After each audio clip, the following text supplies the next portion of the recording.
So this is a song that we wrote, that I wrote with my friend Mike Richardson, who's from southern West Virginia, and it's about the coal mining wars in West Virginia in the 1920s, called the Battle of Blair Mountain. 2, 3, 4.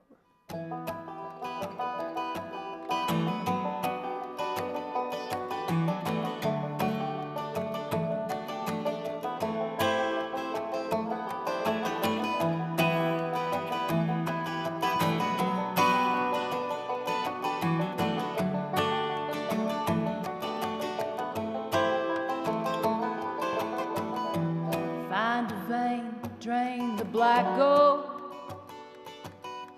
hoping to God that the timbers hold. Like my father before me, it's all I know. We live only to harvest the coal, harvest the coal.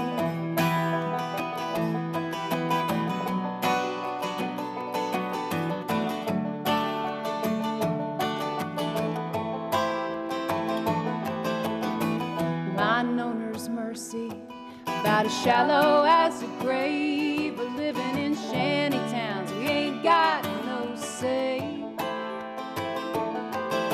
The 14-hour shifts, such a meager wage. And Mother Jones can't help us now anyway, anyway. We take the roads, we take the trees by force. Oh, deliver us, Lord, from the gathering stores. Lay down your Bibles, take up your guns. Blair Mountain, here we come. Oh, here we come.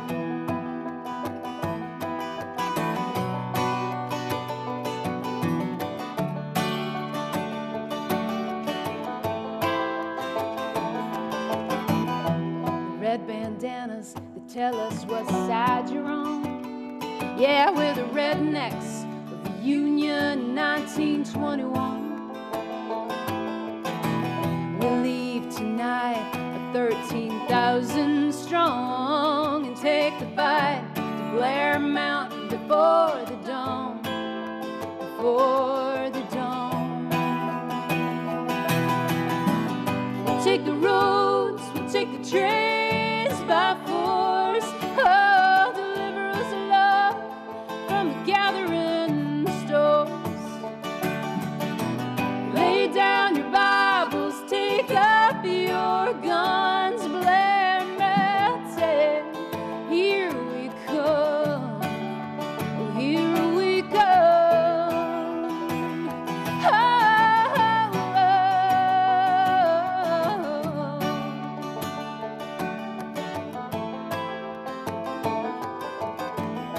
I fight for my father, still buried in the mine. I fight for my son, so he'll have a better life. We're soldiers of a great war, and it don't seem right to treat a man like a dog just to make a dime, just to make a dime. We'll take the roads, we'll take the trains by force. Oh, deliver us, Lord, from the gathering stores. Lay down your Bibles, take up your guns. Blair Mountain, here we come. Oh, here we come. Here we come.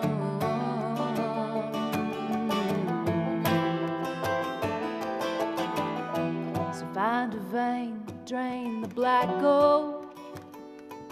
You better hope to God that those timbers hold.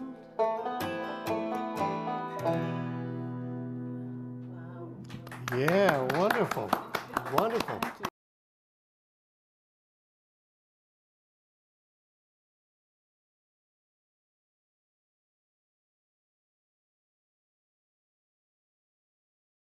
I was born in a Dublin street where the wild drums did beat, and those loving English feet, they walked all over us. Oh, and every single night when me da would come home tight, he'd invite the neighbours out with this fine chorus. Come out, you black and tans, come out and fight me like a man. Show your wife how you won medals down in Flanders. Oh, and how the IRA made you run like hell away from the green and lovely lakes of Kilishandra. Come tell us how you slew them old Adams 2 by 2. Like the Zulus, they had spears and bows and arrows. Oh, how bravely you faced one with your 16-pounder gun, and you frightened them poor natives to the marrow. Come out, you black and tans, come out and fight me like a man. Show your wife how you won medals down in Flanders. Oh, and how the IRA made you run like hell away from the green and lovely lakes of Kilishandra. Come, let us hear you tell how you slandered great Parnell when you fought them well and truly persecuted. Where are the sneers and jeers that you loudly let us hear when our leaders of 16 were executed? Come out, you black and tans, come out and fight me like a man. Show your wife how you won medals down in Flanders. Oh, and how the IRA made you run like hell away from the green and lovely lakes of Kilishandra. Oh, the time is coming fast, and I think those days are here when those English Johnny's heels will run before us. Oh, and if there be a need, then our kids will say Godspeed with a verse or two of singing this fine chorus. Come out, you black and tans, come out and fight me like a man. Show your wife how you won medals down in Flanders. Oh, and how the IRA made you run like hell away from the green and lovely lakes of Kilishandra. Come out, you black and tans, come out and fight me like a man. Show your wife how you won medals down in Flanders. Oh, and how the IRA made you run like hell away from the green and lovely lakes of Kilishandra. From the green and lovely lakes of Kilishandra. From the green and lovely lakes of Kilishandra. Oh, we'd be alright if the wind was in our sails. We'd be alright if the wind was in our sails. We'd be alright if the wind was in our sails. And we'll all hang on behind, and we'll row the old chariot along. We'll row the old chariot along. We'll row the old chariot along, and we'll all hang on behind.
Hello, hello, hello, everybody. Hello, Reed. Hello, Ocean Forest. Hello, Sunspots. Hello, Jake Taylor. Hello, John Bainbridge. Hello, Catalina Gearbox. Hello, Danger Days. Hello, Audrey Rose Beavers. Hello, Erica. Hello, Low Clarity. Hello, I am from the wild. Hello, Sophie Bliss. Hello, CN. Hello, Smelanie. Hello, Nine-Tailed Witch. Hello, Jabertus Maximus. Hello, Axolotls with Cream. Hello, Salty Turtle Cupcake. Hello, Punky Gal. Hello, Kayla. Hello, Sweet Blasphemy. Hello, Biggs. Hello, Existential Otter. Hello, Salmon Moose. How can we all have died at the same time?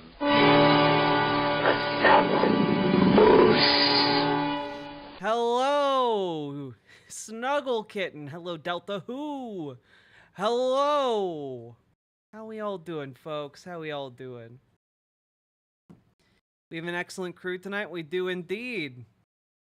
The Mecha Godzilla hoodie is peak. I know. I got it from my partner. Hello, everybody. Hello, hello. Hello, Eddie Spencer. Whew! So I'm not going to ask you guys how you're all doing today because I'm presuming for most of you the answer is kind of bad. I know it is kind of for me. Hello, Eris Dresner. Hello. Glad you're feeling better. I had a mental breakdown today, but I am feeling better in the aftermath. Hello. In fact, I was crying not 5 minutes ago. You fools. Hello. That being said, I missed the 2-hour stream you did on the 6th. Well, I uploaded the relevant segments onto the YouTube. It's called Solidarity Forever, Friends. And we talk about, you know, what the state of things are now and what they're going to be going forward. I think I'm going to incorporate some leftist history lessons into my content rotation. Just to give us some perspective as we go forward, you know? Because I think some people need to be reminded of, like, Battle of Blair Mountain, the Age of the Company Towns, and the Robber Barons, you know, Mother Jones, you know, different historical figures from the U.S. labor movement and the labor movement abroad. I think that'd be a good grounding for a lot of folks. Have a trans roommate, spent basically most of Thursday night talking her through things. Fair enough. Still pissed we get the couch fucker as VP. Well, Smelanie, on the upside, that does mean we get to keep the couch fucker song. On the plus side, it does mean 4 years of relevance for the song about how JD Vance fucks couches. So that's, you know, silver lining and all that. Time to get dirty? It's always time to get dirty. But no, I think in the immediate future, what time it is to help people in our community. So, over the last few days, I've been drawing up just some rough outlines of how we're going to go forward as a community in order to try and help one another. Specifically, I'm putting together what we're going to call the lavender pages of the, you know, we're just going to call it the lavender pages. That's what I'm going to call it. But essentially, that is going to be a resource for you guys that is going to be created and added to by you guys. Because obviously, like, I'm based in Minnesota, in Minneapolis. I know Minneapolis, I don't really know LA, for example, or any other safe city or area in a blue state that is, you know, sufficiently safe. So, once those templates are done, we're going to put them and pin them in the Discord in the relevant channels. I organized the Discord yesterday, reorganized bits of it. But the stuff we're going to be looking for the Lavender pages, it's supposed to be a team effort. It's supposed to be a team effort. People, you go in, you add your relevant data points. And what we're looking for is stuff like, what are safe area neighborhoods and towns? What are some safe workplaces you know? What are some safe mental health clinics you know? Who are safe physicians or clinics you know for like physical health? Places and professionals to avoid, cheap housing references, personal defense groups or classes folks can take, meetup locations that are friendly, or places that are good to go check out, and meet new people who are friendly in the community. Local support groups, how to access local support services, any useful apps, local services and prices, safe toilets, low-cost food and groceries, general advice, what the best schools are, daycare options, shops, hair, nails, stuff like that, youth services. Would joining a DSA be a good idea? Yes. So, what I'm looking for is not nice people, per se. I'm looking specifically for, here is a city in a state that protects trans people. That has strong legislation where if the federal government were to turn on trans people or gay people or undocumented immigrants, folks can go there for safety. That's the main concern for this project. That's kind of the thing, right, Melanie? I have no doubt Kansas City, Missouri is very queer friendly, but Missouri is not going to protect their rights as a state, Should we have it listed by state? Well, so we're going to have it on a city-by-city basis, and, surrounding area of a city, because there can be multiple cities in a state. We will organize it eventually, but we're going to start with what I know. I know the Twin Cities area relatively, so that's what I'm going to have there. But we will be taking suggestions from the community. If you guys, hey, I know some places around LA, for example. I keep going to LA, it's just a good example. You can put that in the suggestions. We will add a blank template for Lavender pages to a new text channel in the Discord, and you guys can then collaboratively fill out information about LA, places that are safe, where you can meet cool people, etc. Okay? So that's one element. Twin Cities, California, I'm assuming. Well, again, we're looking at safe blue states. So California, Seattle in Washington's pretty safe. Portland's pretty safe. What? Yeah, New York. Stuff like that. Safe blue states that have a long history of protecting folks. May I be unbanned in the Discord, please? Sure, but I'm not doing that right now. Also, if you keep asking me, I'm gonna get mad and say no.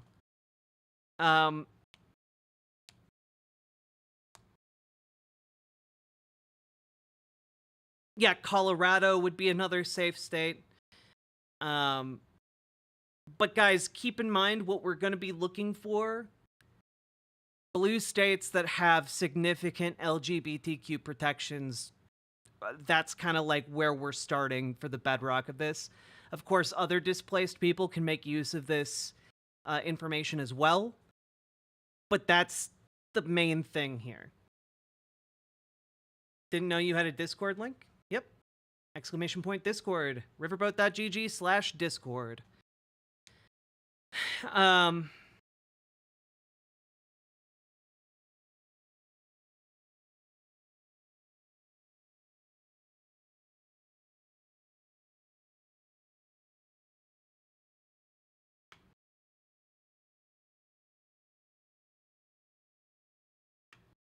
It's okay, type of the moth.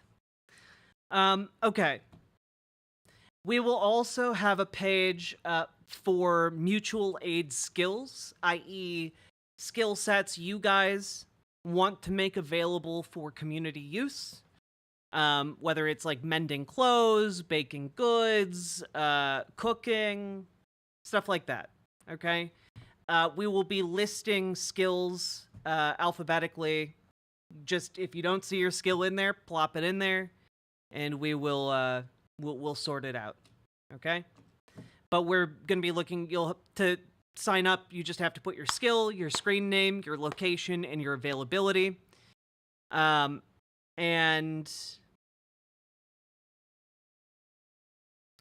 also, we will be having a transportation sign up. People who are interested in being drivers, you'll submit your username, general location, service destinations, and availability.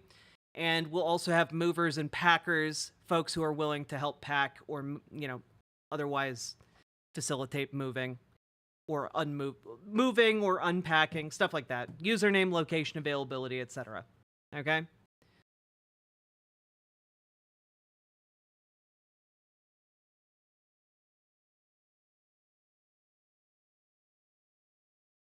What is NAFTA? NAFTA, the North American Free Trade Agreement. Basically, it hollowed out Middle American manufacturing by offshoring jobs.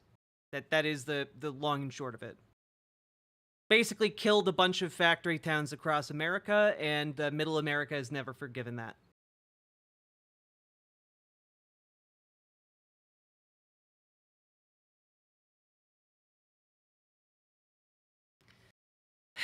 So those are the 3 things we got so far.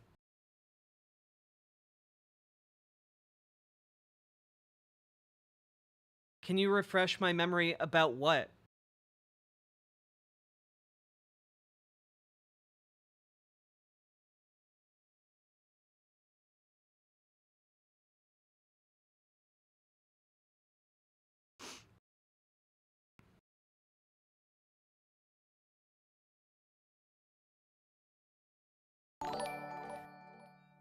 The issue, Sean Smith, Hey, is... I started on the moving stuff in the Discord.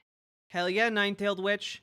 Yeah, again, a lot of that stuff will carry over into these sign-up sheets. The issue is we need to consolidate the information people are posting sporadically into, like, a centralized document so that it's all of the information is accessible to folks. So that is the goal that I have. We're just trying to take a lot of what people have already done out of the goodness of their hearts and consolidate it so folks can find it and access it easily. DSA should be joined en masse, immediately showing presence in working-class POC neighborhoods, especially in the Deep South. You need numbers and raw power. The issue is that's not really where we're at, unfortunately. As a community, we need to mobilize for ourselves first, and then we'll mobilize, electorally. That's kind of where we're at. We're kind of in the go to keep people safe mode. So that's where we're at.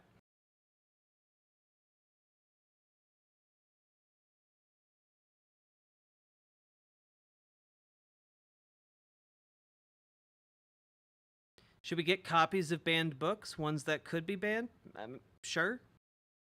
If you want to. My main priority is keeping people safe. Get your passports, get your documents sorted, all that jazz.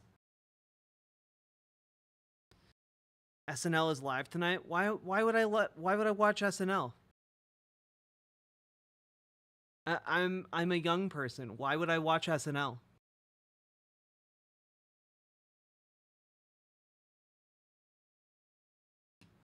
Hell yeah, Gamer G. I know you're there. But I'm also open to additional ideas. But my immediate thoughts are a place for people to post, mutual aid requests, assembling a list of like the skills we have in our community for people who might need them. Getting people information about safe places, cheap places, how to establish themselves in a safer location, and facilitating transport of people from dangerous places or places that will be hit harder by a Trump administration to safer locations and neighborhoods. So those are kind of the priorities and what I've got so far. I'm open to ideas from the community, but that's what I got. Also, I think maybe submitting like maybe having a corner in that for like people to post like music for our resistance, or art for our resistance. I think would be nice. That sounds really pretentious and like fart sniffy, but like I don't know. I think it helps to see people posting art that shows a spine, whether it's music or otherwise.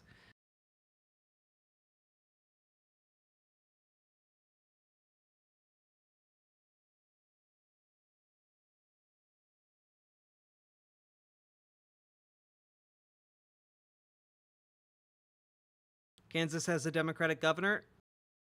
Again, that's great, but if they don't have state level protections for LGBTQ people, I don't trust it.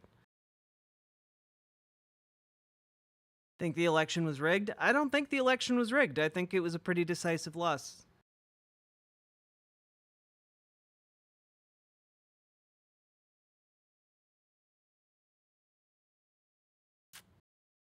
I can drag some DSA folks into the safe transport network, at least adding them to the spreadsheet. We already have safe locations in Indiana, working on places across the country to build routes to safe states. That is great. Honestly, didn't think you'd stream today. I don't know. I don't know that non-streaming life.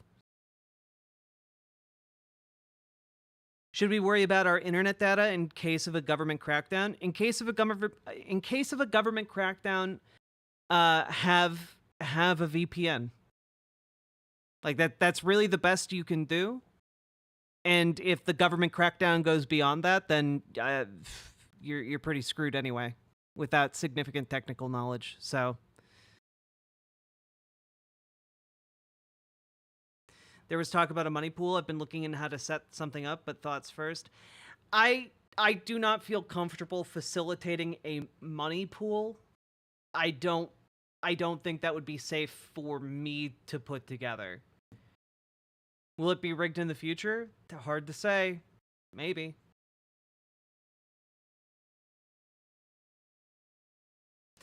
Working on a set of tools to keep people safe? Cool, Salmon Moose.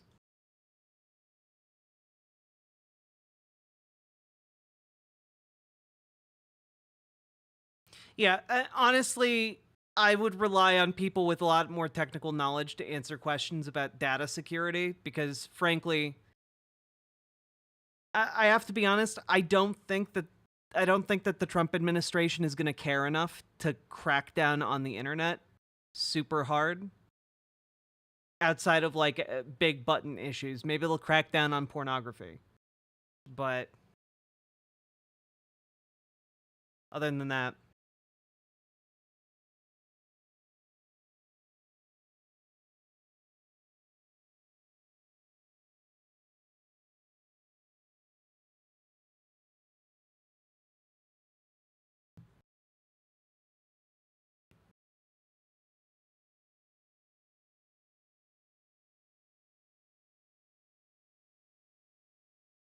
yeah, that's the thing, Thistles for Eyes. I don't want to have that money be my sole responsibility, but I also don't necessarily feel comfortable putting a gigantic pool of money that could easily be taken advantage of. That all seems messy in a way that I would like to avoid if possible.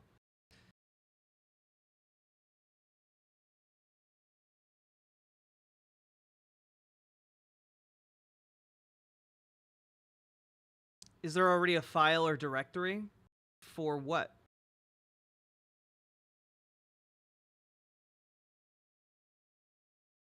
Hey, Real Rad Hum, thank you for the raid. Welcome, Raiders.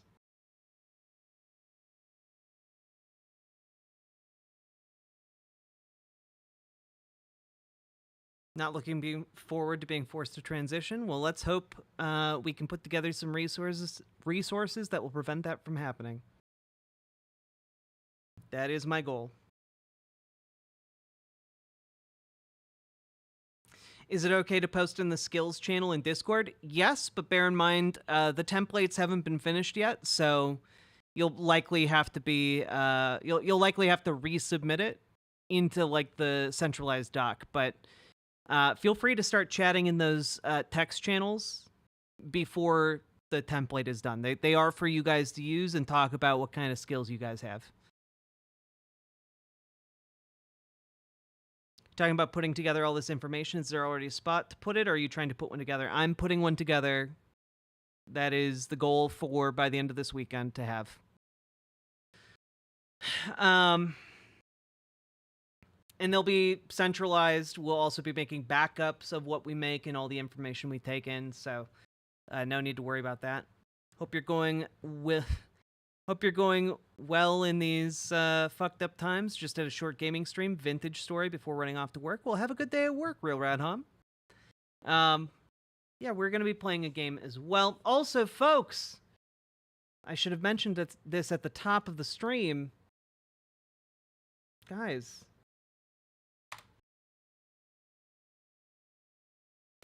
If you manage to get up to 50 subs, we will, my partner is here, and we'll do a stream of Dream Daddy. We will stream Dream Daddy together, and it will be very fun. Dream Daddy.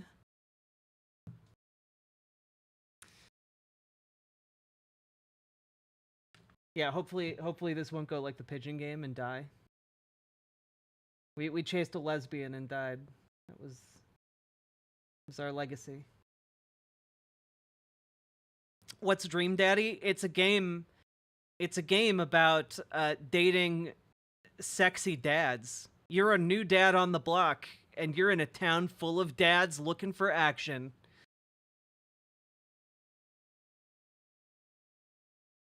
It's a game about DILFs. There we go.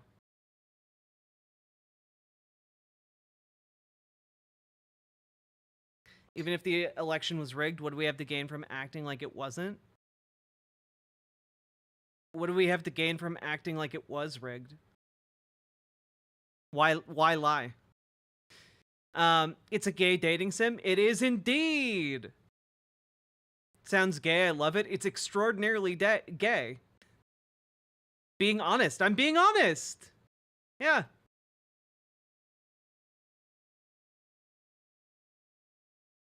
Well, if you're gonna lie for some kind of gain. I guess. Would be my official position. Hema there Sig. Thank you for the sub and for getting the first sub on the board. Let's go. Subs and donos, folks. Sounds adorable. It is adorable. Oh, I was answering the question of why would we not say it was rigged. I see. DILF, damn, I love frogs. Indeed, you got it right. You got the correct acronym. It's about a bunch of frog enthusiasts. Yeah. Well, I do have another game we could play at some point in the future called Frog Detective. It's about a little frog who solves crimes.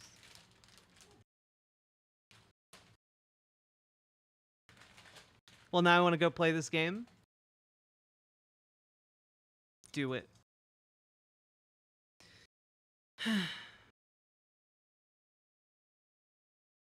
We need a convincing narrative that delegitimizes this election. To what end? That's the point. To what end?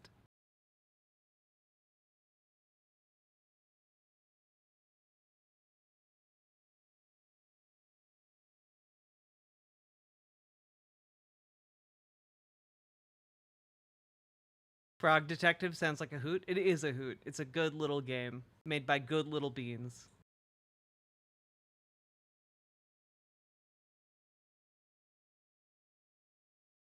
Where's Drake, Brandon?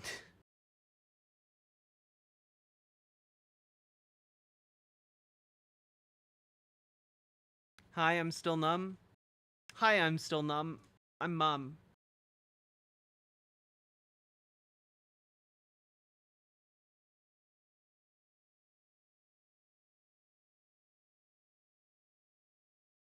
But also I understand, sorry.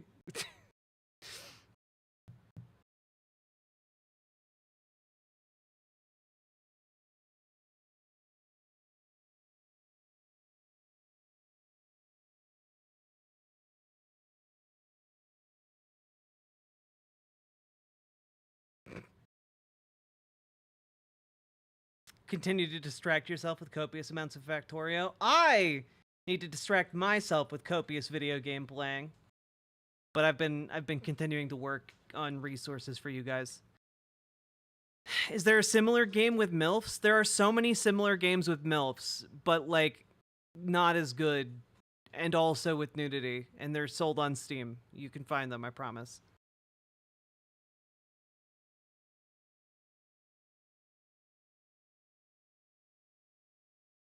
Dream Daddy. Oh wait, we actually have a nine-tailed witch. Sorry, I missed that. Doubled our sub count. Now we're up to 2 out of 50. I believe in you guys. The other day, you accidentally said Ms. Milena for gifted donos. It was me. Oh, Ms. Genderlin, I'm sorry. You both have the Ms going on. It throws me off sometimes. I'm sorry. Ms. Genderlin, thank you so much. How many baddie daddies are there? Like a dozen. A dozen baddies. Here, you guys want to watch the trailer? Okay. Also, we'll do voices. We'll do silly little voices. Silly little homosexual voices for you. Yeah. You committed to this already. Yeah. Okay, here you go.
It's so adorable. Why is this song so catchy? Because the Game Grumps made it. They do little cute little songs together. It's about dating your dream dad, and you get to make your own dad. You get to be the dad of your dreams and date the dad of your dreams.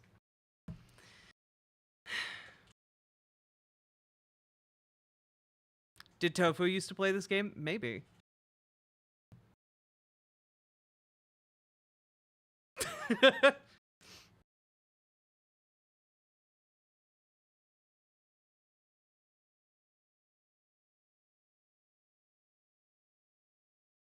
Hey, Ever After. How you doing? Hey, Tiramisu. Teenage boys suck. Teenage boys do suck. Except for the good ones. You know who you are. Yeah, like Armand Entrama. Exactly. You know, he had his 4-year anniversary. He's been subscribed to my channel.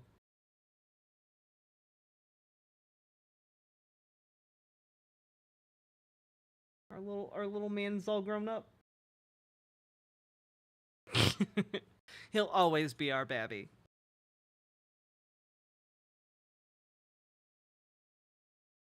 Sake Tanuki? Have you played Return of the Obra Dinn or Baba Is You? Sake Tanuki, thank you for the 5 gifted tier 1 subs, getting us so much closer to our goal. I have played Return of the Obra Dinn. Fun fact, I actually played a preview build of that game long before it came out, back when I was a game journalist. It was definitely like one of the ones I was really excited for. I haven't played Baba Is You, but I've seen it and I've heard extraordinarily good things about it. So it just was, it's one of those games I've always been intending to play, but have never really gotten around to it, you know? Dream Daddy. Where did that Obra Dinn get to? Them Obra Dinns always getting off to places they ain't supposed to be. Exactly. Did you play or enjoy Mass Effect Andromeda? I did play Mass Effect Andromeda, and for what it is, if you can get it on a steep discount for like $5 to $10, it's worth that much money. It's no Mass Effect 3 or Mass Effect 2 or Mass Effect 1, but it is a good sci-fi game.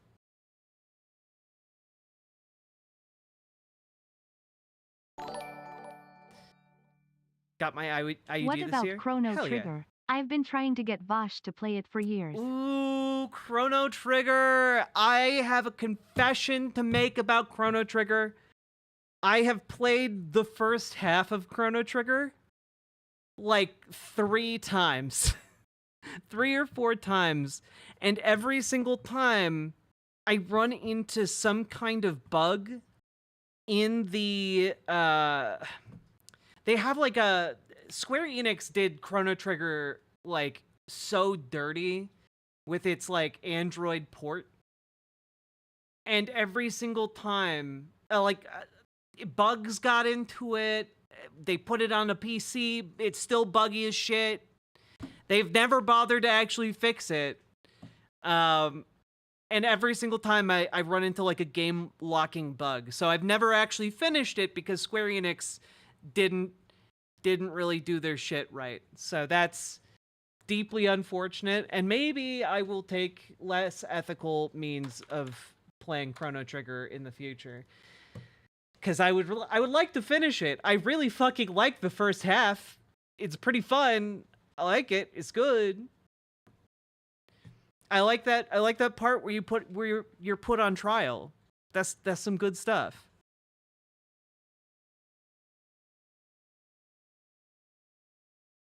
I still have my original SNES copy of Chrono Trigger. Ooh. Also, Sake Tanuki, thank you for the second 5 gifted tier 1 subs. And also, folks, we are over a 5th of the way there. Over a 5th of the way there. Now, I didn't really prep a whole show for you guys today. I mostly wanted to talk about like the organizing efforts we're doing on the Discord and really center that, because I want you guys to get involved in that as much as possible. So again, riverboat.gg/Discord. Also, Thistles for Eyes, thank you for the 5 gifted memberships over on YouTube. Making that progress, fam.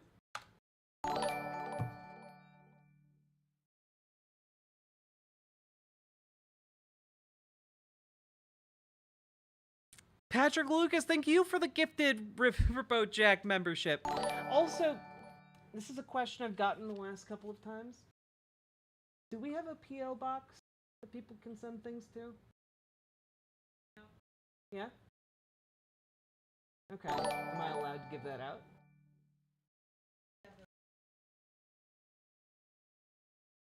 Okay. So you'll get it for me? Hell yeah. I do have a P.O. box folks can send stuff to, but I don't have the number right now, so you'll have to wait on that until a new day. But Sake Tanuki, thank you for the additional 5 gifted tier 1 subs, and I will absolutely take a DS If you have copy. a PO box, I'll send you a copy of the DS copy. I also have a sealed copy of the SNES. First of all, also, I will absolutely take a DS copy of Chrono Trigger, because... Okay, real talk, the Nintendo DS fucking slapped. What a revolutionary piece of hardware. And 2, it's really cool that you have a sealed copy of Chrono Trigger. That's impressive. You know, I've been in fancy people houses and seen like fancy people things in like glass cases and stuff. A sealed copy of Chrono Trigger might be like something that would actually impress me and not just be like, oh, cool, that's neat. Patrick Lucas, thank you for the additional gifted membership. We are up to 18, folks.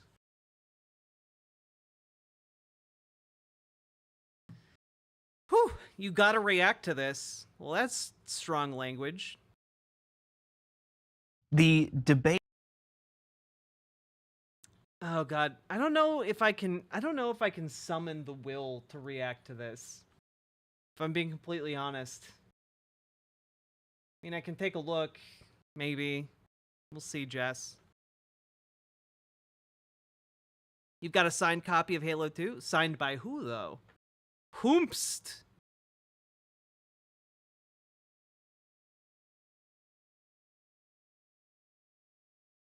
Same with Donkey Kong 64. Oh yeah, Donkey Kong 64 was the thorn in my childhood side. Second only to being closeted transgender.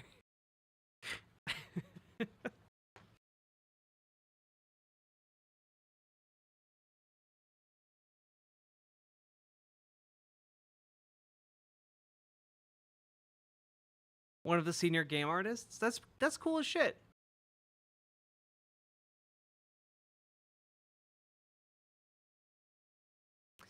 Real shame about the election. Am I too late for talk about organization and all that? No. To sum up, we've got several document templates that we're working on that are going to focus on, you know, transportation, collecting a list of community skill sets that might be useful to folks, and also compiling data of like cities and places in safe blue states that people can reestablish themselves to kind of weather the coming storm. So we will see. Do y'all like Yoshi's Island? Do y'all like the best Mario soundtrack in the entire series? Yes, I do.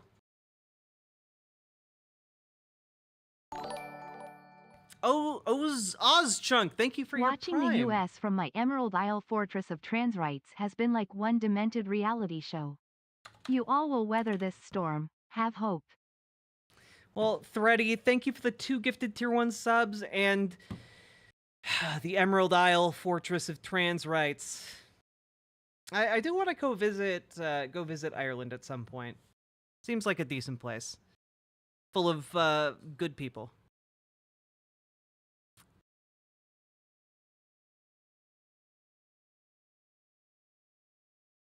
Two Dad Smoochin'. If we get 50 subs, my partner and I are gonna play Dream Daddy, and then there will be lots of dad smooching. I hope.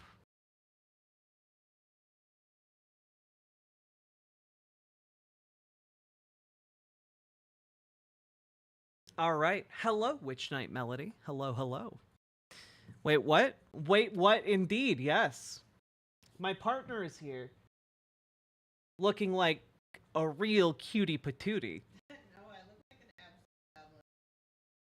You don't need to tell them you're covered in chip dust. It's fine. I won't be able to brush this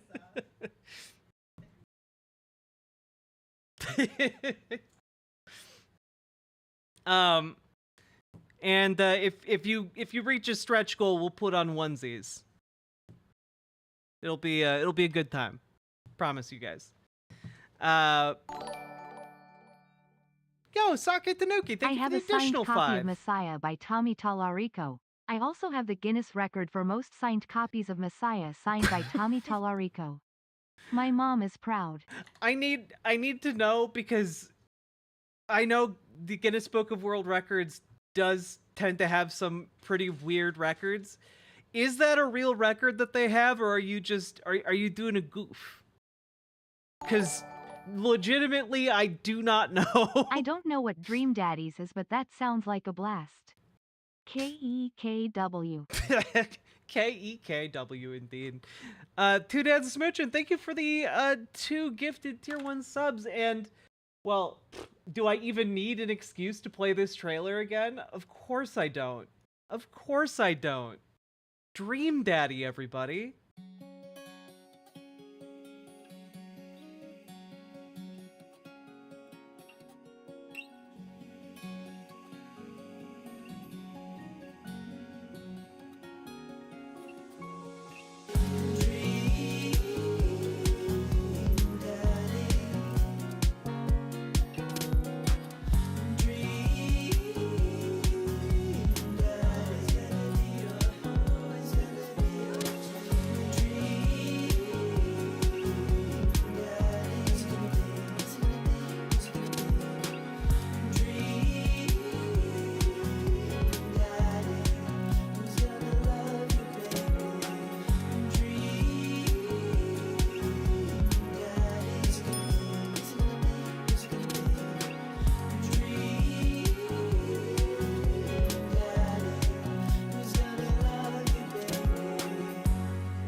Who's gonna love you, baby?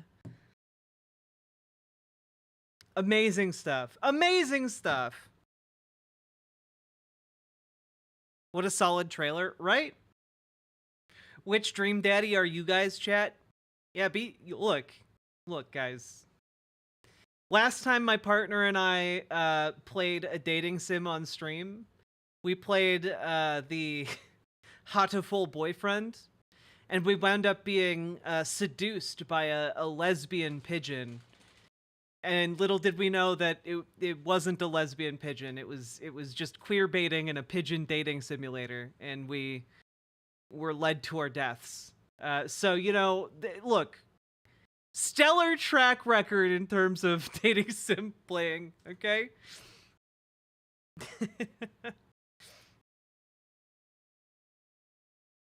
Ah, shucks, that sucks. No, it was hilarious. It was hilarious.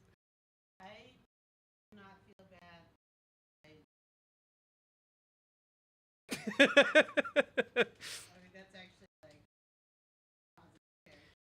like Feels burb, man.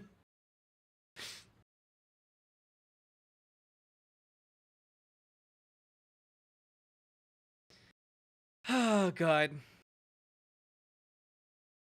How we all doing, folks? I'm Bear. You're not Bear, you're Dog. You're Jazz Dog. The jazziest dog I know.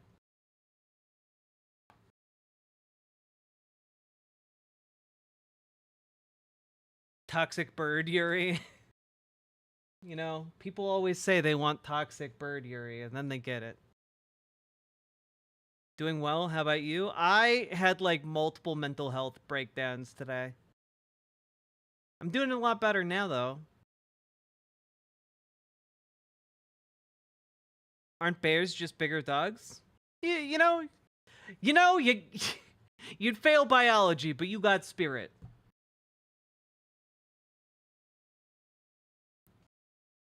It's been rough? It has been rough. All right, since we are not yet at our goal, we are sadly 22 subs away from our goal. I will take the audience submission here and check out TYT debates. I guess I should hit the segment button. First segment post-election. Second segment post-election, actually. Here we go. So guys, there's this thing called TYT debates. Is the extreme left to blame for Harris's loss? And I have to say, right off the bat, the answer seems to me like a resounding no, based on literally all of the available data points.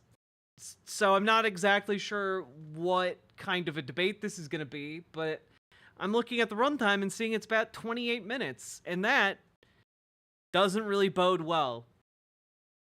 So let's go. The debate over why Kamala Harris lost and who gets the blame continues to rage, and we're even going to have a debate amongst ourselves here in a bit. But first, somebody who worked on the campaigns of Al Gore, Hillary Clinton, and Kamala Harris has something to say. Take a look. Here's the problem. I'm not concerned right now what the right thinks about the Democratic Party. I'm concerned about what I think about the Democratic Party. I don't like, to echo the congressmen, all three of them, I don't like the fact that a small portion of our party is pretty much dictating where we are. That they are pretty much, we are being branded as the most extreme of us. It is not only politically problematic, as we just saw, because none of this stuff helped the other day. Without a doubt, it's a problem. But we need to take stock of why we are being held hostage to the far left. No one should be and wants to be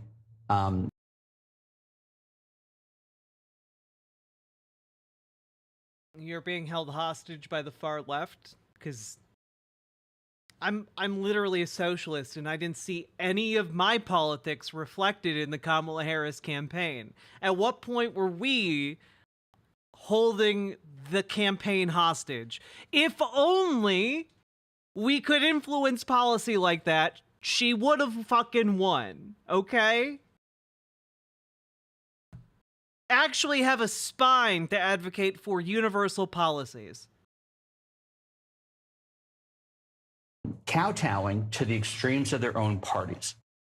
That was Felipe Reines, longtime Democratic consultant who has lost 3 different presidential campaigns. So how has the Democratic Party been held hostage by the left? Take a look. The majority of Democrats don't agree with the things that we are being tagged with. Now, how that Take through a couple of those things. You know what, though?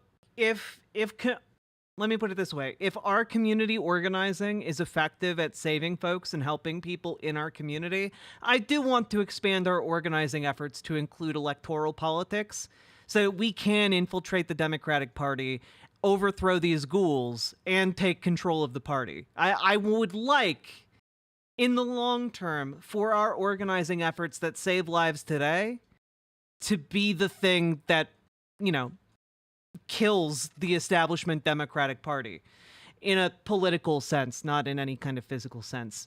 Just saying that because obviously liberals like this guy would take it literally. I think Democrats believe in common sense stuff more than you realize. I mean, it's not like any of us sit at home and don't talk to anyone. Most Democrats I know think there's a huge problem at the border.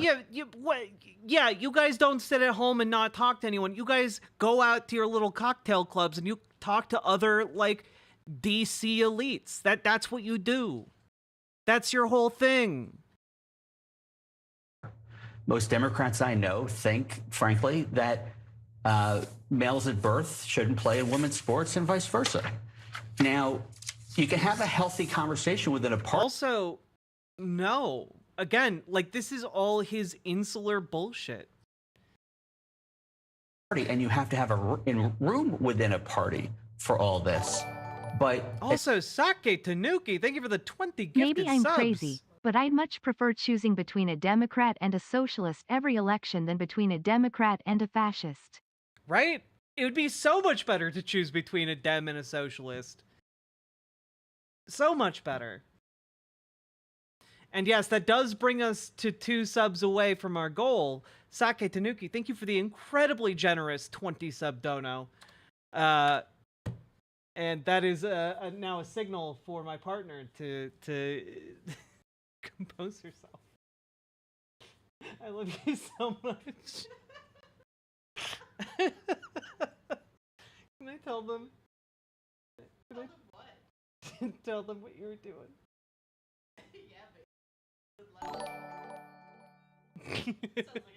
No edging. My partner heard that Sake Tanuki gifted 20 subs, and she just pouted, stood up, and started dusting chip dust off herself in a little dance, and it was really charming, and I love her so much.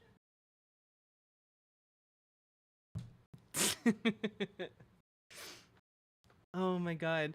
And Salmon Moose, thank you for jumping us over the edge with 50 subs. Let's go. You did it. You guys cleared my sub donation puzzle. Hey, Cannabo Brex. Now my partner is gonna need some time to get ready, so until then, we're gonna continue with this clip, okay? Melanie, I love my partner so much. At the end of the day, if you have some of these issues that are 80-20 across the country, you really got to figure out why they're being so tagged with one. And on one hand, it's easy because it's politically sexy. There's a reason why $40 million in ads on this topic were thrown at the vice president. But that's not all. He went on to add Medicare for all as an issue that's holding the Democrats hostage, and took a swipe at Bernie Sanders. Take a look. It's like Medicare for all is not something that the bulk of the Democratic Party believes in, but yet we spend tons of time on it. Now, on immigration, there are people who do believe, and I think I buy into it, that part of the problem we've had as Democrats is that we have gotten pulled to the left so far that we can't. Literally, there is no conservative argument against immigration. There is none. Immigrants are a net good for the economy. They are labor. More labor in the country means we get to do more work, which means more stuff gets done, which means more value is produced, which means more things get made. These are good things. That's literally what an economy is. Can't make common sense decisions. And look at I worked for Hillary, and she had to contend with Bernie. Bernie, went after Biden. I shouldn't say went after. He entered the primary. There's no evidence that the Bernie Sanders wing of the Democratic Party has met with any success or represents. No, this guy, I believe, is a liberal. This guy works for the Democratic Party. He's one of the guys who, helped create Kamala Harris policy positions and communications. This guy is one of the guys that made her campaign the way it was. This guy is a liberal, ostensibly. This party. Yet, we're going to go ahead and we're going to continue every time someone on the hard left says, "Oh, you can't do that." We're all going to paralyze. So what do Vibe check failed. Democratic voters actually think? We pulled the data. On immigration, 59% of Democrats and 64% of independents support the bipartisan immigration bill that passed in the Senate before Trump schemed with House Republicans to kill it. You can see that data there. Okay, so what about the next topic? How about trans rights? 80% of Democrats and 46% of independents would support a candidate who supports trans rights. The support does decline when you ask voters about trans women in women's sports. Just 26% of US adults think trans athletes should play on teams that match their identity. Which is insane. This is only because you see this swing of about, 8 points, and it's entirely due to propaganda from conservatives over the last 8 years. About Medicare for all. 72% of Democrats and 46% of independents support a universal government-run system. You can see that data there. So the question is, do any of these issues affect how voters behave in the ballot box? According to a Gallup poll in late September, the top issue for voters was, unsurprisingly, the economy. Only 10% of voters said it was either somewhat or not important, with everyone else saying it was either extremely important or very important. Immigration on this list of priorities ranked fifth. You know, one thing I would be interested in is seeing what the polling of, hypothetically, a trans woman in women's sports. Like what is the support for just a hypothetical trans woman in women's sports versus like an actual trans woman in women's sports? You know?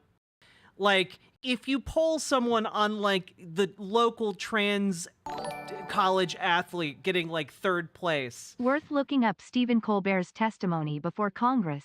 Even the invisible hand of the market doesn't want to pick beans. True, Sake Tanuki. Thank you for the 5 gifted subs. But like, I bet if you gave like surveys to like people leaving like a track meet where like a trans girl came in third, about like, do you support trans women in women's sports? I bet that they would be pretty okay with it.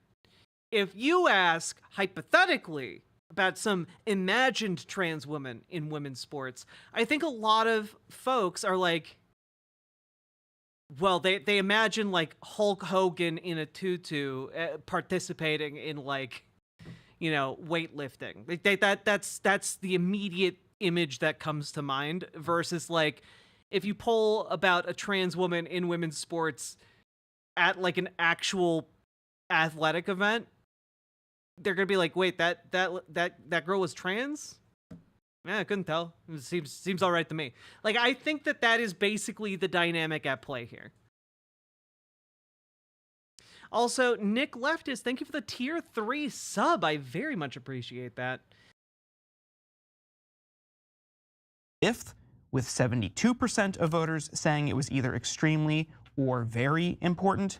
Healthcare ranked 7th at 37% extremely important and 42% very important. And all the way at the very bottom, ranked 22nd of the 22 issues surveyed, transgender rights, with just 25% saying it was somewhat important and 36% said it was not important.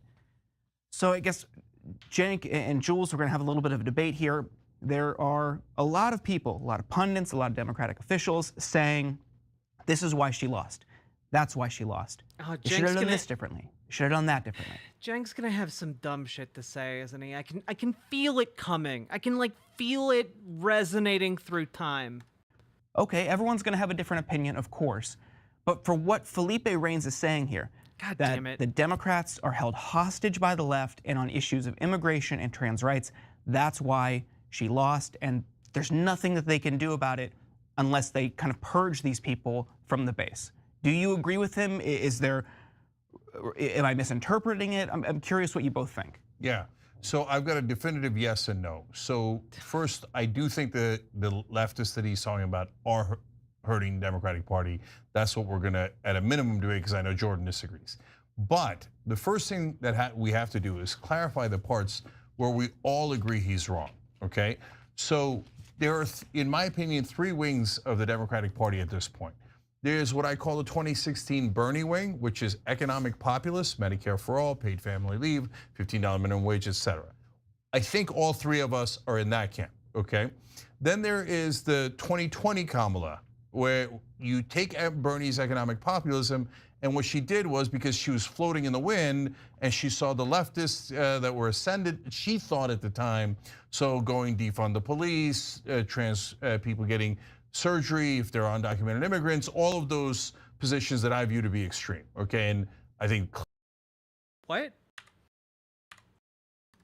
So going defund the police, trans people getting surgery if they're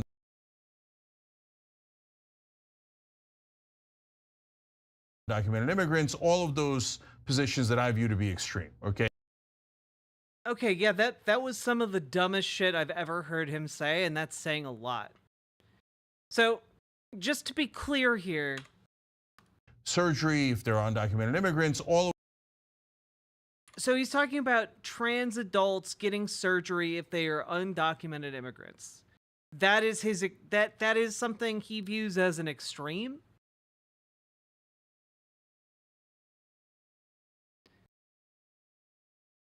But, like, why?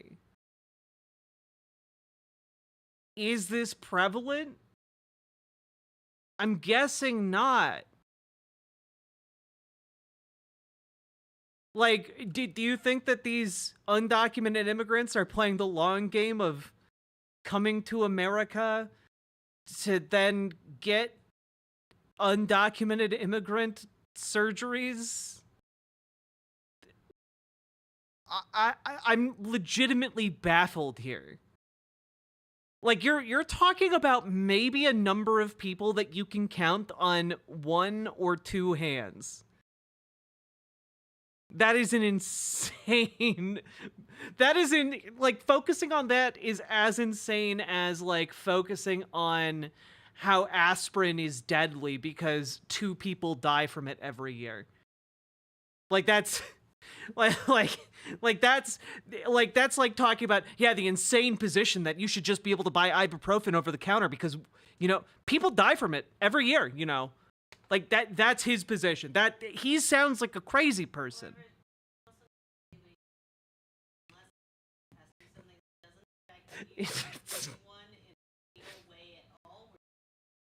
It's true. It's actually less serious than that because nobody is dying.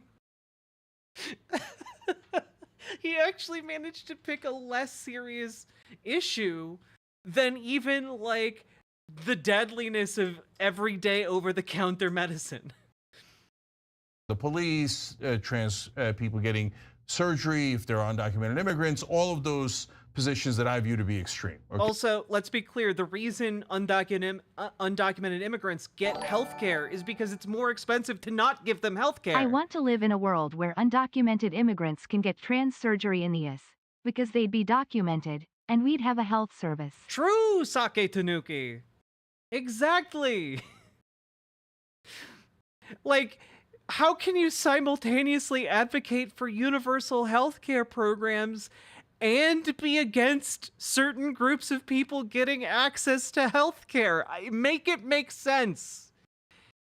Like, either you... I mean, frankly, I feel like he's just showing his entire ass as a liar with that one... with this one comment. He believes in universal healthcare, but, you know, not for those people, which really kind of undermines the main position. Okay, and I think clearly the voters view to be extreme. So Kamala 2020 hurts the party, in my opinion. And then there's the third wing of the party, which is the major wing, unfortunately, that we all disagree with here on this panel, which is Hillary 2016 and in a lot of ways Kamala 2024, where they come back to the corporate positions and they go, not only do I not agree with you on some of these trans issues, but screw Medicare for all, screw helping the average American, I'm going back to my corporate donors. And that's a disaster. And can we all stipulate that that is the #1 reason that they lost? Because they served their donors and not their voters? Absolutely. Absolutely, Jules, do you to agree an with extent, yeah. I mean, I agree to an extent. I think the issue might be on my end a lot simpler, which is, you know, when I hear Reigns talk like this, and, you know, he's this front-running member of the DNC, he's reflecting this fact that Democrats have emphatically proven that they cannot be the solution to the problems that we have, because their primary goal is shutting down socialist or progressive movements, not taxing billionaires, not providing health care, not helping children. You see this time and time again, how much more time they... I mean, I think that fundamentally the issue that we're looking at is economic. Like, it's pretty easy to see that wages across the country have stagnated for the working class for like the last 50 years.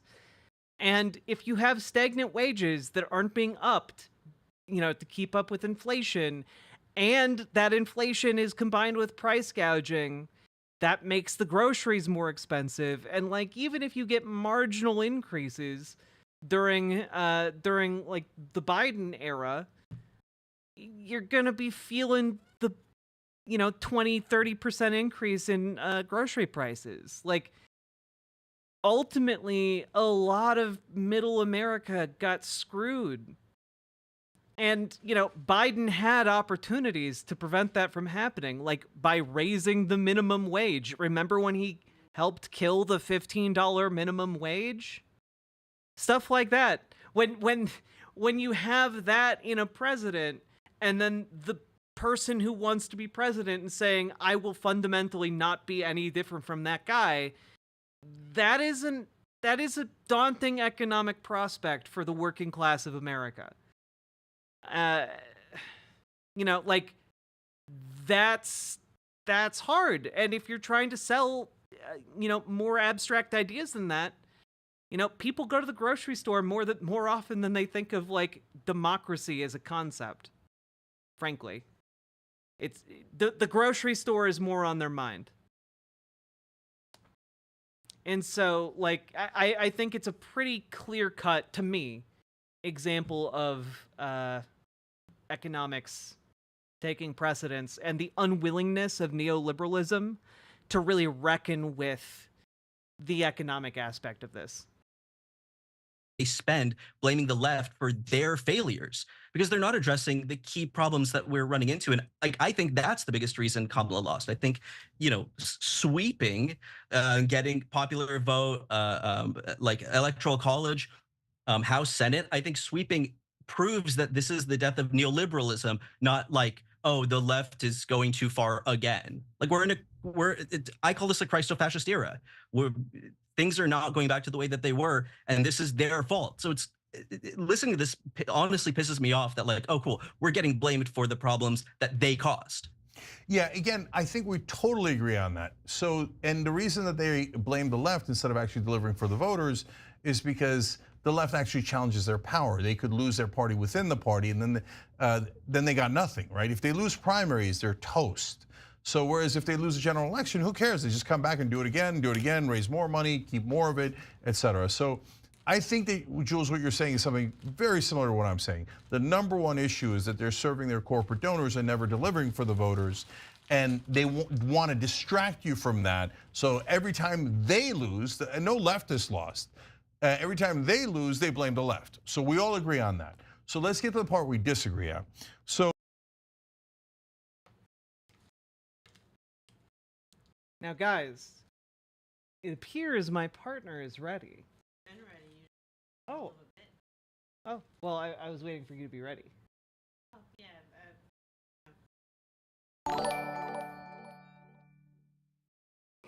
This is for smiling and showing strength in these times.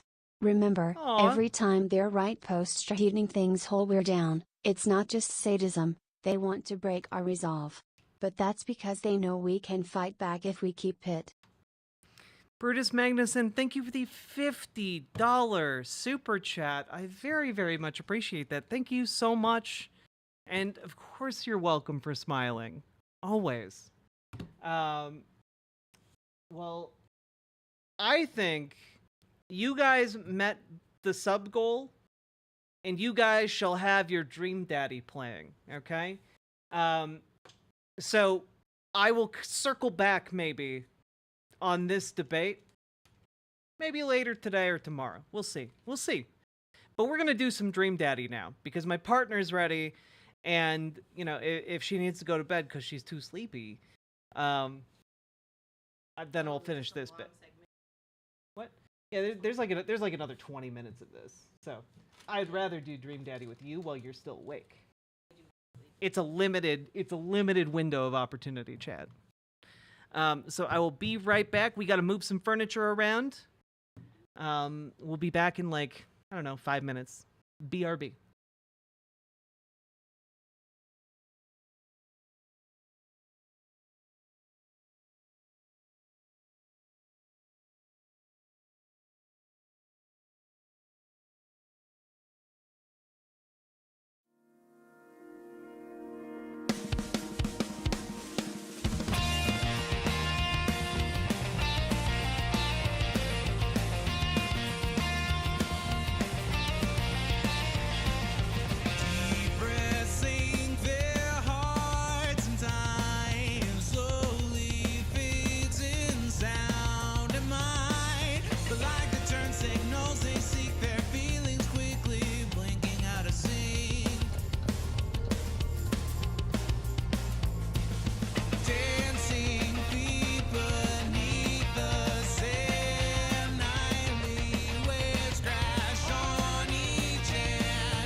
pretend it's in his head, it's in his head. He wishes he could fix what's in his head, what's in his head. He breaks his heart in every dream where they both kiss underneath the sheets. What a beautiful dream. Oh, when he plays pretend, it's in his head, it's in his head. He wishes he could fix what's in his head, what's in his head. He breaks his heart in every dream where they both kiss underneath the sheets. What a beautiful dream. And he plays pretend, it's in his head, it's in his head. He wishes he could fix what's in his head, what's in his head. He breaks his heart in every dream where they both kiss underneath the sheets. What a beautiful dream.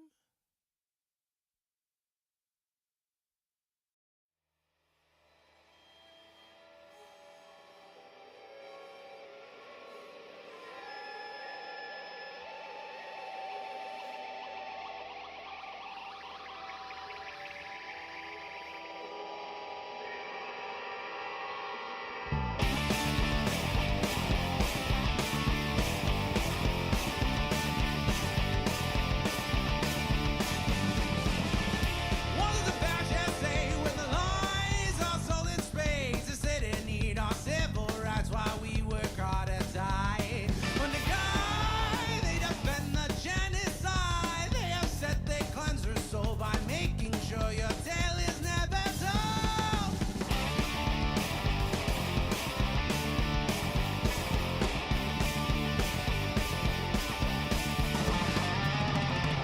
No matter how hard they try, through guns or laws or religious rhymes, they can take your arms, they can take your eyes, but when we sing your name, you can never die. You are true, they can't deny. To live is sweet revenge, you strike right fear into the hearts of men. A voice of nature can't be tamed, and that's why you're a me. To exist as far as I can, 'cause all they want is for you to end. Through the fire of their hate, you won't subside. You will rise.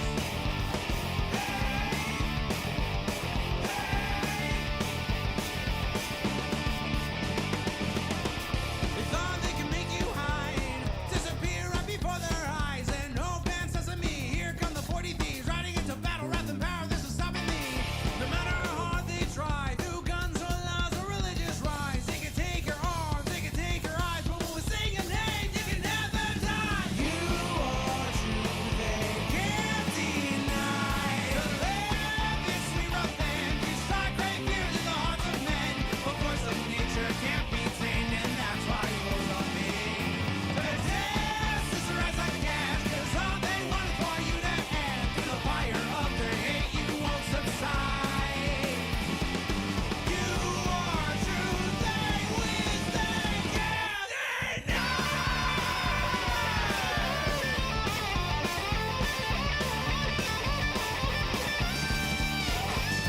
To live is sweet revenge, you strike great fear into the hearts of men. A voice of nature can't be tamed, and that's why you're on me. To exist as far as I can, 'cause all they want is for you to end. Through the fire of their hate, you won't subside. You will rise.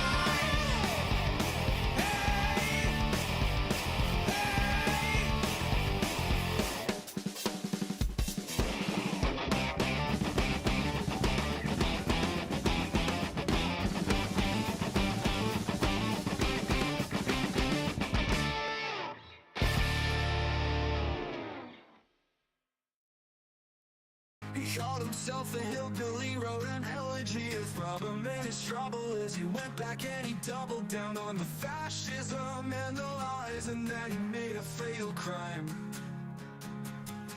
Couch fucker, what's your deal? J.D. Vance is cut by Peter Thiel. Couch fucker, why must he lie? We must stop Budget 2025. Plug in 2005, you wrote back then only one time. I felt femininely when I saw that movie back down New Jersey. I don't know what's wrong with me, but I must deny. And that's when J.D. Vance said he wants trans people to go die. Couch fucker, what's your deal? J.D. Vance is cut by Peter Thiel. Couch fucker, why must he lie? We must stop Project 2025. At the RNC, he felt maybe I'll be free if I take up on this task, being MAGA's dying grasp to take over the country. I think J.D. Vance needs a swirly. Couch fucker, what's your deal? J.D. Vance is cut by Peter Thiel. Couch fucker, why must he lie? We must stop Project 2025.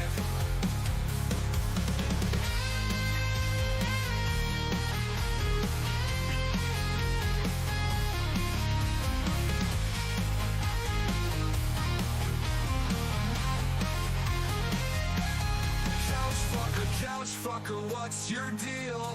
J.D. Vance is cut by Peter Thiel. Couch fucker, why must he lie? We must stop Project 2025.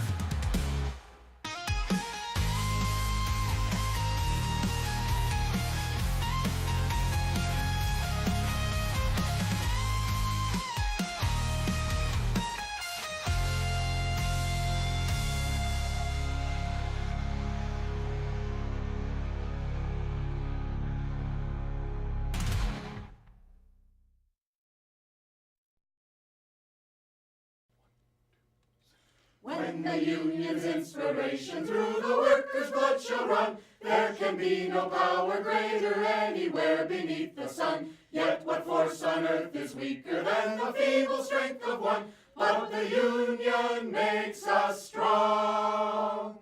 Solidarity forever. Solidarity forever. Solidarity forever. For the union makes us strong. Is there aught we hold in common with the greedy parasite who would lash us into serfdom and would crush us with his might? Is there anything left to us but to organize and fight? For the union makes us strong. Solidarity forever. Solidarity forever. Solidarity forever. For the union makes us strong. They say our day is over, they say our time is through. They say you need no union if your collar isn't blue. Well, that is just another lie the boss is telling you, for the union makes us strong. Solidarity forever. Solidarity forever. Solidarity forever. For the union makes us strong. They divide us by our color, they divide us by our tongue. They do union makes us strong. Solidarity forever. Solidarity forever. Solidarity forever. For the union makes us strong. They have taken untold millions that they never toiled to earn. But without our brain and muscle, not a single wheel can turn. We can break their haughty power, gain our freedom when we learn that the union makes us strong. Solidarity forever. Solidarity forever. Solidarity forever. For the union makes us strong. In our hands is placed a power greater than their hoarded gold, greater than the might of armies magnified 1,000-fold. We can bring to birth a new world from the ashes of the old, for the union makes us strong. Solidarity forever. Solidarity forever. Solidarity solidarity. Hello, everybody. Light Yagami was stupid. Makes us strong. Hello, everybody. It's me, Riverboat Jack, and this is Clarice, the love of my life. And we're gonna play some Dream Daddy for you guys, and I think it's gonna be pretty fun. Are you ready to date some dads? I guess so. Banger song though, true. All right, let's get ourselves set up here. Just gotta do the things. Boom, boom. There we go. Dream Daddy. Do you what graphical setting do you want Dream Daddy at? Do you want it at Dad, Daddy, or Daddiest? Okay, that's what I thought. I don't see how there'd be any other option. Yeah. We're going to play it. We have to play the daddiest version. It's true. Although now Dream Daddy has covered the wrong monitor, so I'll have to fix that. Oh no. Dream.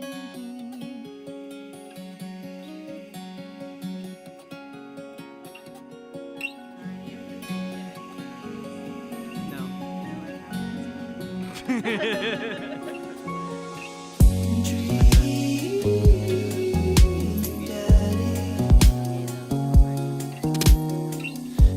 Oh, it's the dad record.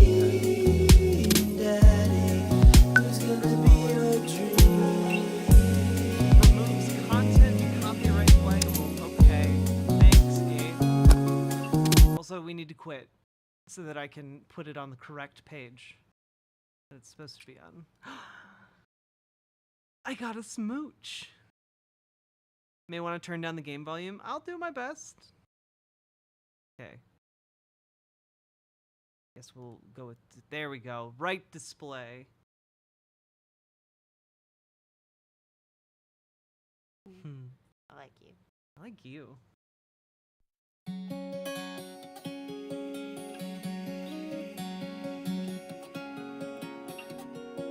Which daddy will be romance? I don't know.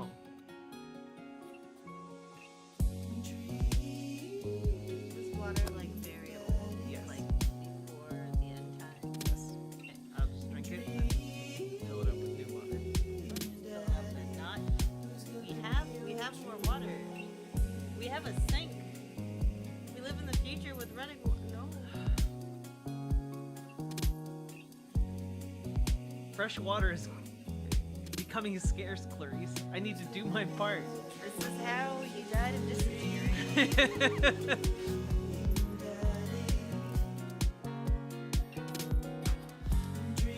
Okay, the music is likely too loud for you guys, so I'm gonna turn it down.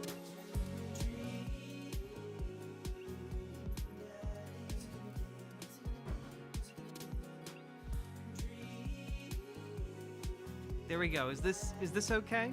Is this level of music okay for you guys? My name has never been more topical. That's right, two dads smooching. Thank you. It's my mug from Starfleet Academy. What? I like you. From Starfleet Academy. I see that. Yeah. You had many different mugs in there, but I thought that one would delight you. It does delight me a lot. After those Garfield ones.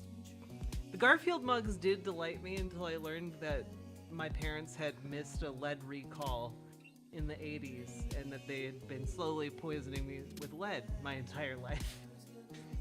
It worked out though. Yeah, it did. Yeah. Isn't Dracula also trans? You're not supposed to know that.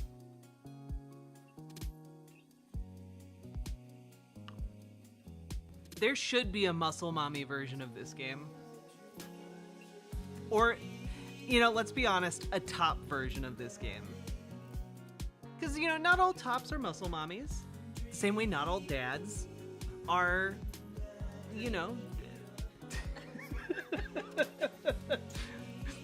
not where I was going with that.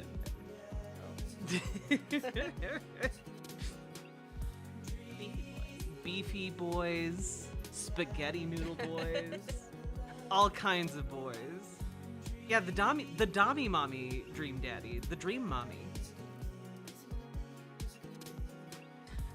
This music got me, yeah. What we playing? I feel like the game is being pretty explicit about what it is right now. What with the soundtrack being just Dream Daddy over and over again. I do want the new version to be called Nightmare Mommy. Nightmare Mommy. Okay, just quick overview here of the dads. Yeah. Which one do you have your eye on? Oh. Which one is our collective dad target? Oh God. Just off of visuals alone.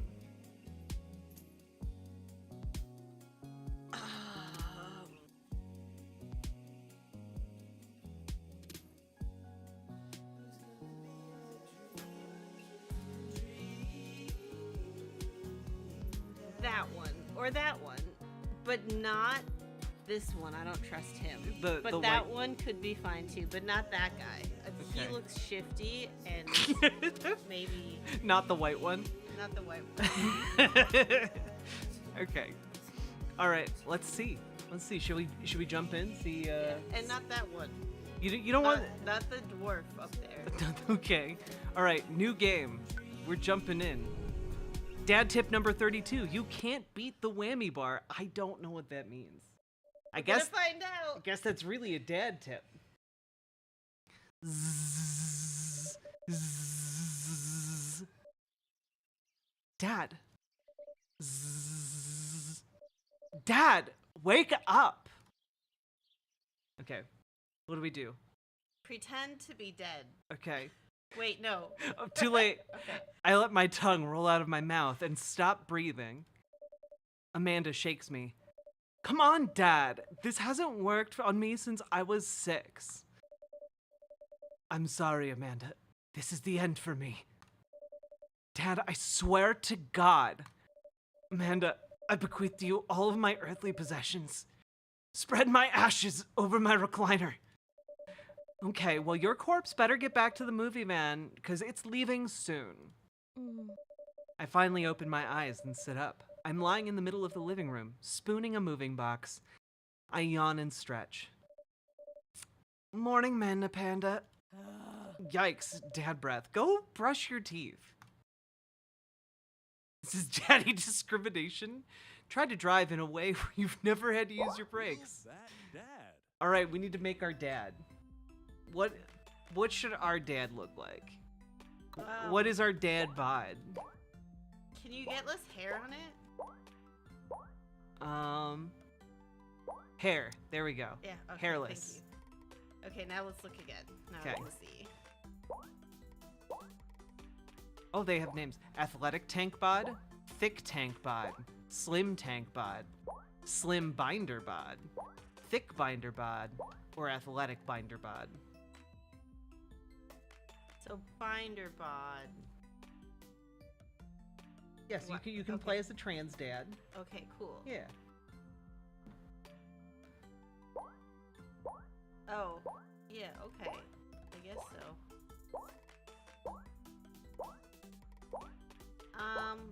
Let's be the crop top daddy beefy version. Beefy version? No, this one. Oh, beefy version. Gotcha. Yeah. Okay. Let's see. Skin tone.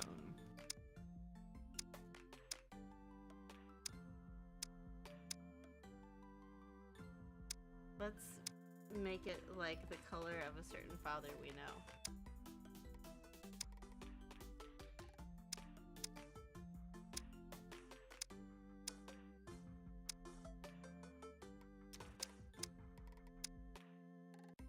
Maybe like that one. This one? Yeah, that looks about right. All right. Heads. We need a head. We do need a head. Do we need shadow? Do we need a beard shadow? I'm not really sure how this works. Can we gotta sort our face out before I make choices like Okay. Okay.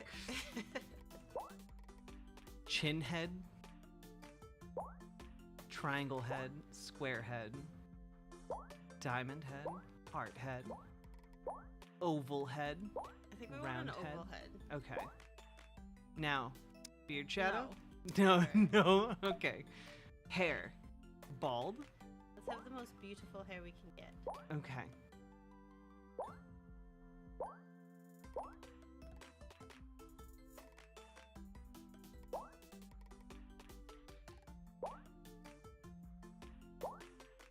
Shoulder length hair, Goku hair, Ooh, fancy lad.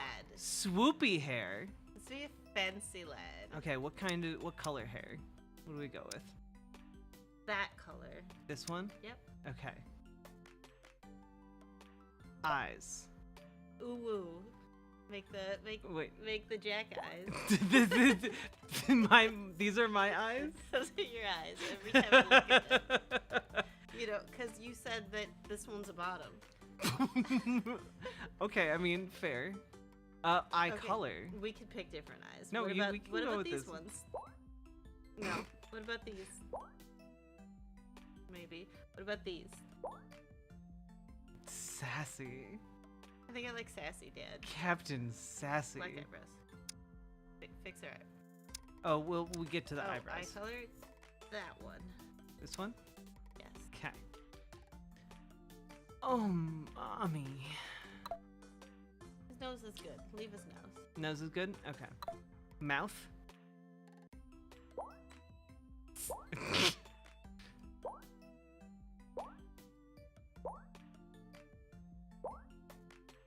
God, I really like that terrible one though.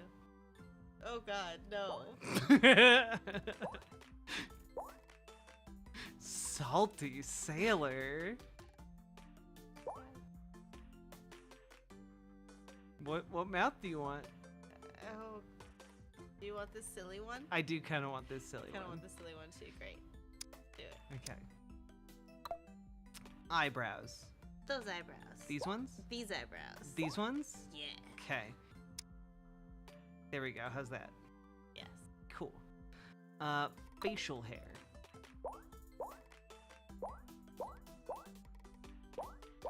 Can you make it black so Yes. that it's not so weird? Okay. I think none, although I did find this one amusing. But I think it's distracting from our cat mouth that we put on him. Yeah. Ooh, do we go with glasses? Do we go with like? I'm not gonna lie. I would consider these on this man slut glasses. You know, and I don't know I don't know how to really describe it. It's just that's just a fact. Okay.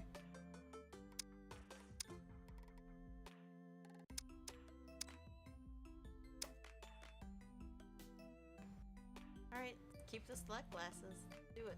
Okay. Piercings. No, I don't think I want him to have any Okay. that are visible. No This piercings. Clothing. Plain white tee.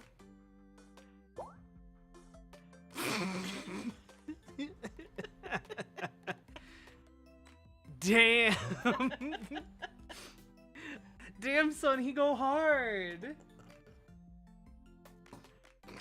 I'm not wearing a cat shirt as well. And you know what? No collar gap either. Derek Guy would be proud.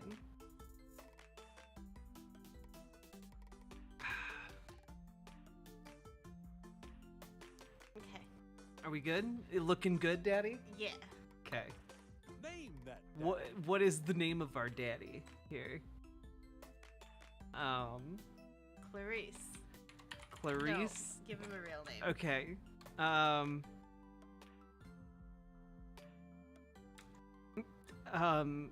How about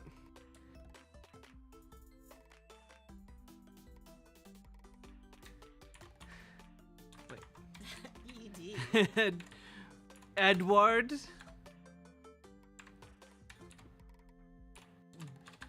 Gregorian. No. Why? That's a very real and believable name for a man to have.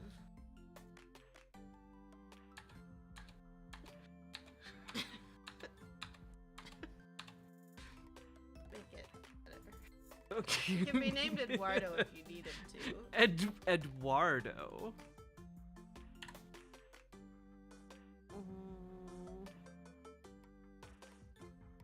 Eduardo. Eduardo Wario?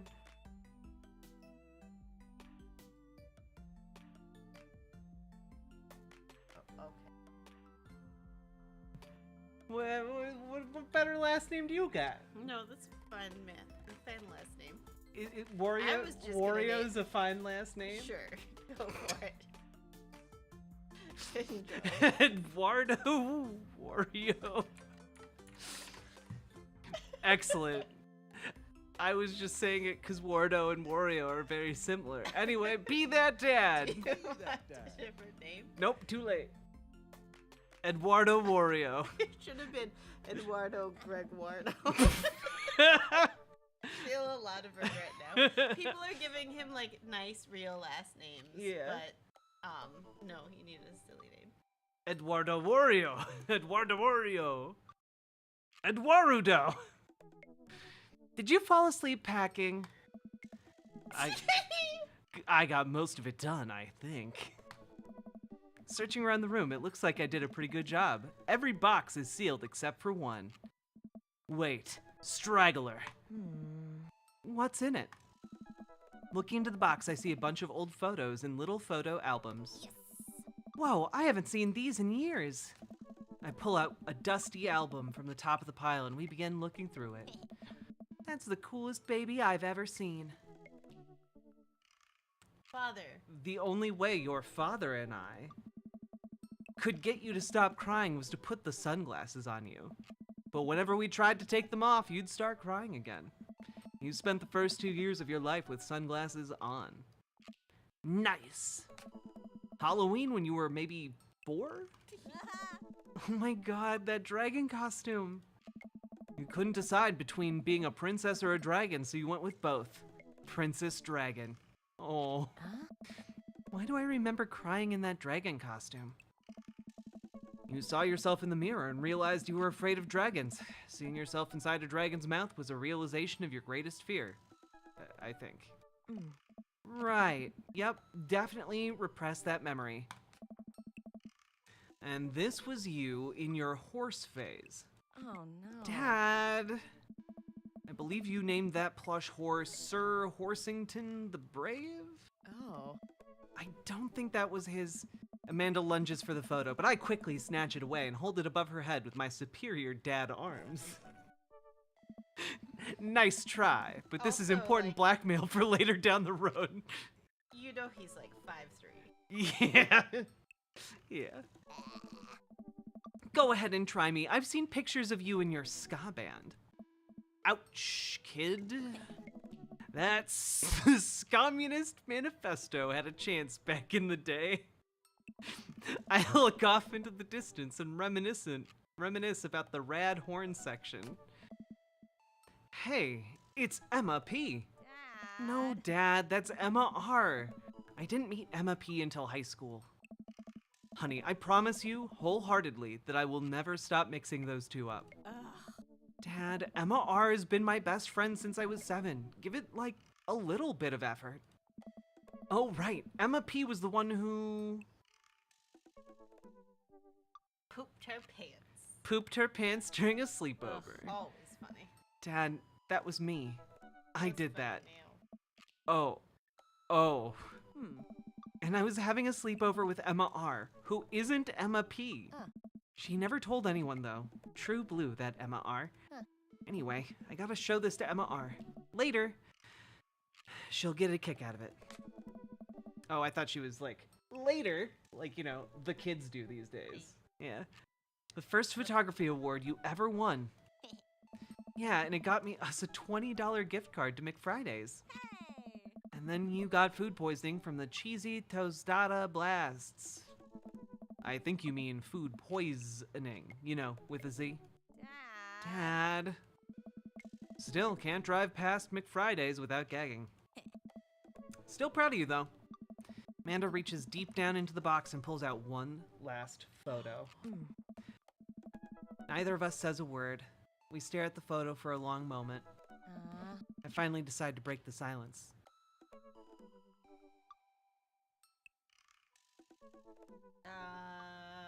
Maybe. It doesn't look like a newborn baby, so I'm gonna go with adopted. Okay. This is the day we adopted you. It's kind of a funny story. The day we brought you home, we got into a car accident. It wasn't anything big, just a little fender bender in the parking lot. But of course, I was freaking out. And the old lady who crashed into us was freaking out, and I didn't know what to do. But your father, oh man. He holds my hand and looks directly into the eyes, calmest I've ever seen him, and he says, "It's okay. It's all gonna be okay." He's right, you know. I stare at the picture for longer, maybe too long. I miss him. I can't even imagine what it must be like for Amanda. She pats me on the back. Come on, Pops. We gotta finish packing. The moving van won't wait forever. You're right. Amanda and I pile into the car and take one last look at our old house. So many memories here. Hard to believe your father and I bought this place almost 20 years ago. We are aging well. Also, we were able to buy a house 20 years ago? Damn! What career do we have? Clearly not a millennial. We also said we're in a ska band. Yeah, Clearly it's true. not a millennial. Yeah, true. Hey, remember when I shattered the front window playing catch? You always had very strong arms. Not like my superior.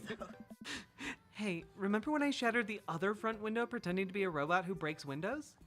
You were a very imaginative child. This is definitely an advertisement for not having children. Remember when I broke the back window? We get it, Amanda. You break stuff. And there'll be plenty more stuff for me to break in the new place. Memories to make and stuff to break. You ready? We sit in silence for a moment. I watched my daughter grow up in this house. It will forever hold a place in my heart, but it stings a little bit to leave it behind. I'm ready. The moving van begins to pull away and I get the car into position to follow it. I watch our old house, disappear in the rear view mirror. So what? So sell me on our cool new pad. I clear my throat and do my best cheesy announcer voice. Nestled in the beautiful, scenic downtown Maple Bay, our new house features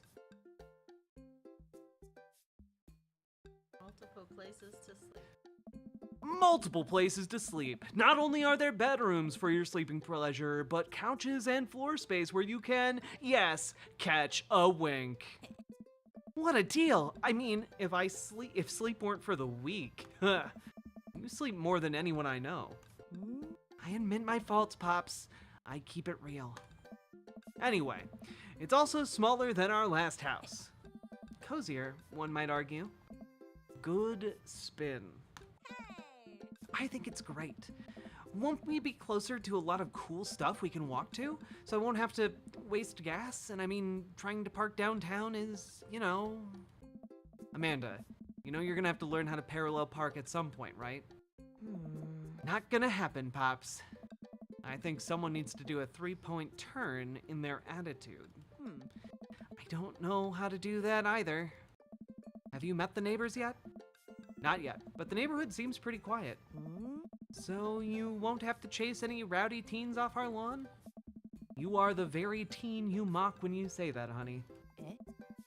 I'm in my last year of high school. I'm practically dust. Yeah, you're a real... Don't you dare. Senior.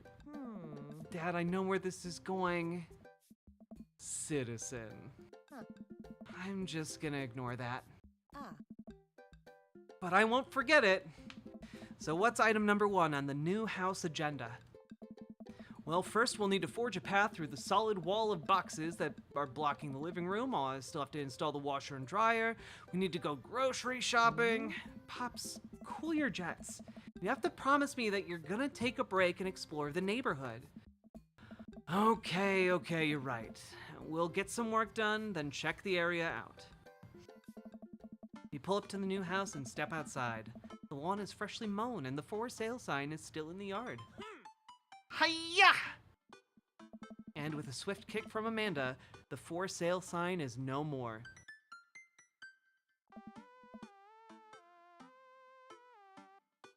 Nice form, Sweet Pea. I got a problem with authority. I'm so proud. Man, all that karate chopping tuckered me out. I could really go for a sandwich. An ice cream sandwich. Sweetie, it's 10 a.m.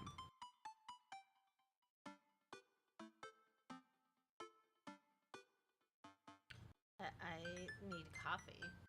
I need coffee ASAP.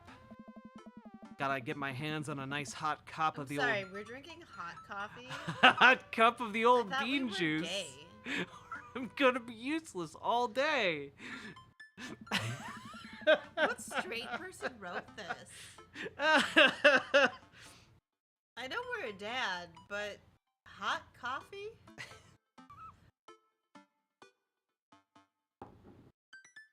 A cup of the old bean juice. Yeah.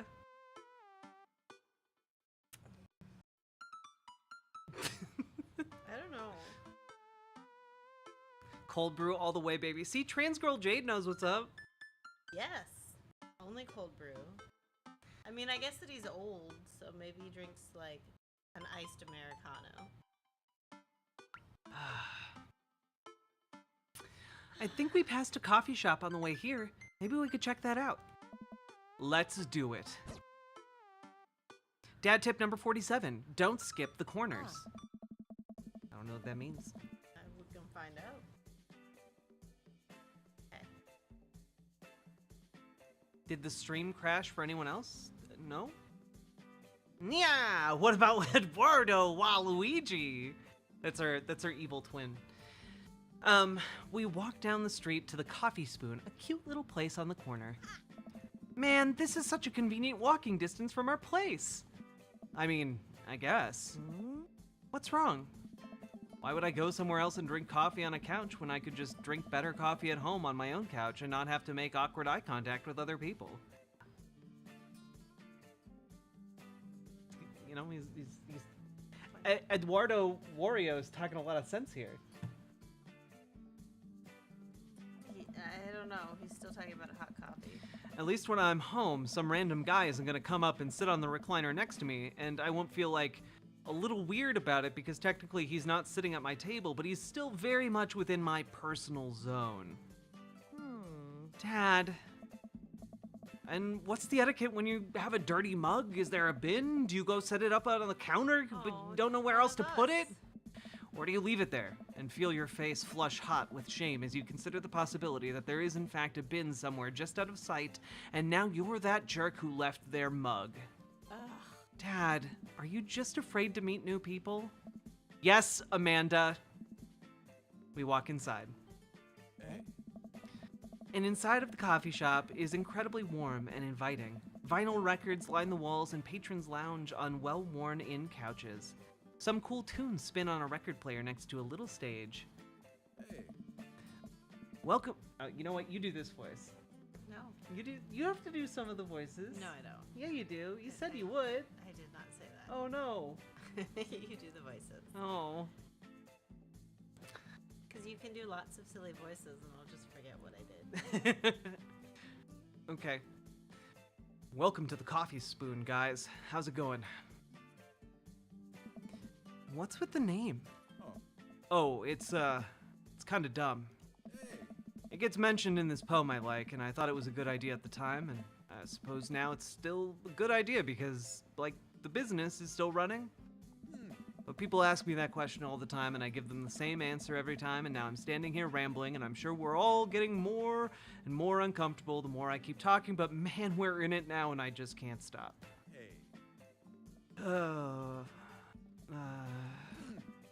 Just pop up with that So, fucking face. what'll it be?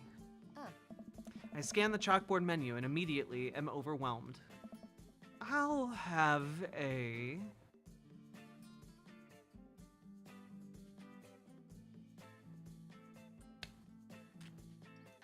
Iced. Iced. An iced Tegan and Sarah? Yes. Even with that name? What else are we gonna do? They're all having stupid names. Oh, he liked that. He liked that. Good choice. I don't get it. Oh, it's a pun. Tegan and Sarah are this really awesome Canadian indie band formed in 1995. They were nominated for a Grammy in 2013 and are known for being masters of not only pop hits, but meaningful lyricism. I'm doing the thing again. But coming right up. And for you? I'll have a macchiato DeMarco, please. Coming right up. Do you want that in small, medium, or Biggie Smalls? Medium. Huh. Wait, is Biggie Smalls big or small? I should change that, shouldn't I?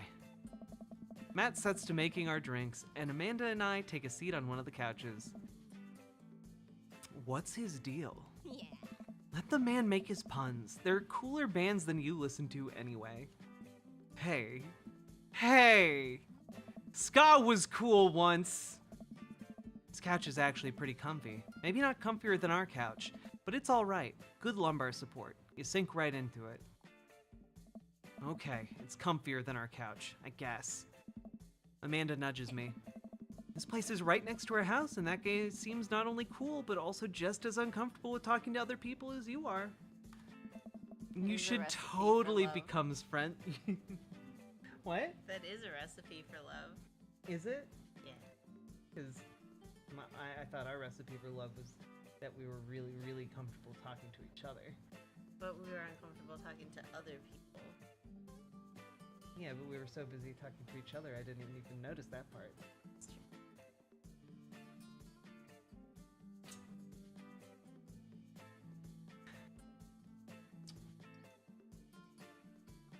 You should totally become friends with him. I don't know.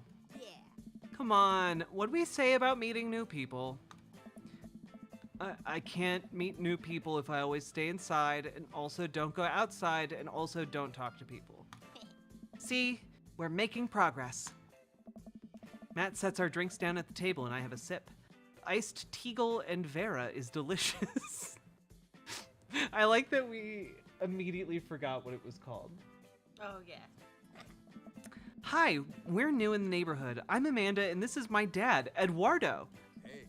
Oh, right on. Pleased to meet you both. You ought to come by when my daughter's hanging around the shop. You two might get along. Yeah, I'm sure we'll come in from time to time. Amanda kicks my leg from under the table. I'm sure we'll be in here a lot. Oh. You know what? Let me get your guys' opinion on something. Matt goes into the back and comes out with a fresh plate of something that smells amazing. Hey. I'm working on a brand new banana bread recipe, and I need to come up with a new name for it. Well, I think we're gonna have to taste test it first so we can get the full flavor profile of, you know, and really appreciate the flavor sensations of... Amanda nods vigorously. She knows this game. Yeah, we need to give that Nana bread a taste if you want us doing free creative labor. I think that would be commensurate with, I've taught her well. We've trained for this day.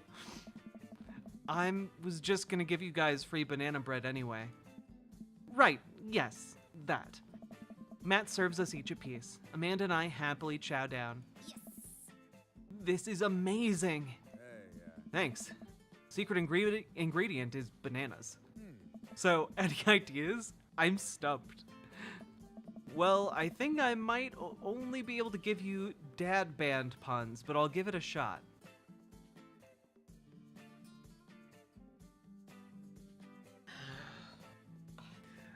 God, I hate it. The Banana Bread Kennedys. The Grateful Banana Bread. Right said banana bread. We're gonna go with Right said banana bread. Like Right Said Fred, but now it's about banana bread. I think the youngsters would like it despite not getting it. That actually has a nice ring to it. Oh, it does not. Really? Yeah. Right Said Banana Bread. Strong decisions. That's art, baby. Huh. I wanted to say baby because I thought it would sound cool, but once I said it, I realized that it doesn't sound good coming from my mouth, and maybe I should just leave saying baby to the professionals. Enjoy your coffee. Thanks, baby. See, it sounds good when you say it. Across the way, a man catches my eye. He sits by himself, brooding over a cup of coffee. Our eyes meet, just for a moment. Question mark, question mark, question mark, dot, dot, dot. I hastily look away, hoping he didn't catch me staring. Who is that mysterious dad? We finish up our drinks and head out.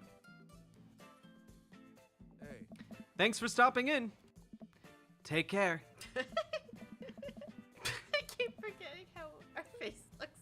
Take your cup of Okay. I'm really glad we picked the cat mouth. Me too. Okay, now that we're full of caffeine, where to? I think we should probably unpack. It's Okay. probably a thing we have to do at some point. I should get back to unpacking. Or should we get some fresh air? Oh, I don't know. it was too late. No, go back. I've got a lot on my plate right now. Did you know that moving is one of the biggest sources of stress for adults? Is it right behind the constant fear that you smell bad because everyone's too polite to tell you? Probably. Huh. Do I smell bad? Amanda gives me a whiff. You're fine, Pops. Let's go home.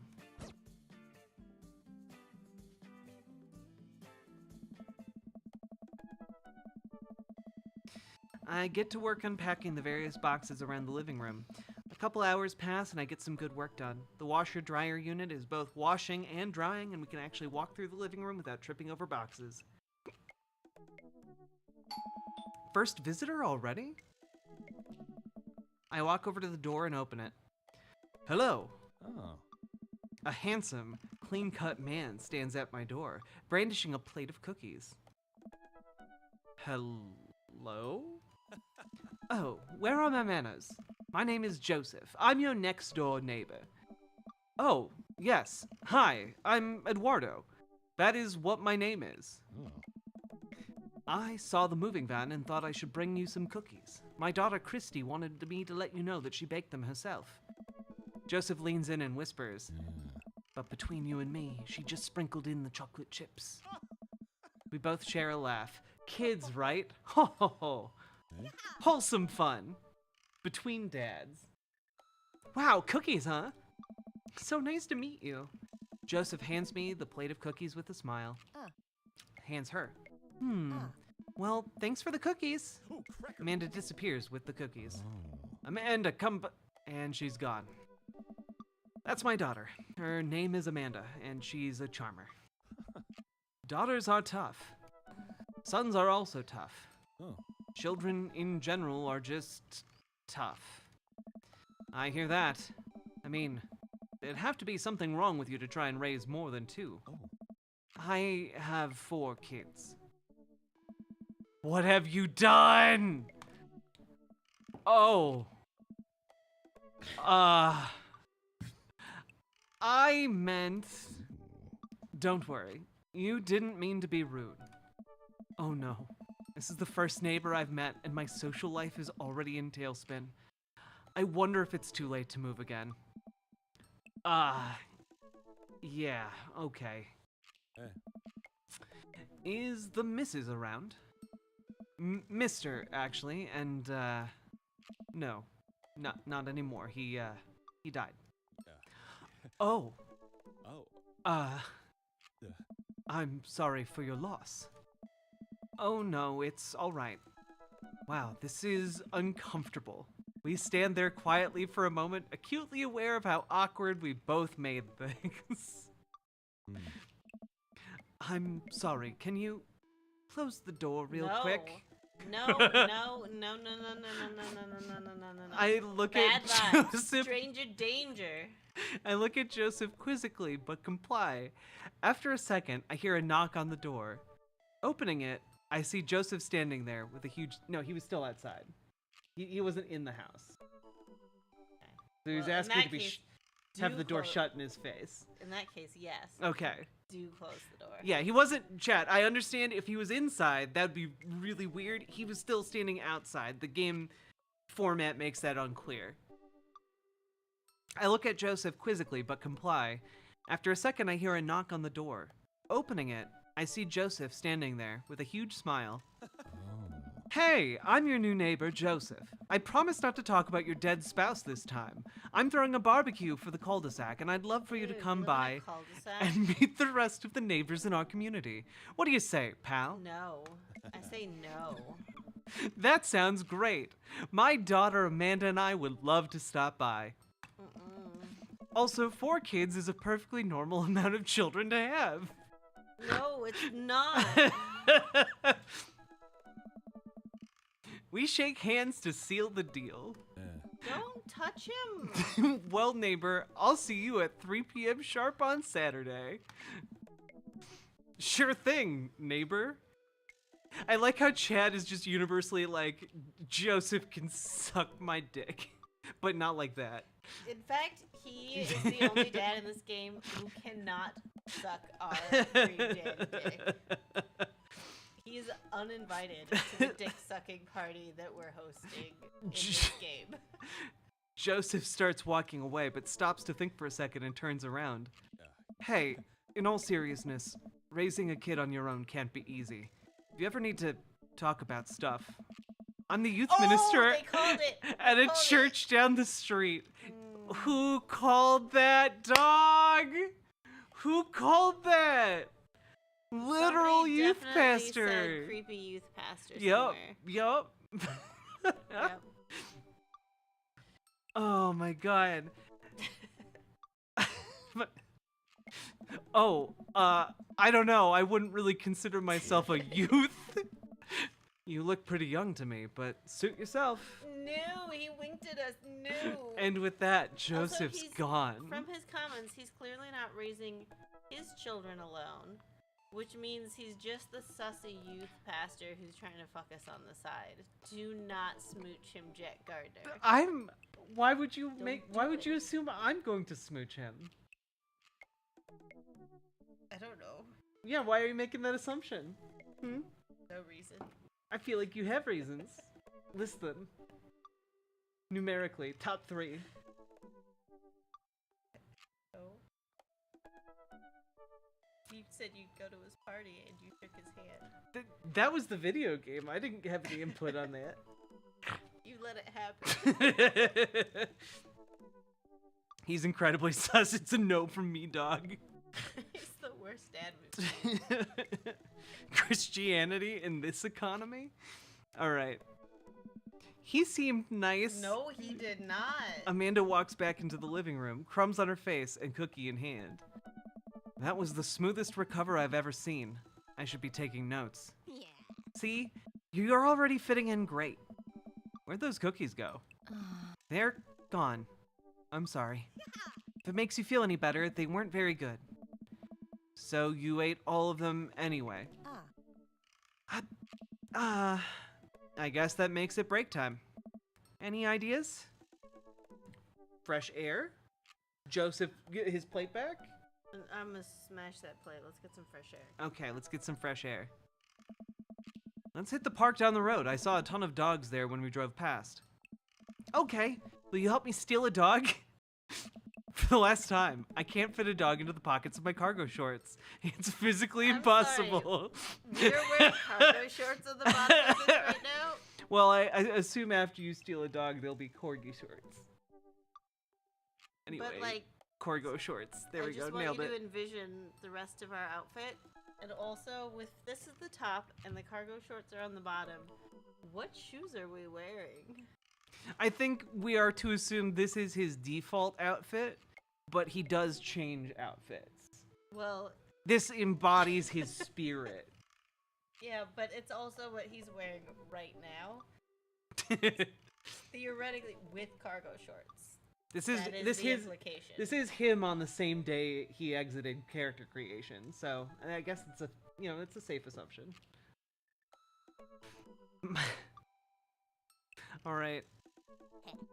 You're breaking my heart, Pops. Dad tip 57. Damn it. I'm gonna go with parsley and onion. Amanda and I begin to stroll through the neighborhood. I can't believe how beautiful it is outside. Kids are playing in the street, the flowers are in bloom, and the faint smell of a nearby barbecue drifts through the air. This place is nice. Too nice. I don't trust it. Me neither, Amanda. Good eye, honey. You can never be too careful. See that baby in the stroller over there? Government operative. We're on to you, baby. We walk for a while and eventually end up at a small park. Toddlers chase each other through the playground, and dogs of all shapes and sizes romp through the grass. It's pretty crowded, but Amanda spots a nice empty bench. We start making our way over when... Heads up! Oh! A frisbee suddenly hits me in the face. No. Also Woof! no to this one. A corgi with a neat plaid handkerchief tied around its neck bounds up to me, wagging its tail. I like your necktie. Ruff! He runs around in circles and nudges my leg with his nose. Oh god, this is the cutest We're dog. wearing cargo shorts. Pet the dog? Can I help you? Impart upon me wisdom? But we are wearing cargo shorts. Yep. And that means the dog put its wet, strange dog nose directly on our leg. A lot of people like dog noses. We don't know this dog and its nose. This isn't our dog. It's true, its nose could have been anywhere. Sniffing up anything. Could be a drug-sniffing dog, just covered in cocaine. I don't know. Somebody needs to put it on a leash. Which... I would say, can I help you? Can I help you? Woof woof! You definitely could have caught that. A guy in a Hawaiian shirt jogs over to us and takes the frisbee from me. No, thank you. You know, frisbees are traditionally caught with your hands, not your face. This fucking bitch threw a frisbee, hit me in the head, then his off-leash dog came and put its mouth on me. And he's coming at me. How are we answering here? You're not supposed to aim for people's heads, bitch. Well, traditionally you're not supposed to aim for people's heads, bitch. But I'm fine, thanks. Ha, I'm just messing with you. I'm Brian, by the way. Oh, that was a really fun message. You hit me in the face. I'm Eduardo Wario, and this is my daughter, Amanda Wario. I look over at Amanda, only to find her sitting on the ground, rubbing the dog's tummy. Hi. Your dog's cool. Ah, old Maxwell sure loves attention. It's great to see another father and daughter out here on such a sunny day. Is that his dog daughter? Where's yours? Brian gestures over to a grassy knoll where a young girl sits on a checkered blanket. She's reading a book bigger than her head. She puts it down and heads over to us. This is Daisy. She's reading The Brothers Karamazov. Karamazov. Teacher tells me that she's reading comprehension skills of a high schooler. How old is she? 10. She's a precious little youngster. Whoa. My natural dad instinct kicks in. I must brag about my child's accomplishments.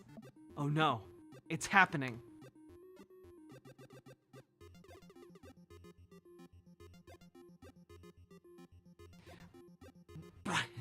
Go on, Daisy, tell him about yourself. That's my girl. Amanda, get in there. Okay. Eduardo's HP, 80. Brian's HP, 80. Okay, we can brag. We can look at our daughter. Or we have items, presumably. We have child art, band-aids, spelling bee photo. Child art. You unfurl your wallet to reveal a tiny copy of a drawing of a cornucopia Amanda did in the first grade. Cute! It isn't very impressive, but Amanda genuinely appreciates... Wait, sorry. It isn't very impressive, but Amanda genuinely appreciates you holding on to it. Brian loses 10 HP. You regain 20 HP. Daisy just started weekly chess club at her elementary school computer lab. She's the president too, of course. Dang, my high school doesn't have a chess club or a computer lab. You lose 10 HP.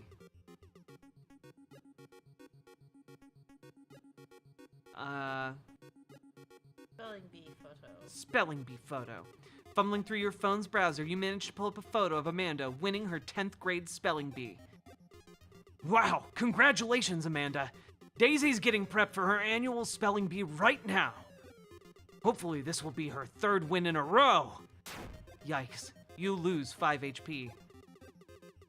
Daisy sold enough candy bars this year to get the top prize, a whole canoe. We're taking it out next weekend. How is that even possible? Amanda could barely get one of those sticky hand thingies. It's extra powerful. You lose 20 HP. Should we brag or look at our daughter? Let's look at her daughter. Can't switch daughters. Amanda is your only daughter. Oh, brag? Amanda here just recently won a local photography award. Wow, congratulations! Brian loses 10 HP. Daisy actually just won a statewide poetry contest. Eduardo's HP, 50. Brian's HP, 60. Brag again. Brag. Last week, unprompted, Amanda helped an old woman with her grocery bags. It's extra powerful. Brian loses 20 HP. Did I mention Daisy said her first word at 10 months? It was daddy. Amanda's was potty. Still cute, but maybe this isn't the time to bring it up. You lose 10 HP. Oh man. Item? Grade card. You pull a wrinkled copy of Amanda's last grade card out of your back pocket. Dad. Awesome grades. Brian loses 25 HP. You really carry that around everywhere.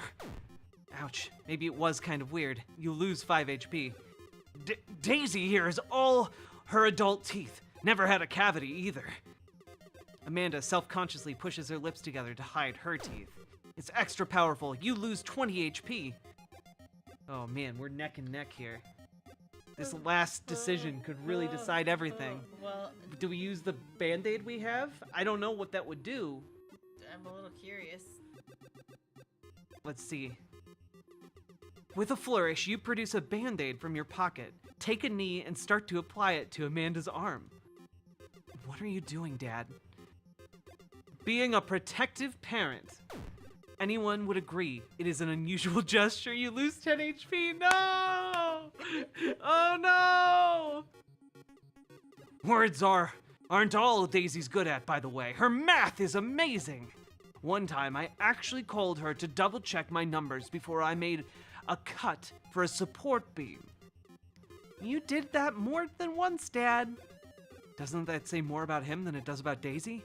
Still, you lose 10 HP. Dang, he's really got us beat. Boy, it's been such a treat getting to meet you two. Did he have to add insult to injury by being such a gracious winner? So I take it you two are new to the neighborhood.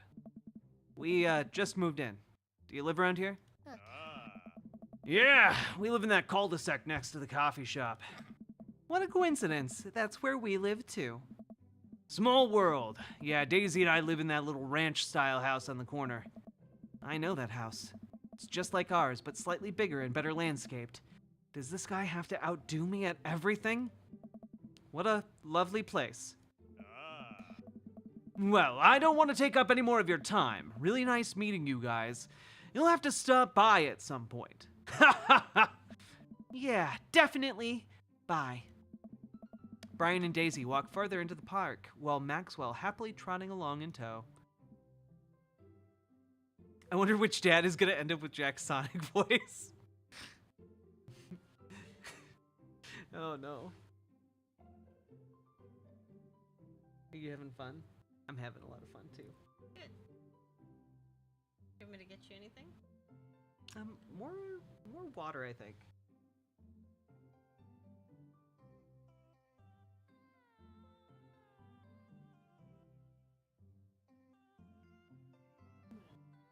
You got this. You got this. I believe in you. You can do it.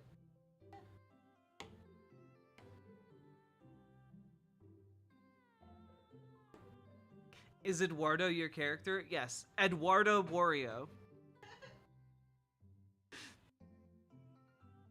Thank you. You're welcome.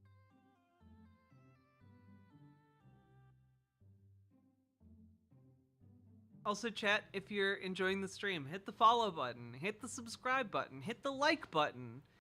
You know, drop some subs or donos if you are so inclined. For me and my lovely partner, Clarice. Good evening, Dragonfly. That is you. You're the love of my life, you know. You are, you are. I like it too.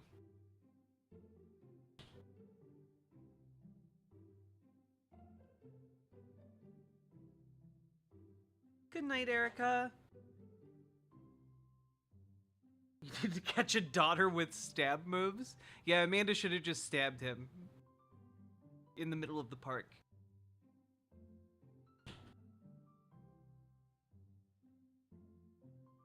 Hey, what?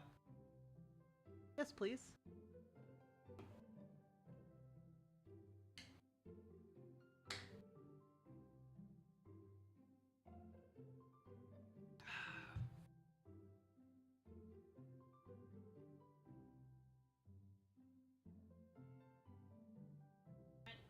Yes. Thank you.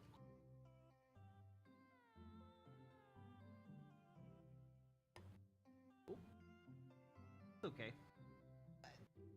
Basically water. Also, you hate this chair anyway.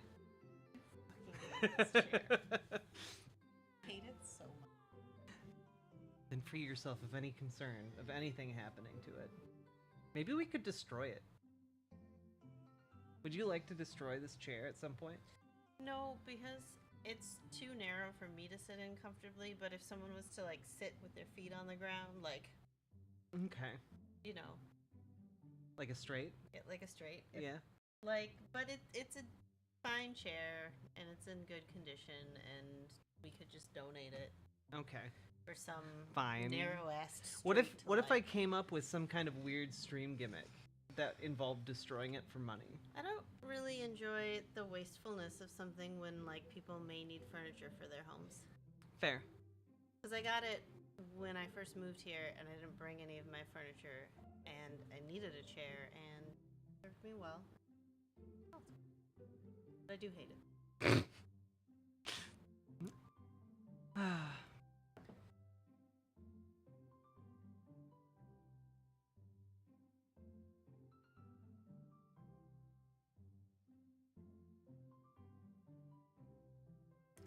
Good on you, Clarice. Indeed. Good on you. For what? Being, like, preserving of things and such.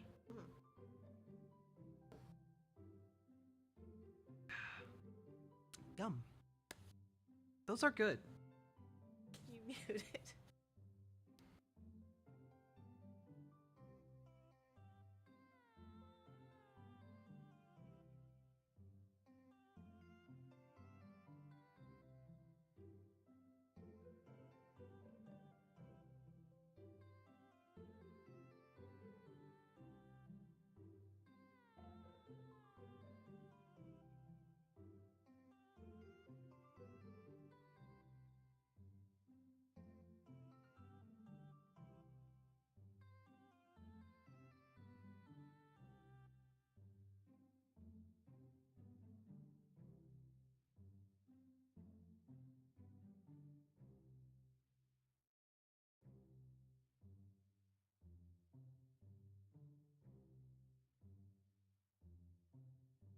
Okay, full disclosure, I farted, but I muted the microphone so you guys couldn't hear, but Clarice could hear. And,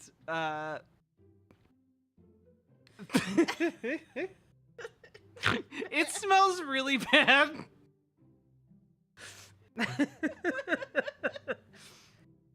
So I wanted to level with you guys about what happened, because there was no way I could contain it. I couldn't, the secret could not be kept. Girls fart? No.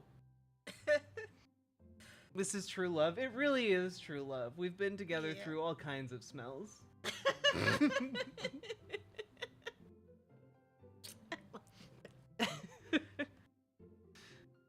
God. It's that Dorito alcohol. Probably. Yeah, we do have that. I don't want to drink it though. All right, let's back to this dad dating game. So far, I feel like the coffee shop guy is still number one. Yeah. Yeah. Because we're awkward and he's awkward, and then they'll smooch.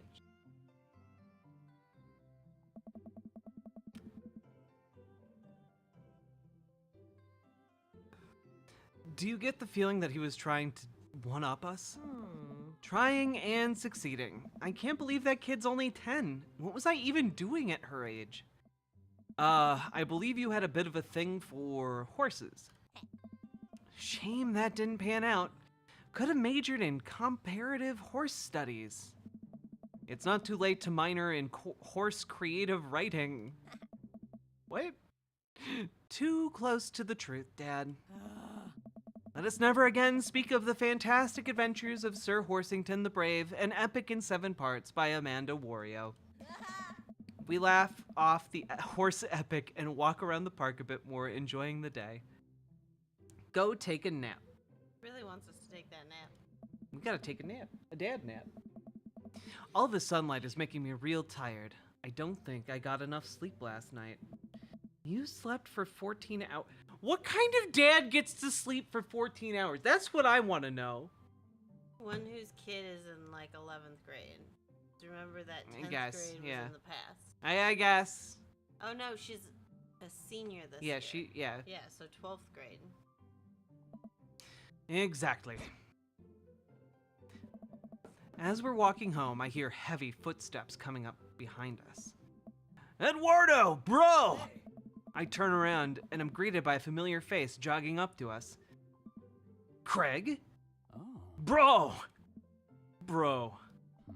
Holy, wow, I haven't seen Craig in forever. Been too long, dude. Yeah, wow, you look great. Nice. Yeah. With that face and our cargo shorts and that blazer. Yeah, I cleaned up my act. Cleaned up his act? Are you kidding me? He's ripped. Amanda, this is my friend Craig. We went to college together. We were roommates for a while, too. Amanda, dude, you probably don't remember me, but you're so big now. Hello, and hello, cute baby. Oh, thank you. The last time I saw you, I think we were about her size. This is River. Say hi, River. He picks up her tiny wrist and waves it around. River gurgles happily. Are you babysitting? Nah, dude. River's my kid. Man, it has been a long time. Feels like one minute we're rolling up to exams having bad hangovers, and the next we're both fathers. Where you been, man? Nice. I was working out in California and just relocated the business back to Maple Bay. No kidding. Amanda and I just moved to this side of town. How's Smashley doing? Oh, man. I mean, Ashley. Ashley is her name. I don't know. She actually still goes by Smashley, and we got divorced last year. Oh, dude. I'm so sorry. It's old news. We each take turns taking care of River and the twins. Ooh, again, too many children. It's all copacetic. Twins? You have 3 kids? Ain't life something, bro? Right? Keg Stand Craig is a father of 3. Keg Stand Craig? Oh, yeah, that was my old college nickname. He got it because he did a lot of keg stands. Nice. It's that thing where you do a handstand on a keg and then drink from the keg. Right. He was very good at it. Bro, I hate to be that guy, but I'm kind of in the middle of my daily jog, and I really gotta keep up my heart rate. Brought River along for, resistance training. You jog daily? I jog yearly.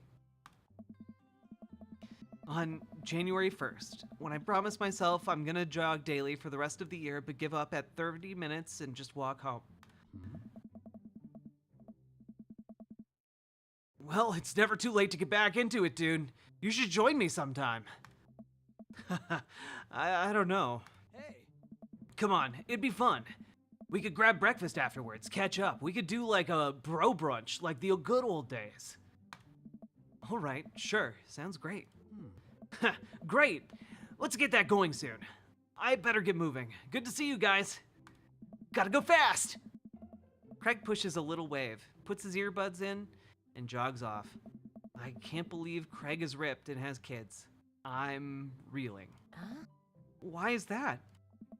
The Craig I knew is not fit to be responsible for any living thing, including and especially himself. One time I watched him drink an entire jar of marinara sauce for dinner. Oh.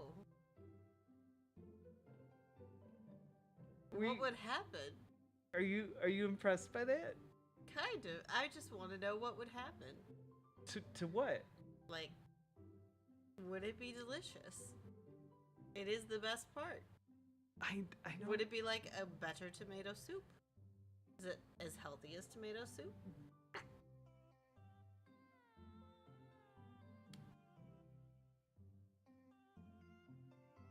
I think that I love sounds you. better than tomato soup. Because tomato soup is disgusting and marinara sauce is delicious. I don't think that drinking straight marinara sauce would be delicious, though. It would definitely be delicious. Do you want... I have jars of marinara sauce right now. I do not want to drink it for dinner, but I also don't want to eat tomato soup ever. But, like, you could have a bowl of it and, like, dip your grilled cheeses in it. Yeah, that's just marinara and then sauce. eat the rest of it with a spoon. Because it's delicious. I still feel like you need something with it. Otherwise, we're talking. I don't know. This is out like, there. Dip mozzarella sticks in it or something, but then you would just drink the rest of the sauce after. I think maybe the most unhinged part about what he's talking about is that you would have to, like just drinking it straight from the jar. He didn't say he drank it from the jar. He just drank the entire jar. He didn't have to drink it out of the jar to have had the... Like, you could say, I drank a whole bottle of wine. It doesn't mean you drank it from the bottle. I guess. But it seems really weird not to put anything else in it.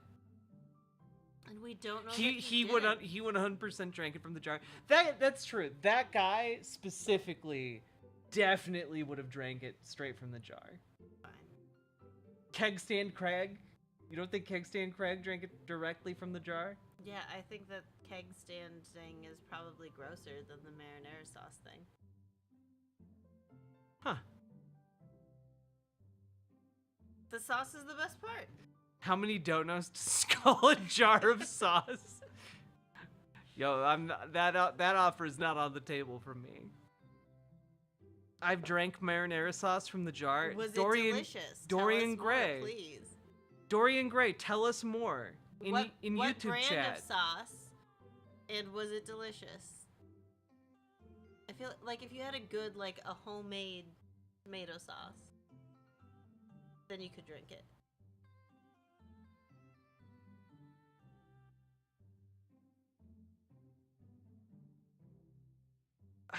I'm so curious. What were the results of the marinara from the jar experiment?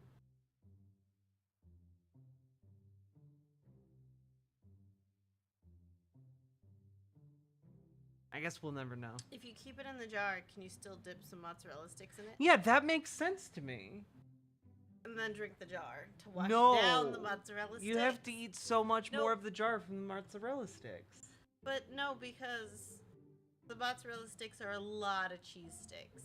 And so if you wash them down with a tomato, it's a vegetable.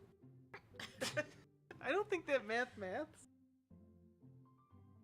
bit at all, but okay. I love you. Love you too.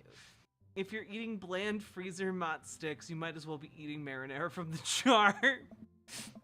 Fair. Wait, Oh, here we question. go. Wait. I don't know, it was from Costco. I just wasn't feeling the effort of making anything, but it was ADHD, nauseous, hungry. But, so was it good though? Question, is this the same level as drinking the corn juice out of the can of corn? Who gets corn in a can? Also, I mean, I've bought corn in a can. But the mozzarella sticks in a jar is weird. Yeah, okay, it was okay. All right. Okay. But no, yeah, like when you're too stressed to make foods and all of the food seem texturally weird or something, like just the sauce. Yeah, I mean, I'm kind of with Amber Brands. It's chunky and it kind of sounds gross to me, but like I'm no judgment. It doesn't have to be chunky. The Kirkland one's not that chunky. Would have been better warm. Okay, fair. As far as drinking the juice from a can of corn or a can of green beans, I cannot. You've gone to a place I cannot follow. That you've gone beyond mortal realm. You're gone.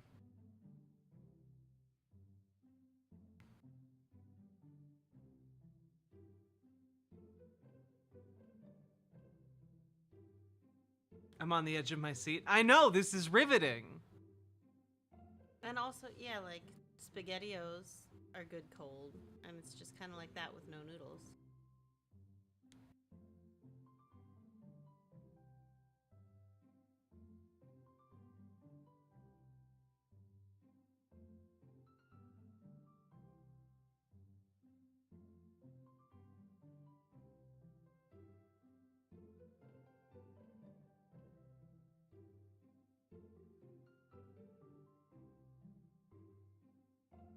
You know the pickled beetroot? I used to drink the vinegar from the jar of that. I feel like pickle juice, though, like, remember that was a whole thing in, like, 2010? Do you remember, like, the pickle shots? Yeah, with, like, I remember the it. whiskey and then the pickle But juice? it was gross. Oh. I thought the whiskey part was not great, but I did like the part where you just drank the pickle juice. Chad is full of goblins. Well, I love goblins. I love one in particular with all my heart. I can see a situation in which I would drink sauce out of a jar. Yeah. Guess. It wouldn't be my go-to, though. No, I've managed to go many years of my life having never done it, but I don't think it seems like an abhorrent thing to do. Okay.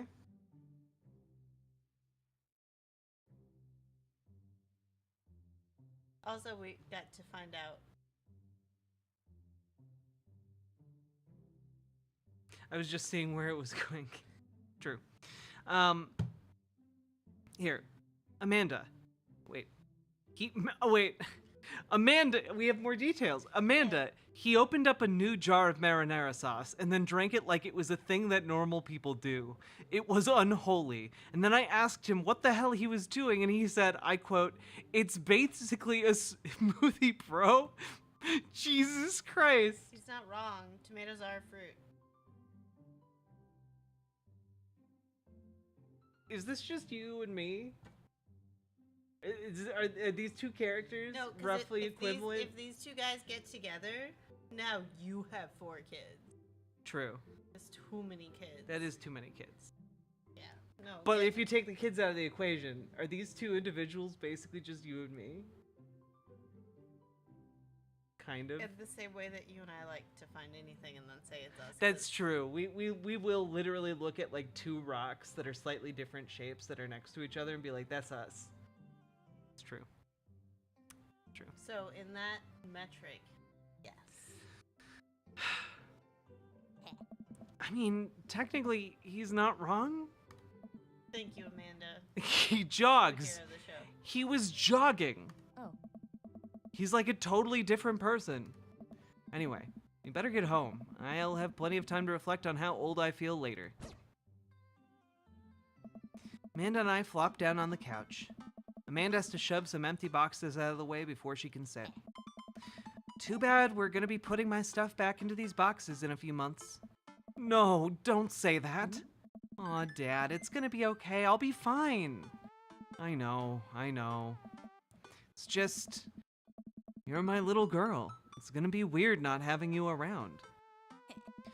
I'll come visit, and I'll text you every day, and I'll take lots of pictures. I mean, obviously, I'm a photography major. You promise? Of course. Are you gonna be okay on your lonesome? Oh, come on, I'll be fine. I'll get a dog or something. A dog? Forget art school, I'll stay for the dog. Is that what it's gonna take? Yeah. Medium-sized dog, handkerchief around its neck, I get to name it. That's what it'll cost for me to give up on my dreams. I'm a woman of simple wants and needs. Well, a dog is a lot cheaper than college. Amanda laughs. Oh. Suddenly, a pile of envelopes slides through the mail slot. Speaking of college, Amanda darts over to the envelopes and shuffles through them. She pulls one out and throws the rest back on the floor. This is from McGowan College of Art and Design. Open it! Huh? But I'm scared.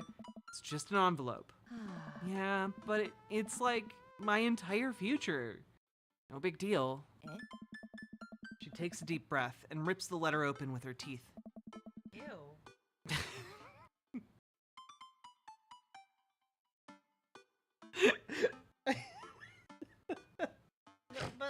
No. But the jar of marinara sauce? Okay. But like that just came in through the mail slot. It's been touching all the other mail. It's dirty. Like yeah, it's been through germs. some mail-on-mail action.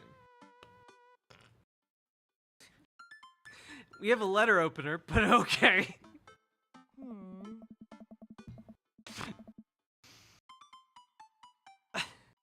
I hold my breath while Amanda's eyes dart back and forth, scanning the letter. What does it say? The admissions committee has reviewed your application. Blah, blah, blah. Her face drops. Regret to inform you that we are unable to offer you admission to McGowan College of Art and Design. Amanda throws the letter on the coffee table. Oh, sweetie. It's okay. I kinda saw it coming. I knew I shouldn't have put that experimental stuff in my portfolio. Their admissions officer told me they just want to see portraits or whatever. Then it's not a good art school. It's true. I pull Amanda in for a big hug. You're an amazing photographer. I know how much work you put into your portfolio. Some other school is gonna want to snatch you up for sure. Yeah, I know. It's fine. Are you actually fine, or are you just saying that? I'm fine. Really. Her face says the opposite, but I probably shouldn't push her on this. Oh, and before I forget, Emma R. and Emma P. are sleeping over tonight. So, you need me out of the way because I'm painfully uncool? I would choose more delicate phrasing, but yes. Well, I'll have you know that I conveniently already have plans for tonight, so you'll have the new place to yourself. Yeah, what are your plans? Quick, think of plans. I think we should attend the union meeting. Gotta attend the union meeting. Boss man's been riding us proles too hard. It's time to rise up for our rights. Dad. Managed to make going to a union meeting uncool. Dad, you're not even gonna invite me to the riot? I'm sorry, sweetie. It was an honest day's work for an honest day's riot. I'm just kidding. I'm actually going to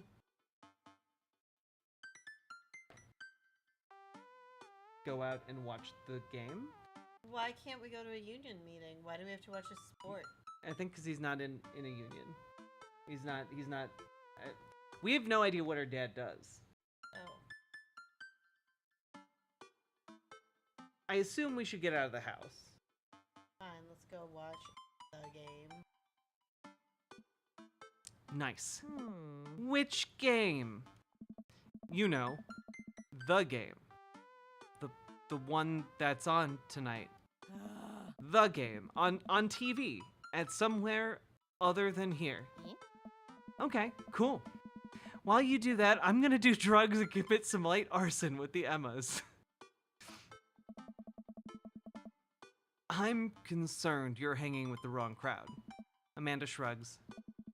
I would have expected you guys to be up to white-collar crime by this point. Maybe money laundering at the least. I'm a street rat, Pops. You're kidding about doing drugs and crime, right? Yes, Dad. Just making sure. I would have to ask that. I'm too literal. If I had a kid, I would have to ask to verify, like, you were fucking with me. I don't want to. I don't want to be unclear on that. I give her a pat on the head. Have fun with your sports. Are you being sarcastic? No, making fun of sports is played out. All right then. I do some light cleaning around the house and decide to clear out right before Amanda's friends arrive. Before I leave, Amanda stops me. Hey, don't forget that you have that meeting with my English teacher tomorrow. Oh, right, Mr. Vega. Yep, totally remembered. I'll be there. Always help a friend. Wow, I guess I really didn't think this plan through. Not entirely sure where the closest bar is, and Amanda still hasn't shown me how to use the GPS on my phone, so I'm just gonna pick a direction and walk into it. Let's go this way. Cool. Okay, we're marching. We're marching in the direction of the game. Are we literally marching? Any game, really. In the distance, could it be? A big burned out neon sign hangs above a tiny dive bar. Jim and Kim's, huh? Alright, it'll do. The bar is small and dimly lit. The crack of pool balls sounds in the back as patrons laugh and joke. A string of multicolored Christmas lights hover above the bartender. I can't tell if he's Jim or Kim. I pull up a seat at the bar. What'll it be? 1 beer, please. Sure thing, boss. The bartender slides me an ice-cold beer, and I take a sip and enjoy the refreshing taste. Say, are you Jim or Kim? I'm Neil. Oh. I awkwardly turn my attention to the game, which is being played on one of the TVs on the wall. As luck would have it, my team of preference is not only playing, but is currently in the lead, which is always a good thing. The brightly colored mascot, which is some kind of animal, does cartwheels. I silently cheer on my favored team, hoping that I don't get into any confrontational arguments with a fan of the opposing team. This is resonating. This sounds like sports. Yeah. Several people in the bar are wearing the distinctive colors of the team I dislike, although I believe from their demeanor that, like me, the passion for their team is all in good fun. Hey. A middle-aged woman holding a nearly empty wine glass sidles up to the bar and sits uncomfortably close to me. Hey, sailor. Oh, hello. Good to see fresh meat in here. I'm Mary. Come here often? Oh, no. I actually just moved to this part of town today. I'm Eduardo Wario, by the way. Are you watching the game? Yeah, my preferred team is in the lead. If they keep this up, they'll win the game with ease. Oh, I love that team. And I also love that game. I love someone who knows their way around balls. I'm getting the impression that she's a little drunk. Buy a gal a drink?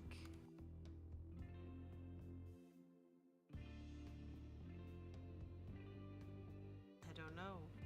Are we buying Mary a drink? I think she's had enough. But if you want to... No, this is your choice. No. No? No. Okay. Don't buy Mary a drink. Maybe some other time. Come on.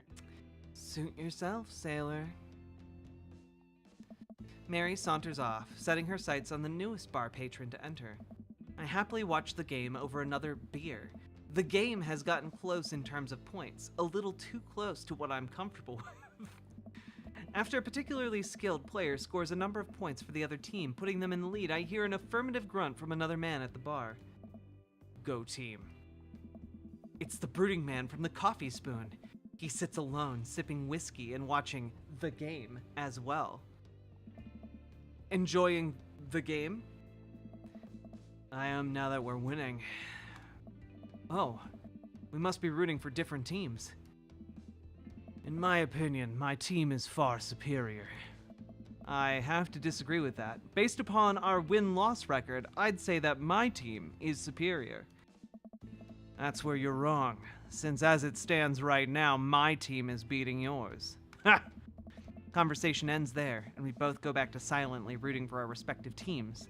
The game is close, with both sides playing their hardest to win. But in the end, my team prevails. Quiet cheers ripple through the bar. I raise a respectful glass at the man drinking whiskey. He raises his in response. An unspoken truce is formed between us based on a mutual love for the game. He motions to the bartender, who pours 2 glasses of whiskey. The man slides one over to me. The name's Robert. Thanks. I'm Eduardo Wario. You must be new here. Mary already hit on you? Yeah. Robert chuckles. She's a peach. Well, you picked the best bar in town. Slimy as it is, you'll never find a better spot than Jim and Kim's. Is there actually a Jim or Kim that runs this place? Oh. Nope. That'd be Neil. Neil waves from across the bar. Oh. Good guy, Neil. Not enough Neils in this world. Oh. Okay. You a whiskey fella or a beer fella? Beer, but I'll drink most things. You like shots?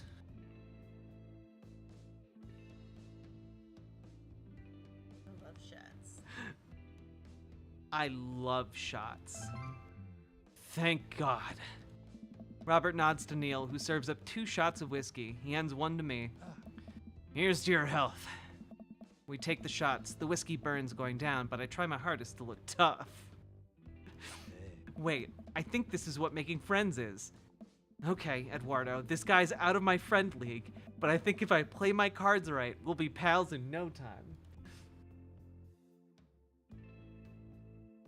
Let's compliment his cool leather jacket. Okay. While we wear cargo shorts. I like your jacket. Thanks. Been in my family a long time. Passed down from firstborn to firstborn. Cursed, some would say. Man, this guy is mysterious. And cool. Hey. Way cooler than I am, at least. Robert signals to the bartender for another round. What are you doing here tonight? Running from my problems. I want to sound tough to impress him. Running from my problems. The usual. I like your style. I knew He that was would impress him. impressed. He gets up. Be right back. Gotta powder my nose. Never seen Robert this talkative. He must like you. I guess so. I gotta admit that Robert had a gruff charm to him. If a guy like that thinks I'm cool, then I really must be. Robert comes back from the bathroom and grabs his leather jacket. I'm gonna go home. You heading my way? Oh ho ho. Oh ho ho. Robert and I leave the bar and find ourselves walking in the same direction. I live in this cul-de-sac down the way. Does everybody live there? Me too. We just finished unpacking today. Hey. Great place to be. Great neighbors. Well, some of them. Who's that? We get to Robert's house, which is just a few houses away from mine.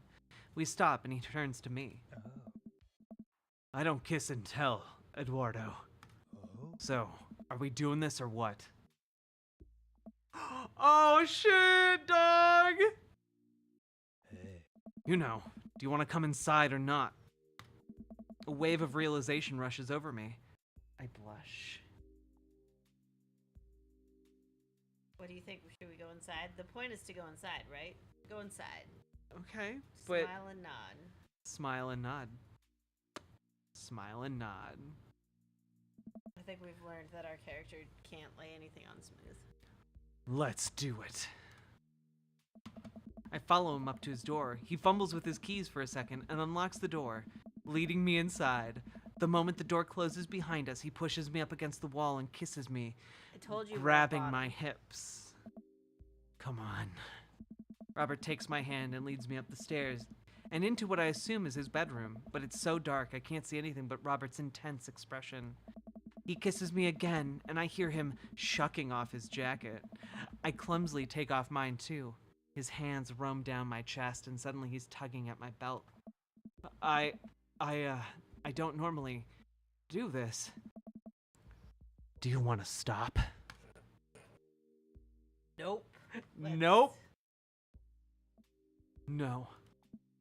Good. Robert continues to unbuckle my belt and guides me to the bed. Let's have some fun.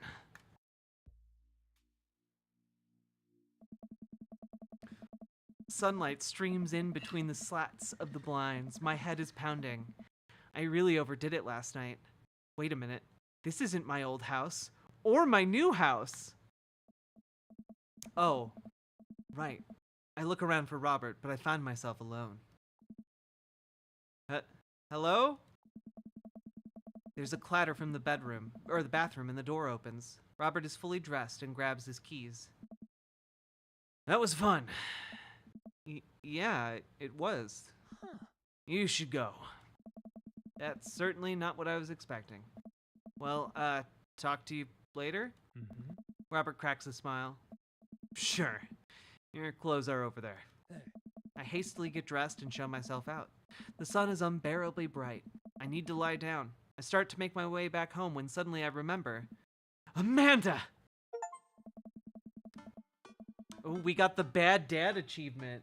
Because we're one bad dad. I rush back home and throw the door open. Something smells delicious. Amanda? Amanda runs out of the kitchen and looks slightly disappointed. Aw, man, I was kind of hoping you'd gotten kidnapped and I was gonna have to come rescue you. No, I, made a friend at the bar last night and ended up sleeping over at his place. Where are the Emmas? They left a little while ago. Oh. You guys have fun? Yeah, we watched some movies, ate snacks, stole a car, you know, the usual sleepover stuff. You teens and your larceny. So, this breakfast that's cooking, what's that all about? Well, there's hash browns and eggs and bacon. Can I... Yes, you can have some breakfast. Bless you, sweet child. My head throbs. Ugh, I gotta do something about this hangover. Amanda, your loving father might have overdone it last night. Oh, somebody's hungover. Father of the year. You wouldn't happen to have any aspirin or... I've got just the thing. Oh, hang on. Amanda runs over to the fridge and pulls out a jar of pickles. Amanda, what? Drink this. The pickle juice. Yep, it's what I used once. I would assume someone would use. I also assume that it works pretty well. Although I've never tried it before, and won't try it, obviously. Side-eye. Give her a stern yet resigned side-eye. I eye her suspiciously. I eye the jar of pickles even more suspiciously. This better work. I down a sip of the tart juice. No, more than that. Way more than that. Hey. I mean, I assume. Watch it, you. I drink more pickle juice and help myself to the delicious breakfast that Amanda has graciously allowed me to partake in. After inhaling some hash browns and dunking several pieces of bacon into runny egg yolk, I'm starting to feel a little better. Amanda grabs her backpack and keys. Well, I gotta get to class. Don't forget the meeting with Mr. Vega, okay? He said it was important. Love ya! I'll be there. Knock 'em dead, kiddo. Always do. We do our secret handshake and she's off. I get a little work done at home before I glance at my watch and see that it's almost time for the meeting. I hop in the shower, change clothes, and head on my way, still a little hungover. Dad tip number 76. If you don't have something nice to say, don't say anything at all. I arrive at Amanda's school and check in at the front desk. They give me a bright orange visitor sticker and send me on my way. I'm barely awake and feeling pretty haggard, but hopefully nobody will notice. I check my watch and I'm relieved to see that I'm only 2 minutes late. Wait, was it room 103 or 108? I spot a youth standing at his locker and approach him for help. Excuse me, do you know where Mr. Vega's classroom is? The youth turns around and looks me up and down with heavily lined eyes. Come on, kid. I'm late for a meeting. Mr. Who? Mr. Vega. I don't know. Have you tried the exit? Okay, wise guy. You gonna help me or not? Fine. Up those stairs and to the left. Can't miss him. Head up the stairs and walk around, unable to find Mr. Vega's class anywhere. After a couple minutes of searching, I head back downstairs. That punk youth sent me on a wild goose chase. I get back to where the low-rent Gerard Way is standing, fully ready to give him a piece of my mind, when suddenly a head pops out of the classroom next to his locker. Oh. Ah, Lucian. Don't you have a third period to get to? Huh. Fine, Mr. Vega. Oh. Wow. Now I'm officially 10 minutes late. I glare at him as he walks away. We are not cool. Ah, you must be Eduardo. This period is almost over. Would you mind waiting in the back? Oh. Mr. Vega leads me in, and I take a seat at one of the comically small student desks in the back. I might get stuck in this. Oh. All right, here we are. Now, who can tell me about the unreliability of the narrator in J.D. Salinger's Catcher in the Rye? Yes, Colin? Colin stands up and does the thing where he blows into the crook of his elbow to make a fart noise. Oh. The whole class erupts in laughter. All right, everybody. Very funny, Colin. Please sit down. Now, Holden Caulfield is an unreliable narrator in the sense that the bell for the end of the period rings. All the students immediately get up and make a break for the door. Remember to do the reading and answer the response questions on page 194 of your textbook. Nobody's listening. Oh, not, I guess.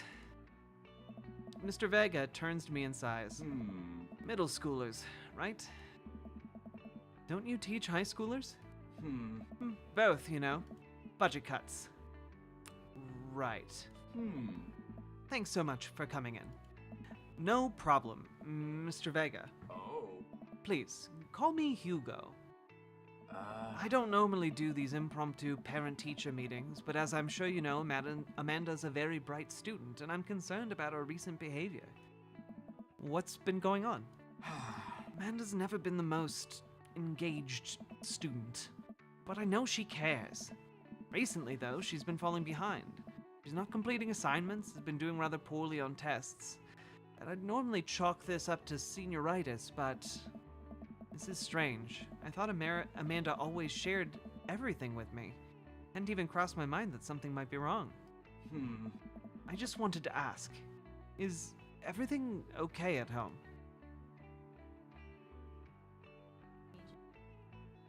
We just moved. Well, we just moved recently, but it was only from the other side of town, and Amanda was more excited about it than I was. Oh. See if you can talk to her about it. I know she values you a great deal and would appreciate your guidance. If she keeps heading down this road, I know how important art school is to her, and I would hate to see her miss out on the scholarship money that she clearly deserves. I'll make sure to talk to Amanda. Thanks for letting me know, Hugo. Hey. Anytime. On my way out, I stop, thinking for a moment. I turn to Hugo. Hey, Hugo? Yes? They ever catch that rye? I'm sorry, we turned around. We thought about it. Turned around. We initiated conversation to do that.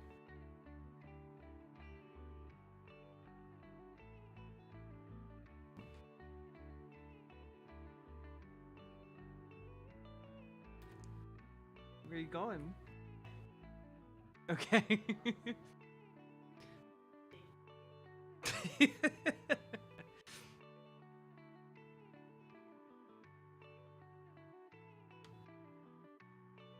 And folks, if you are enjoying the stream, we've been going for over 3 hours now. Consider hitting the follow button on Twitch, the subscribe button on YouTube, the like button on the YouTube stream. And consider dropping those subs and donos. I'm having a really good time. No collar gap there? True.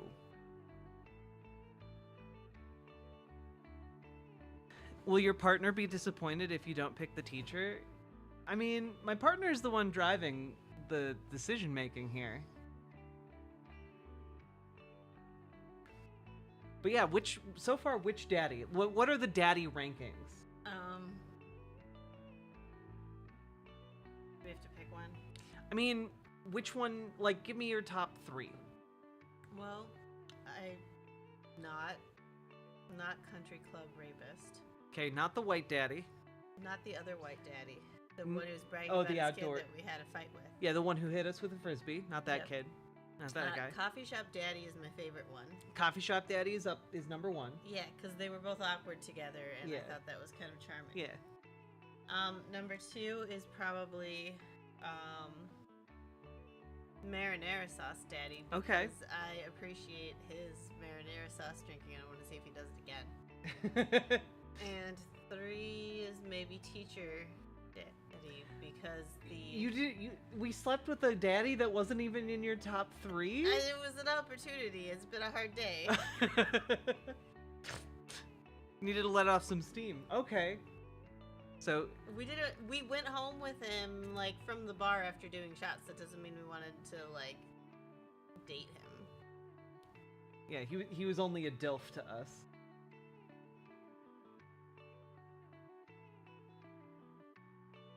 Clarice is all about Mr. Marinara.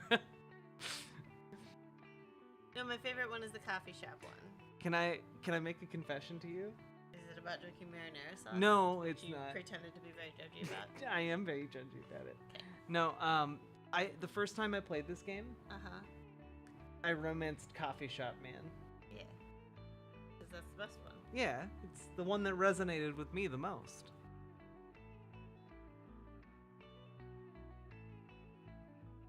All right.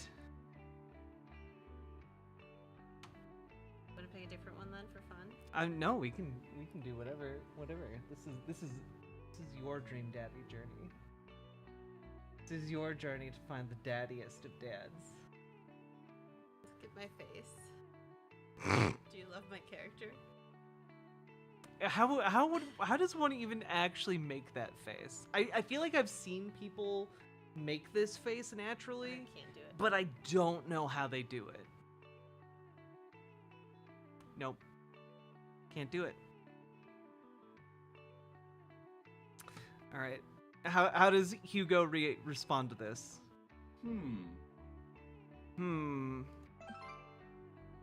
Yes. Well, that was more effective than I thought. I leave the classroom and make my way out of the school. I'm still a little bit in shock that Amanda was able to hide this so well from me. She's always been such a force of positivity in my life, especially after we lost her father. Amanda must be done with classes for the day by now. I'm sure she would appreciate a ride home, and maybe I can talk to her about what's going on. Huh. I pull up into the carpool, and Amanda hops into the passenger seat. So, did you have fun gossiping about me? Mr. Vega and I actually just gossiped about our celebrity crushes. So you talked about Mario Batali the whole time? It was a very productive meeting. Huh. What? Your Wario character Yeah. has a crush on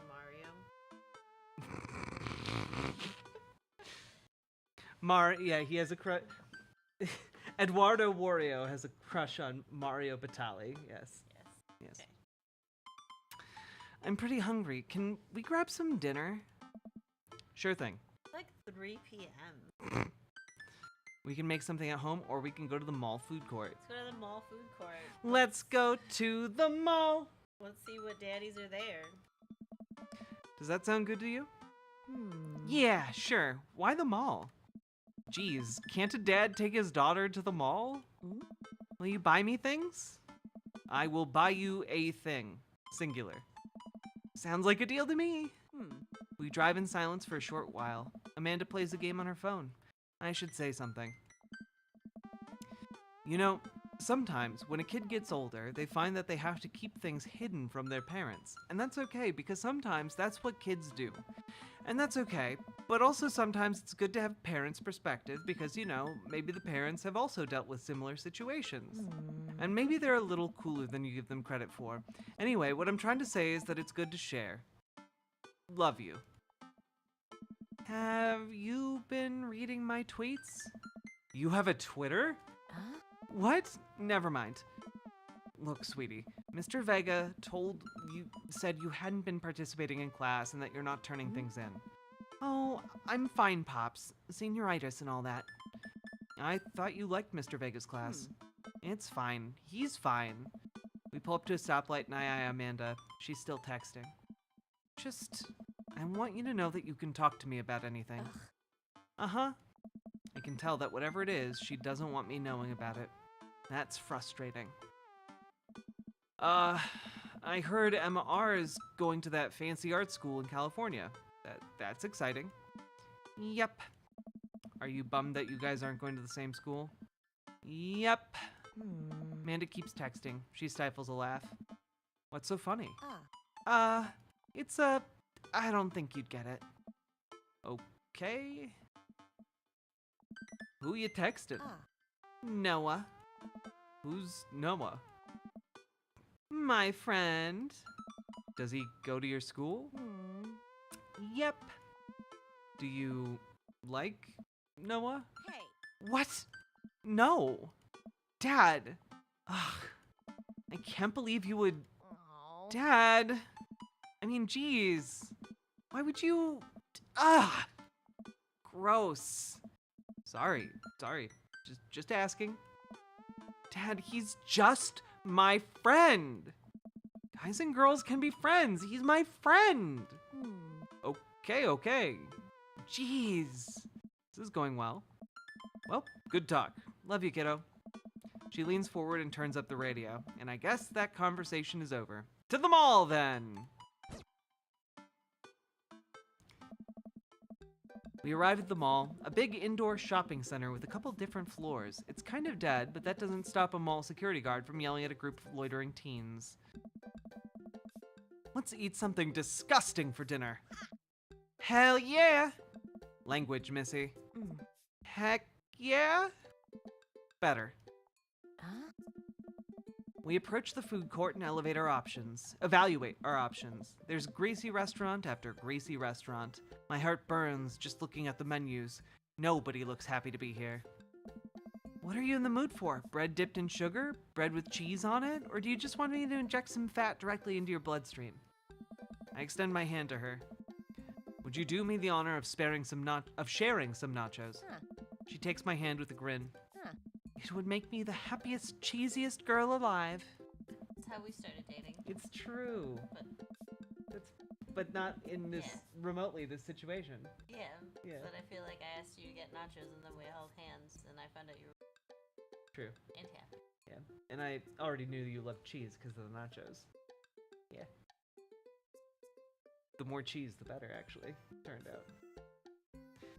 Just like nachos. Oh, yes. Yeah. Cheese women. What? These are bad. These are very bad.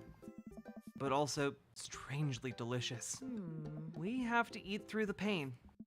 We enjoy the fluorescent, cheesy goodness together until we're all out of nachos. So, something's been bothering me for a while. Can you explain memes to me?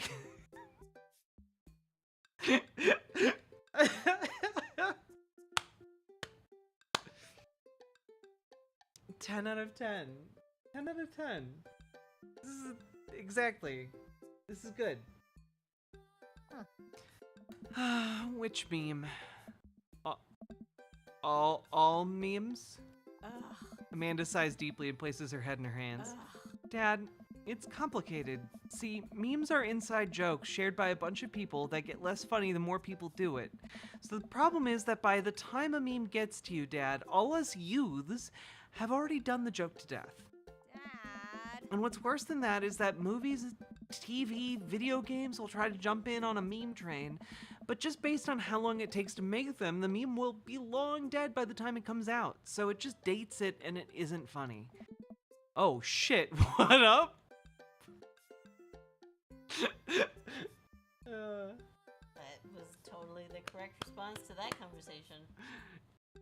He that boy. I really like the oh shit what up memes. I really like the frog on a unicycle. I feel like society got worse after that meme died. We need to bring him back. Where was he in our moment of crisis? Probably unicycling on some beach somewhere. Seems extra difficult because of, the sand. Well, he's very talented. He's a frog that can ride a unicycle, Clarice. Fair. He's clearly used to dealing with adversity. Do the youths even meme anymore? Seems like it wouldn't be cool now. It's a dying tradition, a dying art. Firefishy, this is Dream Daddy.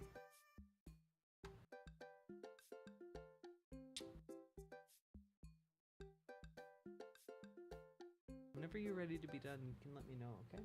Well, we can save it. Okay, let's get home from the mall. Okay. I am sleepy, but this is also a fun game. Dad, please. Anyway, changing the subject. Where to now? Wanna go to that goth store? What? You know, the one that's all black and tries to establish itself as anti-establishment despite being the exact representation of the establishment? I don't know what store you're talking about. You know, the one where you can buy chain wallets, and it's basically an assault on what people fought so hard against in the punk and hardcore movements of the 70s and 80s? Dude, you gotta be more specific. The one you threw up in that one time. Oh, that one! Amanda runs into the store with me trailing behind her. She makes a beeline for the back. There it is! You can still see the outline, kinda. I'm so... proud? Speech! Amanda. Yeah. Speech, speech, speech, speech, speech! All right, I'll do it if you stop chanting. Amanda stops immediately. I clear my throat. Thank you all for joining us here today to commemorate a historic moment that would forever shape history.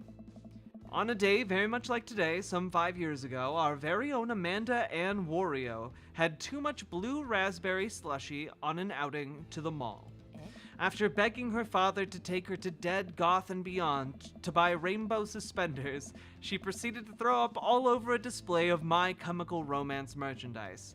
Her loving father then had to pay for said merchandise, which to this day remains among our possessions. Thank you. Amanda is moved. She begins clapping, slow at first, then faster and more vigorously. Several other patrons turn their heads. One of them also starts clapping. I bow my head. Oh hey, chain wallets!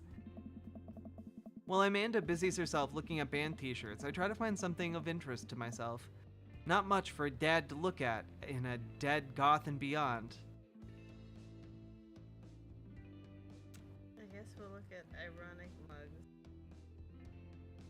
Looking at the ironic mugs. I'm suddenly stricken by existential fear. If there's only one number one dad, then why are there so many mugs here that say that? This whole time I thought I was the only one. If I'm not number one, where do I place on the global dad ranking charts? I have work to do. Look, this is very important to me. I overhear a stifled argument over at a cash register. An older gentleman is carrying a garment and showing it to a bored-looking cashier with pink hair. No.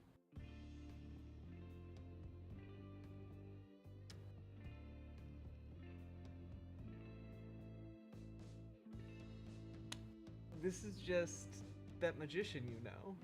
I don't know this magician. We're not friends. This is just your close personal friend, the magician. No, I fucking no. I do not know this person. But this is him, right? Yes, yeah, okay, okay, cool, cool. Yeah, alright. Dad killer? Don't fall for his charms. It's just cheap street magic, chat. Guy's a bitch. We don't even know anything about him. I know everything about him. He comes out to the bar way too often, drinks way too much, thinks I'm Ashley. Hate this dude. Unironically, Clarice knows a guy that is almost exactly this guy in real life.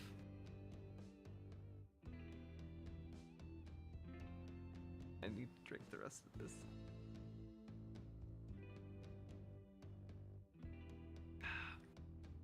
That's it? Okay.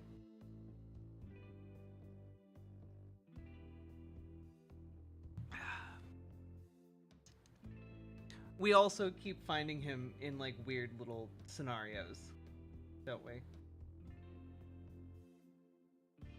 I don't know if we want to bring that up. No. Okay. It is funny though. I mean, it's kind of funny. I think it's funny. I think it's really funny. You know, a kind of a bastard of a magician. Do you understand how many of this dude go to all the places that I used to go? Like, you think it's funny because you saw like one of them in some bad B movie, but like there's so many of this dude. They all suck. Well, clearly they're vampires. Okay, I'm gonna be done. Okay. I can see that. Don't know what to tell you, dude. I just work here. What? Listen, when I bought this online, the website said this blouse was Victorian inspired. However, when I received it, it clearly held the trademark of Edwardian dressage. I'm sorry, is he trying to return the one? Do you want a coupon? One, presumably there was a fucking photo of the shirt on the website.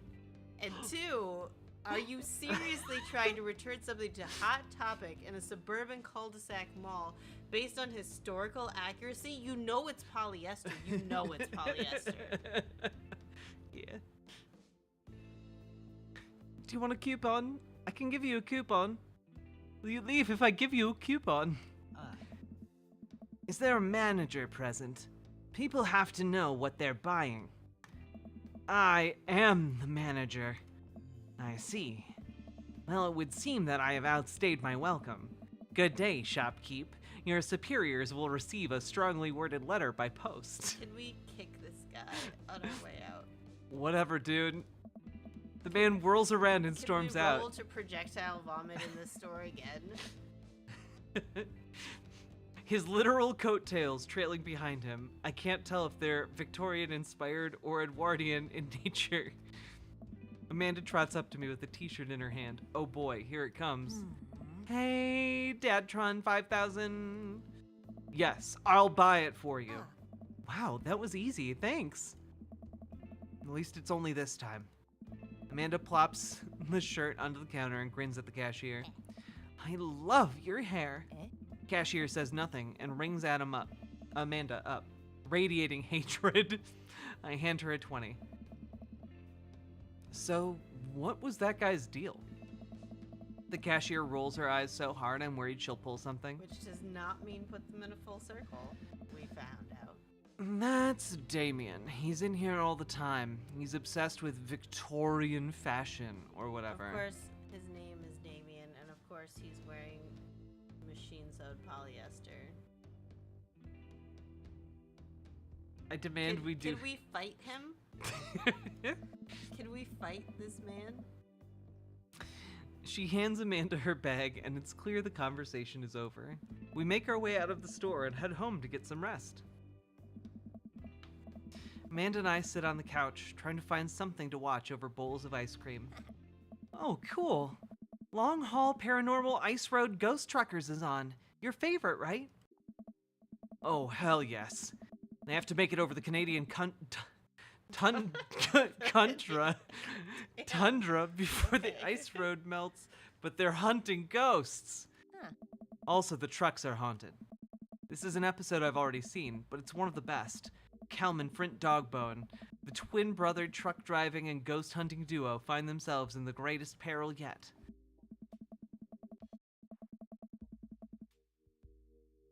What? I want to hear about the peril. Oh, okay. Oh no! Ghosts done got control of the truck. I can't steer them. I can't steer on them. They're damn ice roads. Let me use this EVP meter to try and communicate with the spirits.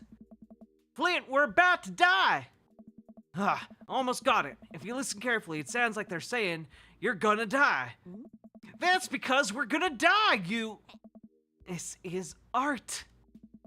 The episode ends, and Amanda excuses herself to go and start arguments on the internet. Like a true poster. I stay up a little longer, curious about the exploits of Callum and Flint Dogbone after the disastrous ice road accident. Afterwards, I crawl into bed and get a good night's sleep. Amazing stuff.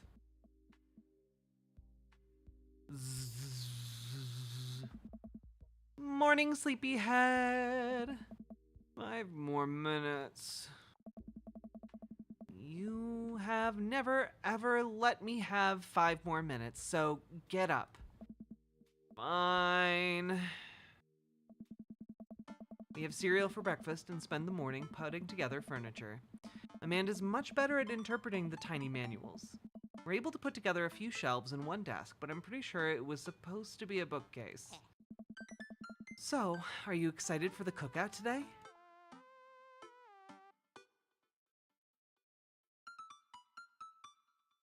Is this with the shitty man? I think it's the whole cul-de-sac, so everyone who lives on the cul-de-sac will be there. Okay, excited to beef up my grilling skills. Oh, shit! Okay. I'll see this as a learning opportunity. If I can snake some hot grill tips, I think we can consider it a success. Do you want to meet some of the people in the neighborhood? I'll probably end up standing uncomfortably in the corner with a plate of food and hope that nobody talks to me. Dad, you're a beautiful work in progress. We'll get that butterfly to emerge from the cocoon. The social butterfly. Well, we better start getting ready. We definitely don't want to be late. What? No, we have to be fashionably late. Who shows up to a cookout on time? True. Amanda is very worldly. I feel like either if you know them really well, you show up early and you help, or you don't know them well, you show up late so that they had time to get everything done with the people they do know better who showed up early to help. Yeah. But showing up right on time is weird. It's true. You know what? We're going early, just because you said that. I head out the door and Amanda reluctantly follows. We walk across the street to Joseph's house with a store-bought veggie plate. I'm a terrible cook if it doesn't involve a grill. I guess we're not as early as we thought we were. Joseph's backyard is already packed with people and the smell of hot dogs wafts through the air. Small children run through a sprinkler and adults chat in small clusters. I set our veggie plate down on the table next to the 2 other veggie plates. Hey, there's Joseph. I wave to get his attention. The moment he sees us, he jogs over, arms open wide. Welcome! I'm so glad you 2 are here. And you brought veggies! Let me introduce you to my family. Kids, come over here. This is Chris, my eldest. Hi. This is Christian and Christy. They're twins. There's a lot of twins in this town. They stare creepily and say nothing. Then, of course, there's a youngest. Krish. Wait, where's Krish? Maybe Mary put him in his crib. Oh no, it's the woman from the bar the other night. What is she doing here? Oh, and how could I forget my lovely wife, Mary? Hey. Joseph pecks her on the cheek. She smiles. Mary, sweetheart, did you put Krish to bed? I'll have to go look for him. What? You'll have to... Joseph takes a moment and regains his composure. Mary, this is our new neighbor, Eduardo, and his daughter, Amanda. I'd shake her hand, but I have a glass of wine that I need to tend to. I love her. Nice to meet you, Mary. For the first time. Charmed. Well, I have to go over there now. Mary leaves. Oh God, this is so awkward. I wonder if Joseph knows. I wonder if Mary knows that Joseph knows. I wonder if Joseph knows that Mary knows that I know. It takes all of my energy not to run away from the barbecue and start fresh in a new city. Oh. Ha ha ha. My wife has a wonderful sense of humor. But please, you two enjoy the barbecue. All the guys are really excited to meet you. Amanda and I mill around and try some of the food spread out on the table. I pick at some deviled eggs. Amanda grabs a small paper plate and immediately begins piling it with baked goods. Does deviled eggs usually have 2 L's? I don't know. It looks weird. Hey, I love you. I love you too. I don't want to have to make friends. Dad. Come on, Dad. Who are you going to party with when I go off to school? But I don't want to have to do pleasantries. Dad. Ugh, they're going to talk about weather. Oh. Go do it. Make a friend. But how could I possibly abandon my only child at a social function? That's bad parenting. An achievement. We have earned this place. Probably. This plate of cookies is my new dad. Bye. Amanda shoves me into the center of the yard. Well, here goes nothing. I look around at the party, and I'm surprised to see some familiar faces. Isn't that the barista from the Coffee Spoon? Oh, dang, Robert's here? Didn't that guy throw a frisbee at my head? Isn't that the guy who was throwing a fit in Dead Goth and Beyond? Isn't that Amanda's teacher? Hey, I know Craig! But wait a second, all of these people live in our cul-de-sac. That can't be right. I'd better investigate.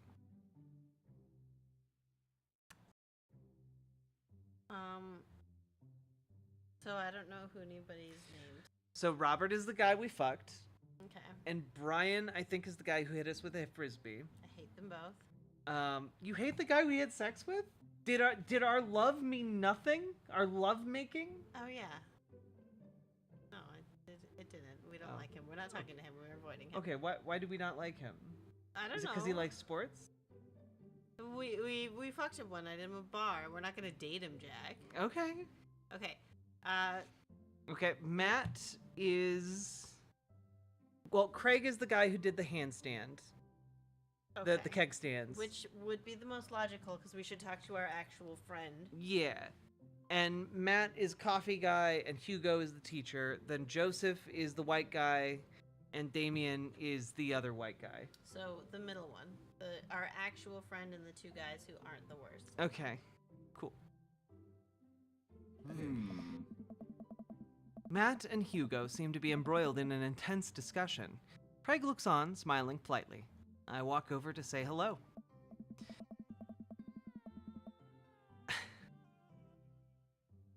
Well, I don't think it's fair to try and compare 2 art movements like that. Periods in art only exist because they're a unique byproduct of the social and political climate of a time and place. To try and take something like, say, the Rococo period and compare it to postmodernism in America, you're completely disregarding the context in which a work of art is created. Matt and Hugo seem to be so busy talking they don't notice me. Craig leans in. Dude, I have no idea what's happening. Let's listen in. Because we don't want to date our friend. We want to date one of these men who we're not already friends with. We don't want to date the guy who drank an entire jar of marinara? He's our friend. Why would we date our like, childhood friend? My college friend. That'd be like me dating Katie. That would be weird. That's weird. Yeah.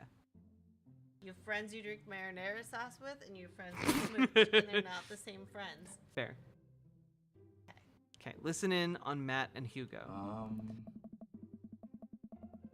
That kind of comparison just eliminates the reason art movements are so important in the first place. You're not wrong, but I think there's no harm comparing one work of art to another. You could definitely say one painting is better than another if you're evaluating technical skill from a purely formalist standpoint. If I showed you a Matisse and then something by the Dutch masters, which one would you say shows more technical prowess? Nice. I am so lost right now. I shoot a worried glance to Craig, who returns it. Well, sure, you could say that the Dutch masters were technically more skilled, but I would argue that while the Dutch masters were better painters, Matisse had better paintings overall.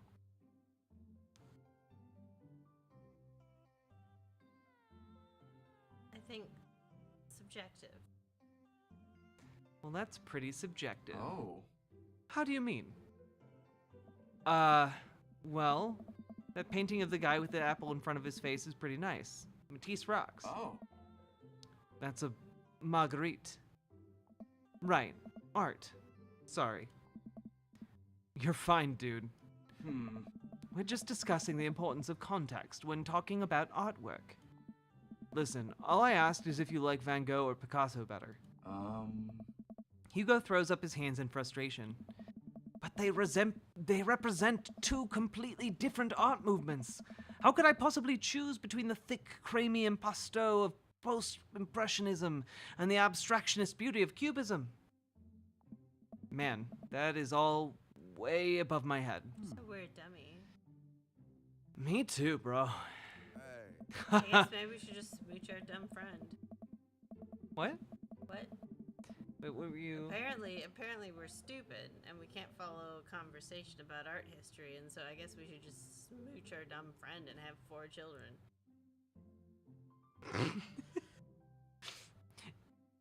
We're gonna smooch the coffee shop man because he thought that this guy was pretentious, but still understood the words he was saying. Yeah. Haha, it's all good, man. The cool thing about art is that we all perceive it differently. A single piece could have a totally different effect on each person that looks at it, and that's awesome. Just 1 minute about that. Hugo, please. Oh. Sorry, I get really fired up about art stuff. Eduardo, how are you liking the neighborhood? It's pretty nice. Everybody's been super friendly. Seems like your daughter is fitting in just fine. Matt points across the yard to where Amanda, Daisy, and another young girl are playing. They're all sitting cross-legged in the grass, picking weeds and weaving them into little flower crowns. It's pretty adorable. The girl I don't recognize jogs over to us. What is it, sweetheart? It's a flower crown. I thought you'd look cute in it. Well, there's only one way to find out. Matt takes the flower crown and puts it on top of his head. Am I cool now? I mean, objectively, this guy is the coolest guy. He's objectively the coolest of the guys. Like, he's got cool tattoos. He's got, like, a good outfit on. He's got cool hair. And he's objectively handsome. He has the confidence to wear that flower crown. Yeah. It's inherently cool. The other guy is a little try-hard with all the patterns he has going on in his outfit. It's true. He shouldn't have combined like the pinstripes and the polka dots. But he did it intentionally. Like, I'm gonna put this on and people are gonna think I'm quirky.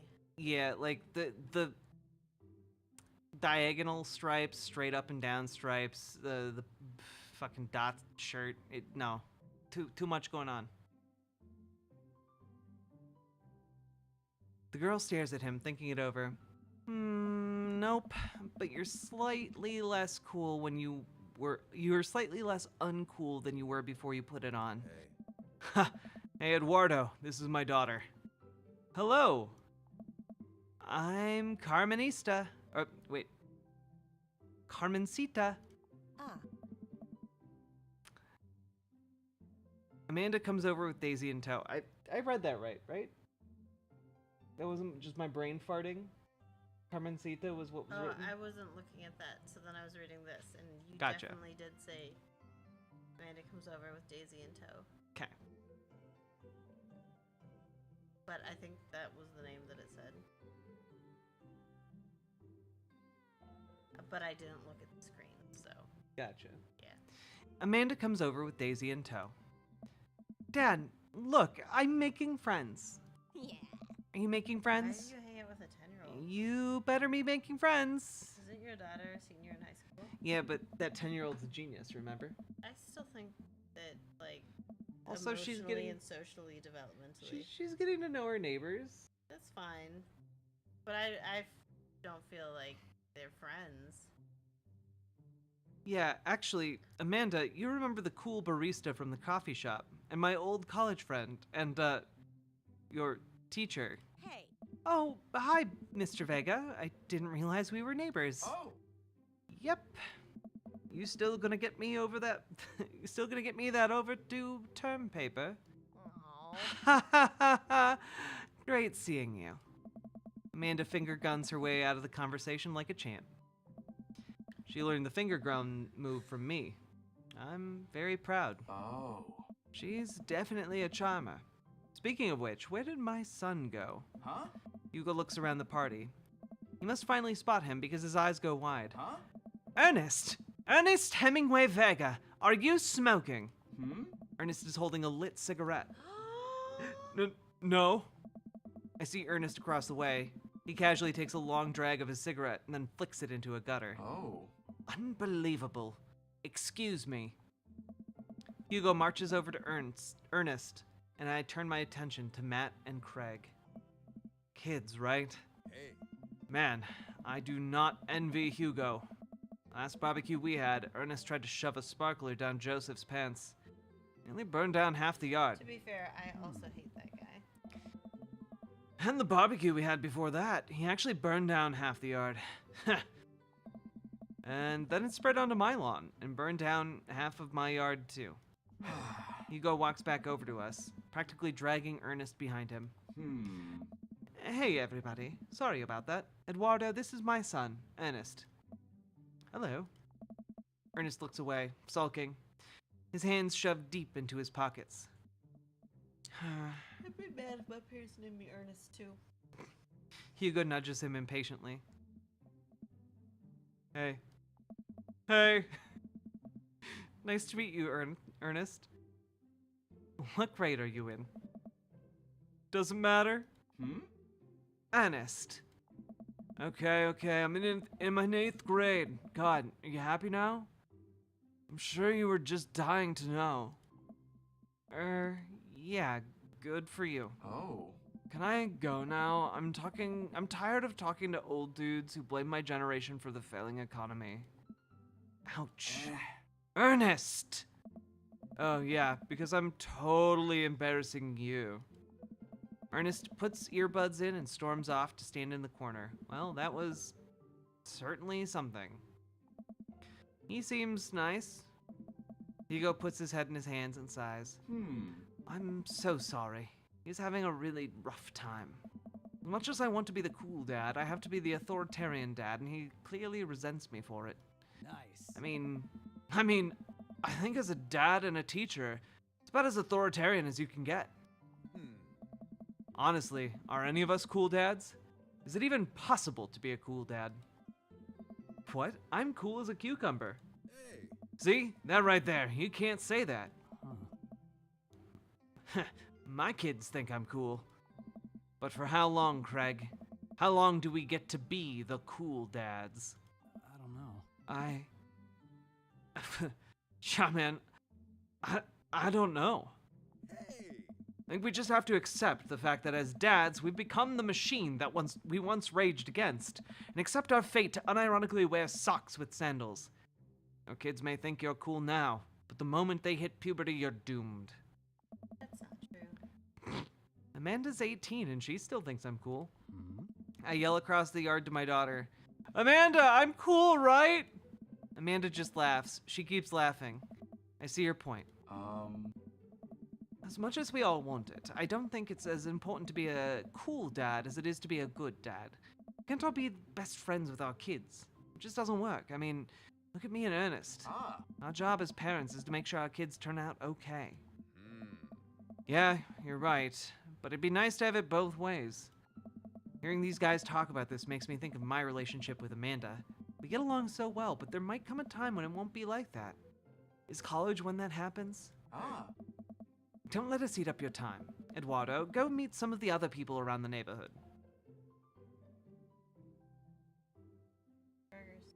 Burger time, baby! Without further ado, let's work some magic. Joseph closes his eyes, takes a deep breath, and gets to work. With the greatest of ease, he sets patties on the grill, flourishing as he flips his spatula in the air. Still closed while he does this. It's easily some of the best grill work I've ever seen. You guys think this is my first time in front of a grill. He's working faster now, effortlessly tossing cheese onto patties and perfectly grilling onions on the side. One after another, the dads take notice and crowd around Joseph to admire his masterful technique. You probably didn't know this, Eduardo, but Joseph's known around here for his grillmanship. He's ungrillevable. Bro. Cha, I've tried to get on his level, but I just can't catch up. Let us keep studying. He has a rare quality about him. Mustard, keep talking about this? Can't we just appreciate the artist? Oh. I've never seen him make a mistake. Also, I feel like all these people could just be saying normal ass shit and you're spelling it wrong inside your brain because you're the problem. Me? Well, no, the pun daddy that Oh, we're playing. the pun daddy, yeah. Pun daddy, Eduardo Wario. Okay, we need to stop. This is getting too cheesy. Please stop. All of the children at the party boo the glorious display of puns in unison. Okay, yes, other people heard it. All right, guys, the food's ready. Please form an orderly barbecue. Amanda groans. We all grab our food and hang out, enjoying perfectly cooked cheeseburgers. Hey. Man, it's so wild how all of us dads live in the same cul-de-sac. Hey, yeah. Kind of nice, isn't it? Feels as though there's a real community here. Totally helps when you're just a single dad trying to raise a kid. Well, at least now we know Matt's single. That's a plus. Yeah. Yeah, man, we're happy to have you here. I think you're gonna like this neighborhood a lot. Bro. Plus, Amanda seems to be getting along with all kinds of the kids. If she decides to get us into the babysitting game, she'll make a killing. Oh. Hey, why don't you add us all on Dadbook? Dadbook? Yes, it's a great social network for dads to keep in touch with each other. We're all on it, so if you ever need to reach out to anyone, that's the simplest way to do it. Sorry, I'm just an old-fashioned dad. Social media goes over my head sometimes. Don't worry, Pops. I'll help you figure it out. The rest of the barbecue goes smoothly. We all trade stories and drink beer as our kids play on the lawn. Amanda breaks up a fight between Carmencita and those weird twins. I think they wanted her soul. Amanda and I walk back to our place as the sun sets over the neighborhood. Pretty fun party, don't you think?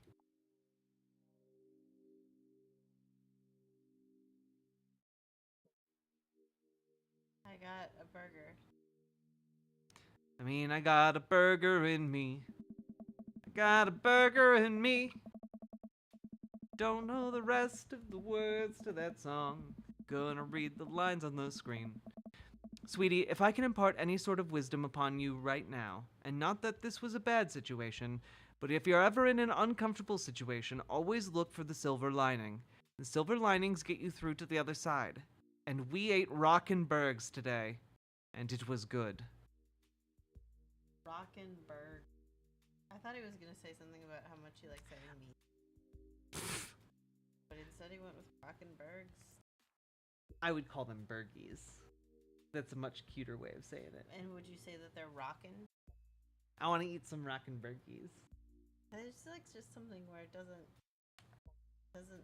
math out of your mouth. Think of a different adjective for burgies. Some stellar burgies. Yeah, that one works. Okay. Clarice is so fed up with his shit. Yeah. But not you. Not mine. No.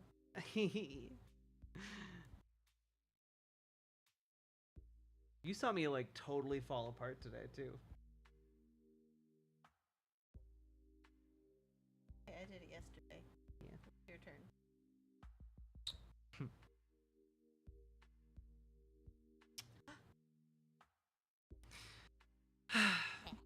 Amen. Well, hey, at least you met some other cool dads. You should hit them up on Dad Book. Other cool dads, meaning that I am in fact perceived as a cool dad by my child. Maybe I Sometimes will. Being a good dad is True. If I ever figure out how social media works. Do it.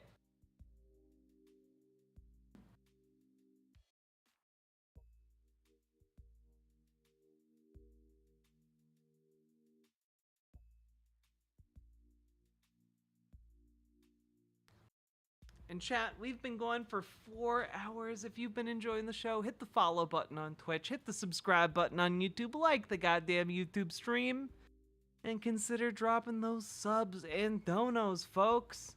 Because this show is made possible thanks to viewers like you. And I'm having fun tonight. I hope you guys are having fun too.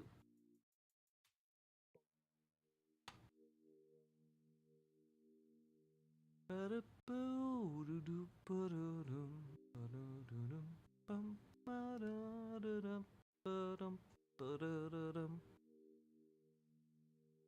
know what's pretty neat? We have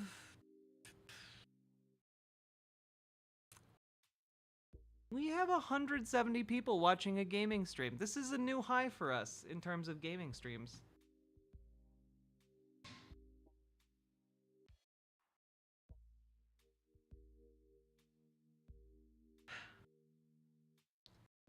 Woo!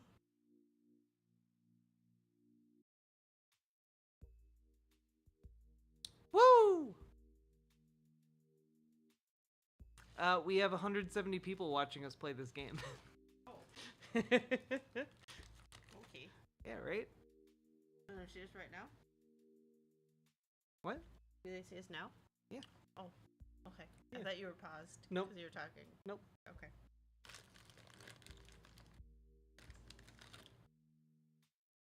After I ate these, we have to stop eating because it's picked up by the microphone. The little rustles are too loud.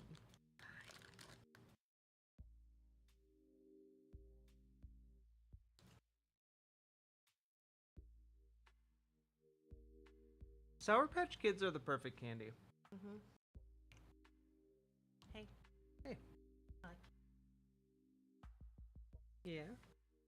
Yeah.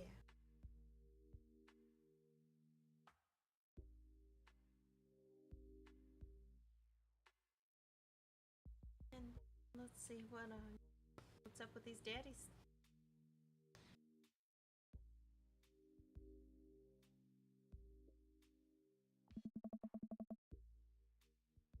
I have a good feeling about this place.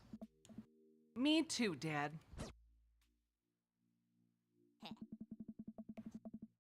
Amanda and I arrive home with the remnants of our veggie plate.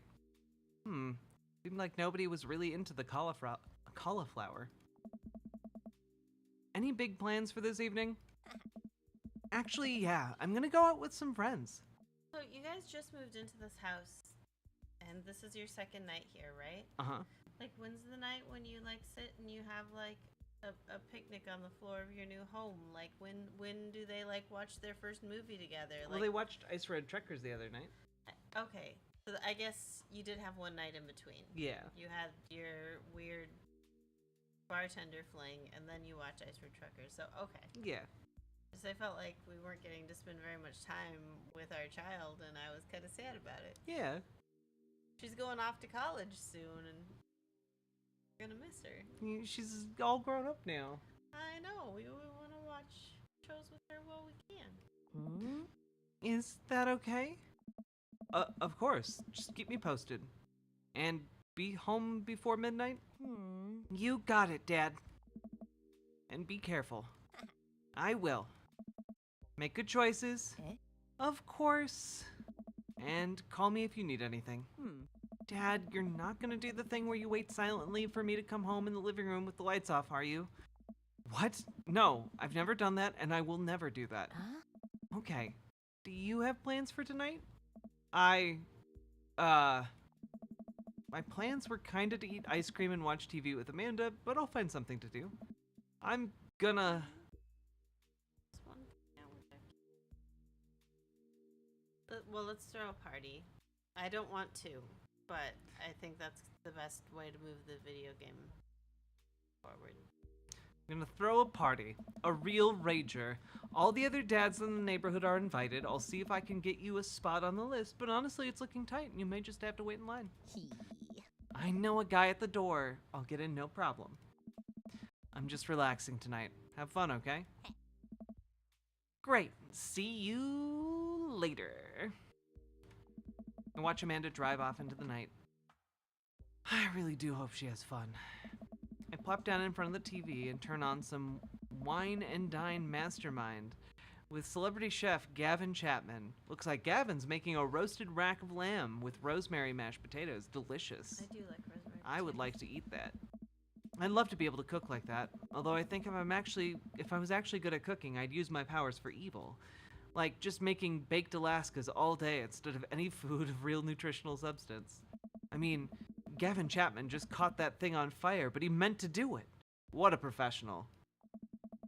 I lose track of time as I blaze through several episodes of Wine and Dine Mastermind, and also one episode of some cooking show called Meat Hell. I'm not even sure what that one was about, just a lot of yelling. I glance at my watch. Man, it's almost midnight. I should check in with Amanda. I send a text. Hey kiddo, you good? I wander into the kitchen as I wait for the reply. Amanda's phone almost always in her hand, so I hope she'll soon respond. Unless she's driving home now, in which case, I hope she doesn't respond soon because I definitely taught her better than to text and drive. I reach into the freezer and grab an ice cream sandwich. It's a little late for this, but I think I earned it after a long day of socializing. That's me. That's me. I earned it after a long day of socializing. You did, and we're gonna get that pizza in you. Yeah, we are. Is the pizza in the oven? No, the oven's preheating. Okay. We should wrap this up when that pizza's done. Yeah, no, that is the intention. It's still Okay. preheating, though.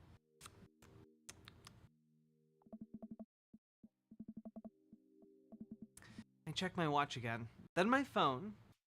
Nothing yet. Okay. See, now I'm worried. Do I call her? Do I call the cops? No. No, it's too soon for that. I'm gonna send her a gentle reminder text.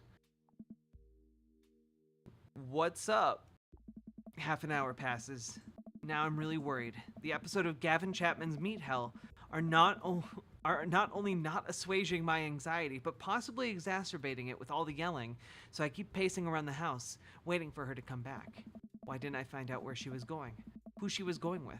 Why don't I know any of her friends' phone numbers? Why don't I even know her friends' full names? Who is Emma P? I decided to send her another text. Amanda, please text me and let me know you're okay. I can't help but think of all the awful things that could have happened to her.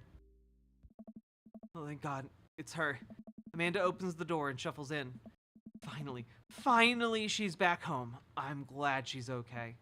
Sup? Sweetie, thank God you're safe. Yep. But now that I know she's okay, I'm really mad. Why didn't you answer my texts? Amanda pulls her phone out of her pocket. Oh, whoops. Guess I didn't see those. She starts to walk to her room. Amanda Ann. Whoa, we're pulling out the middle name now? Amanda, you came home an hour and a half after your curfew. You didn't respond to any of my texts. You really freaked me out. I was about to call the cops. Dad, you're seriously overreacting. You're not gonna be like this when I go off to school, are you?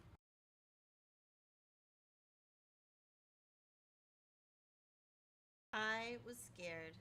I was scared. You weren't responding, and it was just like when your dad. I have to stop myself from tearing up. What? Oh, Dad, I didn't mean to. I sit on the couch and put my head in my hands. I feel very tired all of a sudden. You really scared me. Just please don't do that again. Sorry, our face is so unserious. The kitty mouth in the portrait is killing Little Morphe and Annie too. The best part of the game.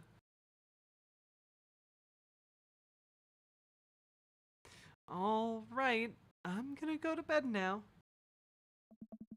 Amanda closes the door to her room and I head to mine. Jeez. As I'm falling asleep, one thing she said keeps echoing in my mind. You're not gonna be like this when I go off to school, are you? I definitely didn't sleep well last night. I brew some strong coffee and make some scrambled eggs for Amanda as a peace offering. She eventually wanders into the kitchen. Hey, I thought about what you said last night. I should have texted you. I said I was gonna do it, and I didn't. I honestly just didn't even think about it. I'm really sorry, Pops. I won't do it again. Well...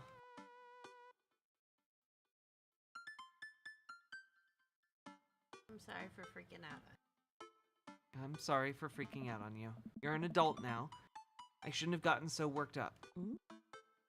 Team Wario? Team Wario. Amanda gives me a hug. Want some eggs? You know it! Sprinkle some cheese on them? Already did. Bless you. Amanda scarfs down the eggs and the time it takes me to wash the pan. All right, I'm off to school. Smell you later. Wait, one more thing before you go. What? What's Dad Book? Ugh. It's a social media platform. Wait. What? What's a social media platform? Dad, I have to go to school. Come on, Amanda, I'm an old man. I can't put together a Dad Book profile on my own. All right, I'll help you sound interesting on the internet. Amanda spends the next couple minutes setting up my profile on Dad Book, which, as it turns out, is a place where dads can get together and talk about fatherhood. All right, Pops, you gotta fill out your profile. Let's get some likes and dislikes. On a Friday night, you're most likely to...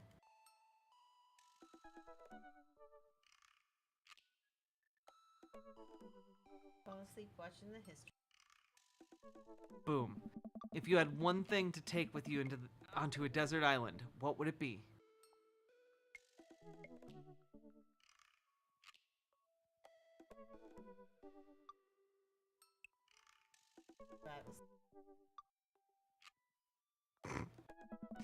What are your turn-ons? Ew. Oh God. Well, Which one are you reacting to? tennis shoes with long white socks, a well manicured lawn. Like all of these sound like that weird guy that we don't like. Yeah. At top tier grillmanship. Street smarts? Well, I mean, in real life, I feel like if I'm thinking of which one is you, it would just be comfortable crying. Oh, okay.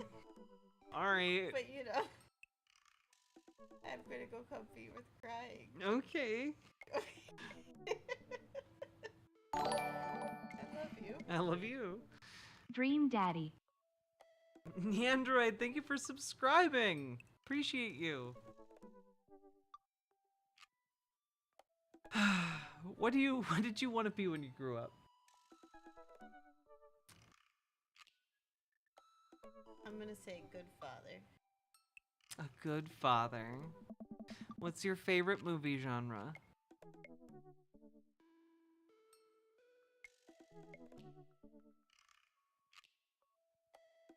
I guess.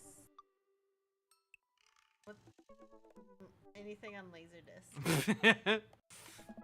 What's your ideal date?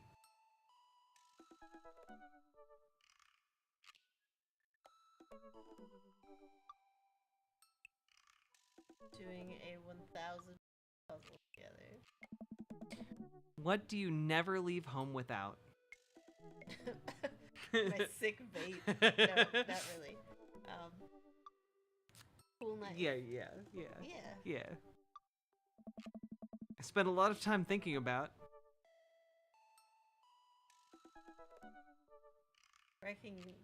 Where I can next get a cup of coffee. Profile complete. See? That wasn't so bad. Yeah, that was actually kind of fun. I could totally spend all day on here just looking at people's profiles. You should message one of them. Or more than one of them. All these dads seem pretty interesting. Okay, I Promise I'll make some friends. Amanda gives me a hug. Go get 'em, Dad. Welcome. You've got dads. Oh. Dad Manda. Hi, Eduardo. It's me, your old friend from way back in the day, Dad Manda. I'm delighted to see you've signed up for Dad Book. They've recently added this exciting new messenger service, so you may find yourself receiving messages from other dads like myself. Take care not to miss them. Amanda, is that you? What are you doing on Dad Book? Hey, Eduardo, I never. We've known each other since business school. How could you possibly confuse me for your amazing and talented and easy to buy things for daughter? Though I am, of course, flattered. You should buy Amanda more things. Amanda, you know I didn't go to business school. I barely even managed to get my degree. Who should I message on Dad Book? The coffee shop guy. Okay. Never Robert.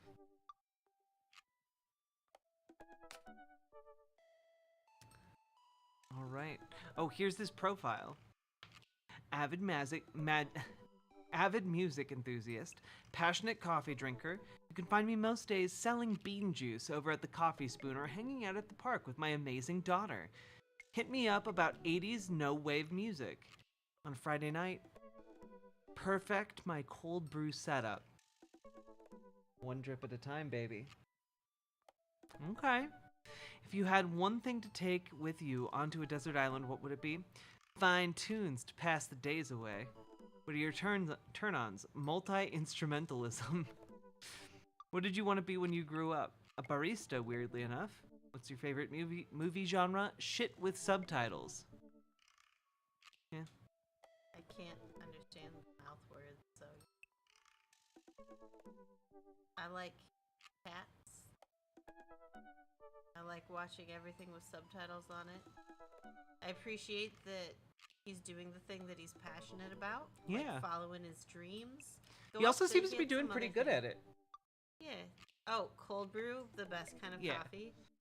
Like, yes, this one. This is the one we should romance with. Yeah. All right. We're going to message Matt.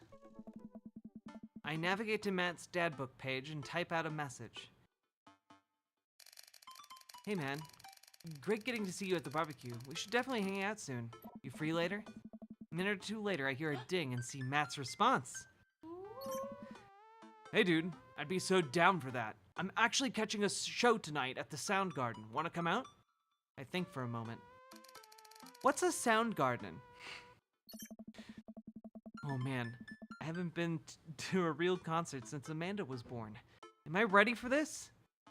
It's a concert venue, but also a band that a lot of people listened to back when it was cool to have soul patches.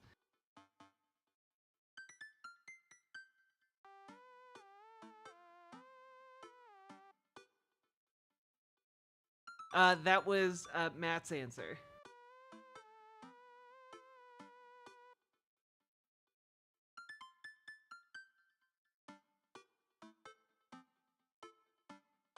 Oh no, I was reading off the message he sent us back, so you could also hear it.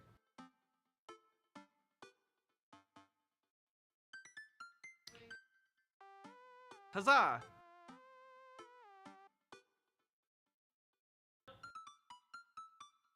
Yep.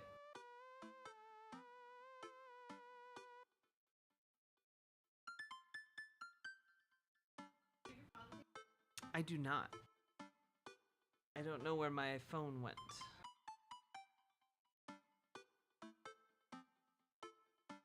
Dream Daddy. Yeah, I feel like Matt is like objectively the best guy here.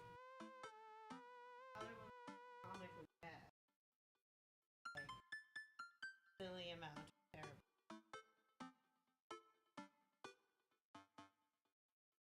I got hit on by the lead singer of Soundgarden a million years ago. Very gross. That does sound gross.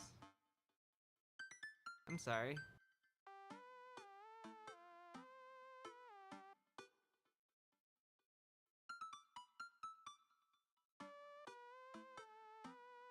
Have you met Goth Daddy yet? We have met Goth Daddy. We hate him the second or maybe third most. Mostly because he's going to Hot Topic for quality fabrics. Which, And then, but why? no, because he ordered something online where he could clearly see the photo of it, and then complained about the historical accuracy of a polyester shirt. We hate him the most. The other guy clearly is a murderer. Which one? The neighbor? With 4 kids? Yeah. Yeah. The one who looks like a murderer. Well, I'm thinking another message. The other guy hit us in the head and then yelled at us. Yeah, that was not good. Oh. Well, I'm thinking another message pops up on the screen. I don't know what you were allowed to string that many words together to describe a band. Whatever, let's get out of our comfort zone. Pup is playing tonight. Sorry, Pup is playing tonight. Cool little indie pop punk rock band out of Canada. Should be a fun one. Oh, I log off of Dad Book, but there was another second. There was another message. What do you even do at concerts now? I spend most of the day pacing around. Wait, can I? Oh, okay. Thinking about my relationship with coolness. I mean, I always thought I was cool, at least relative to a bunch of other dads my age. Dad, where are you going? What are you doing? I look over and see Amanda at the door, just getting home from school. Her eyes are a little puffy, almost as if she's been crying. Hey, what's wrong, Panda? Oh, Fine. Nothing. I'm fine. Just got sad because I realized that society collectively refuses to take pop music seriously, despite the fact that some of the most interesting musical innovations are coming out of that genre. I think it's just yet another thing we write off because we can't take young women or their interests seriously.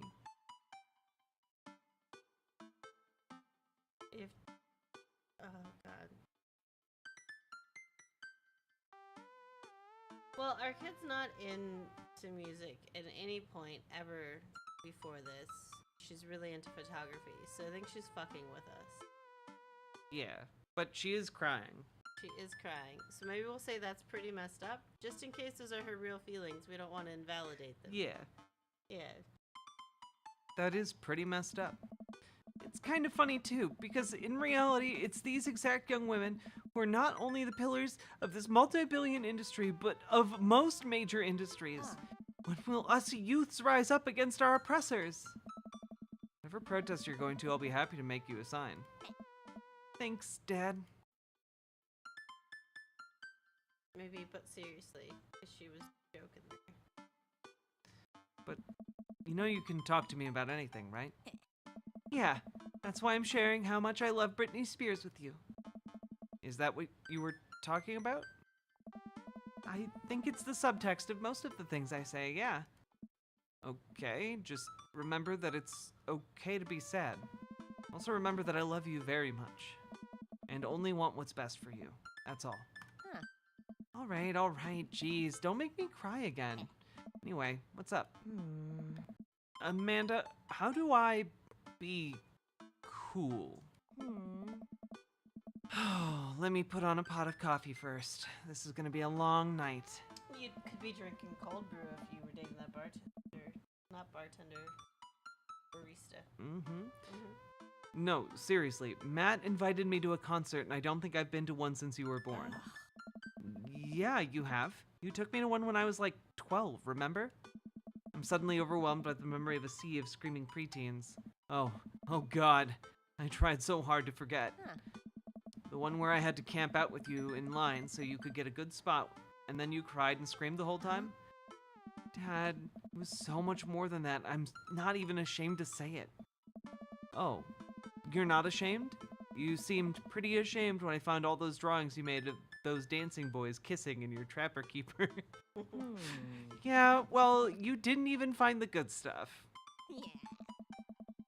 Oh my. Oh. Oh my.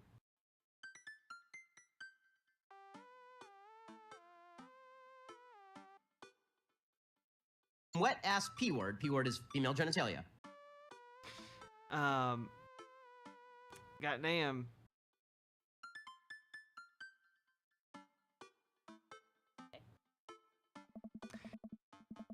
Well, it's at a smaller place, and I think Matt mentioned they're a punk band? Like DIY glitter punk?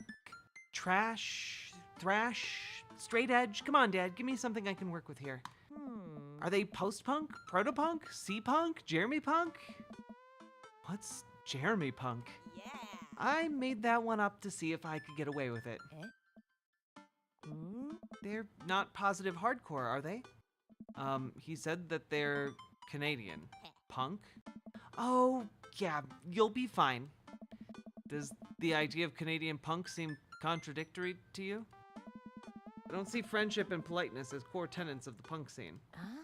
Well, punk is kind of a big genre that might not be as dangerous as you think it is. It became so much more than just counterculture rebellion. What I'm trying to say is, just enjoy the music. That's it? I mean, yeah. Not like you're gonna jump into the mosh pit or anything. Well, that's comforting. And if a strange dude in a Set Your Goals hoodie offers to buy you merch, don't accept it. And definitely don't go on 3 awful dates with him afterward where he takes you to a nice restaurant then forgets his wallet literally 3 times in a row. What? Never mind. Just have a blast tonight. Do you know anything about your daughter's life? When did you get the bad dad achievement? Right? Well, we have the bad dad achievement because we had that one night stand. We had that one night stand because we are bad dads. I show up to the Coffee Spoon at 8 in what I hope is concert-appropriate attire. I see Matt out front, locking the door to the shop. Hey, you made it. Ready for tonight?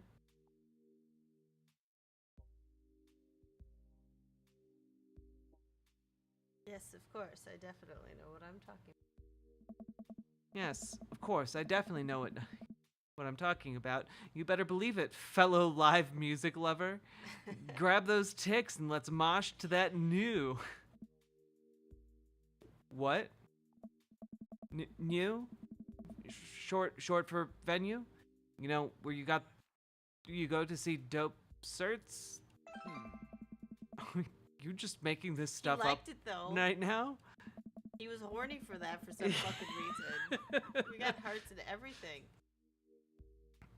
Aw, man, I gotta admit, I haven't been to a real concert since Pet Rocks were cool. I have no idea what I'm in for.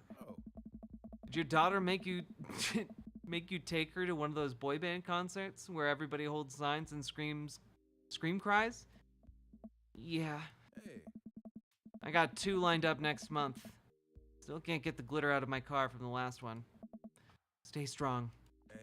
But dude, I get to take you to your first concert in a long time? This is gonna be awesome. Just hang with me, Eduardo, and you'll be good. The scene is super supportive. It'll be a blast. Quick question. Shoot. What is scene? Matt lets out a tiny laugh. Sorry. It's just weird, because scene can describe a music scene as it pertains to a community of people who like the same genre, but can also describe a genre of music no one wants to admit that they're into. Matt looks off into the middle distance, says nothing, but I can tell he's thinking, never again. That's confusing. You'll get it. The important thing tonight is that you enjoy yourself. Come on, let's head into the show. After waiting in a short line to get in, we finally find ourselves in a small venue with a closed stage at one end and a bar at the other. Most people here are closer to Amanda's age than mine, and I suddenly feel very out of place. My waning youth is showing. I'm suddenly aware of my mortality. When were the good years of my life? Will Amanda still love me as we both grow older? Wait, is C-punk actually a genre? Matt, you made it! A younger kid runs up and high-fives Matt. The kid runs off and Matt turns to me, shuddering. I get nervous when people surprise high-five me. Me too. I'm like a small animal. Large noises and large groups frighten me. Do Do you also enjoy curling up in a patch of sunlight to take a nap? That's Eduardo's favorite thing, and that's Matt's favorite thing. It's true love. That's my favorite thing to do. A couple of other people notice that Matt's in the crowd and yell, "Hey," as well. Matt waves and hugs a couple of people. Seems really in his element here. Matt turns his attention back to me. I'm so afraid of all these people. Oh. Let's go grab a beer. Matt and I line up at the bar in the back, where a couple of the older concert goers go. A couple more people notice Matt and tip their drinks at him. Seems like you're a popular guy out here. Yeah, I go to a lot of shows.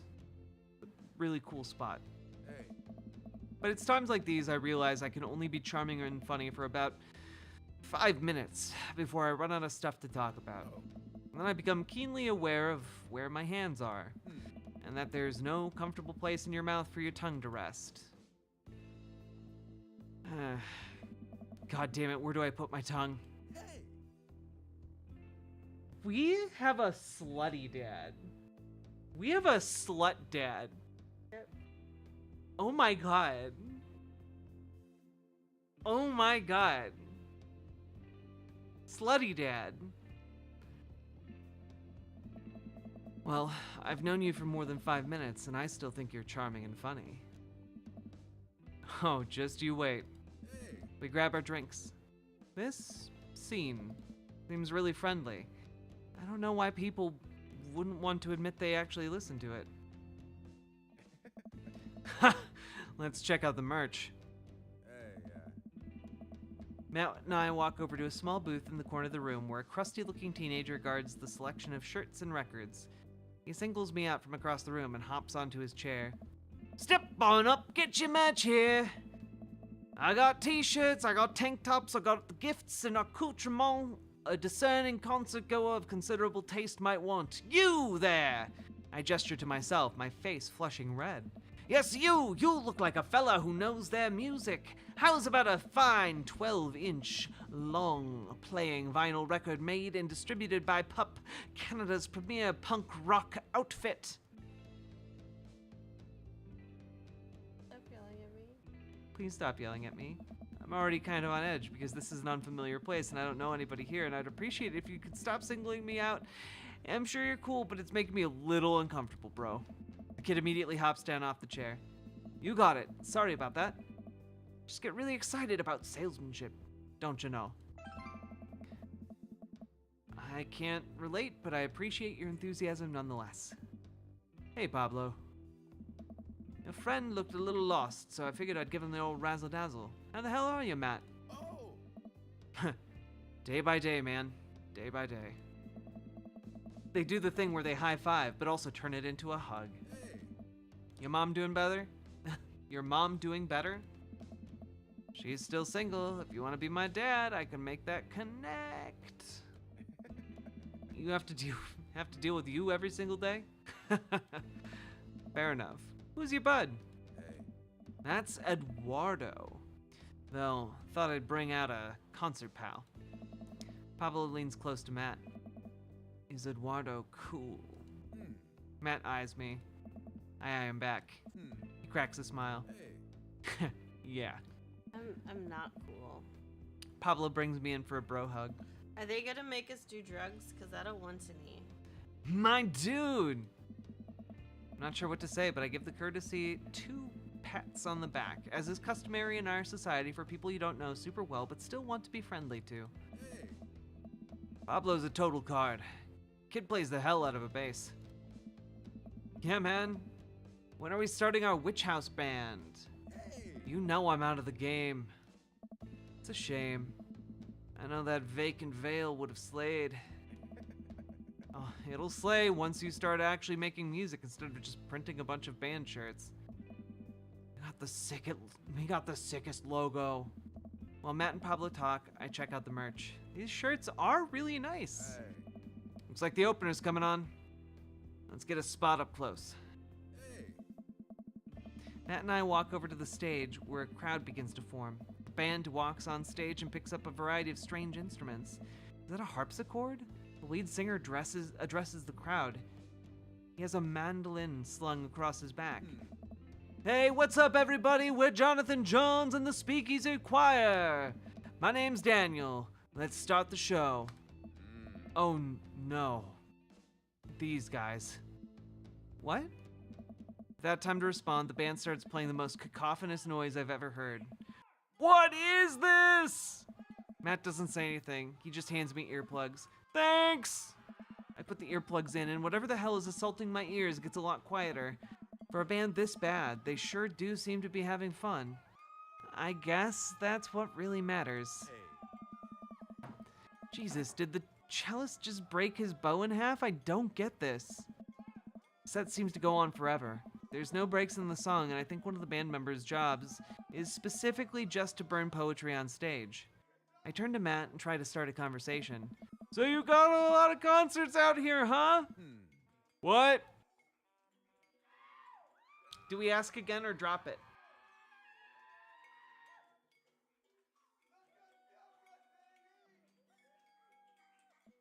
So do you go to a lot of concerts out here, huh? What? Do we drop it or ask again? Okay. He can't hear me, so I just stop and try to enjoy the music.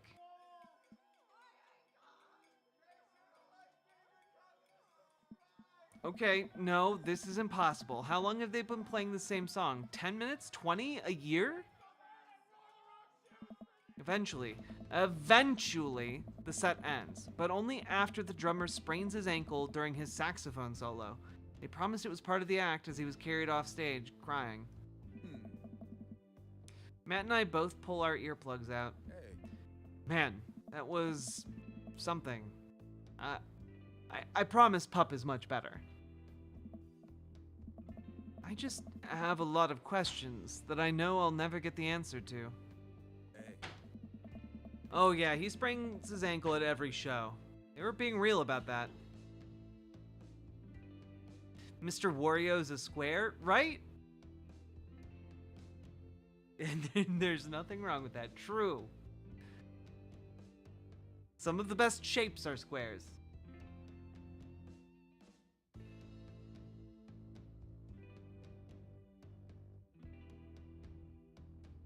You're my favorite. You're my favorite shape.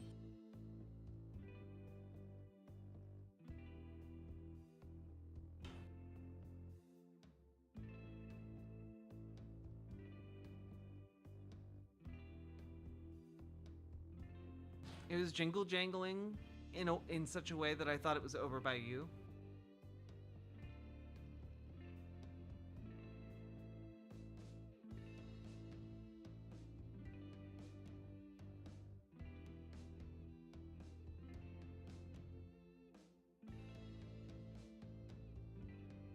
Cooling off? Yeah. Oh yeah, maybe after this dad date, we'll be done. Yeah, because we gotta eat that pizza for our, like, human person day. Yeah. Oh, yeah, he sprains his ankle at every show. They were being real about that part. Huh. Let's grab another beer. Matt and I work our way out of the crowd and back to the bar. More and more people file into the concert space as it gets closer to the main act. Getting kinda crowded in here. We grab our beers, and I try to follow Matt back to our spot, but there are so many people that I'm having a hard time keeping up. As I work my way through the throngs of excited concertgoers, I realize that I've lost Matt entirely. I stop and look around, seeing nothing but a sea of hip 20-somethings. I'm lost. How am I ever gonna find Matt here? Where's the exit? Are there even exits? What if I'm trapped in this building forever? Am I gonna see my daughter ever again? What if that terrible band gets back on stage? What if... Suddenly, a hand reaches out to grab me. It's Matt! Yay! Almost lost you, buddy. Whew. I got real nervous for a second there. You and me both, dude. I did too. I thought you were gonna run into someone else and have to romance them, and I hate all the other characters. He takes my hand and leads me back towards the stage. I can feel myself blushing a little. Ooh. We finally settle back into our spot and wait for the band to start. Busy place, huh? Hey. Yeah, Pup really brings out a crowd. So you go to concerts a lot? Hey. Oh yeah, one of my absolute favorite things in the world. It's one thing to listen to music and connect with it, but when you're in a room full of people connecting with the music just the same way that you are, that's magic. I suddenly have the urge to pee. Curse this tiny dad bladder. I've never heard it put that way. That's really beautiful. Wait. Oh, no, that you didn't say that part out loud. Yeah, no. Also, I have to pee. Yeah, sounds great. Hurry up, man. They're about to go on. I squeezed my way out of the crowd towards the restroom. I really should have gone before I left the house, but Amanda was watching beauty videos in the bathroom. She had an eyeliner wing going halfway across her face, which was actually a pretty good look. I'm so proud of her. I make it to the restroom finally, but it's one of those single-person restrooms with a line forming outside of it. As soon as I finish my business, the band starts. Crap. The people that were initially milling around the venue all crowd up against the stage as Pup plays their first song. How am I ever gonna find Matt now? Good night, Holly Hoomst. Everyone's rushing to the main stage to watch Pup play. I'm sure Matt will be up there too. I gotta get there without being trampled by these rowdy youths. Oh. Oh, okay. I see.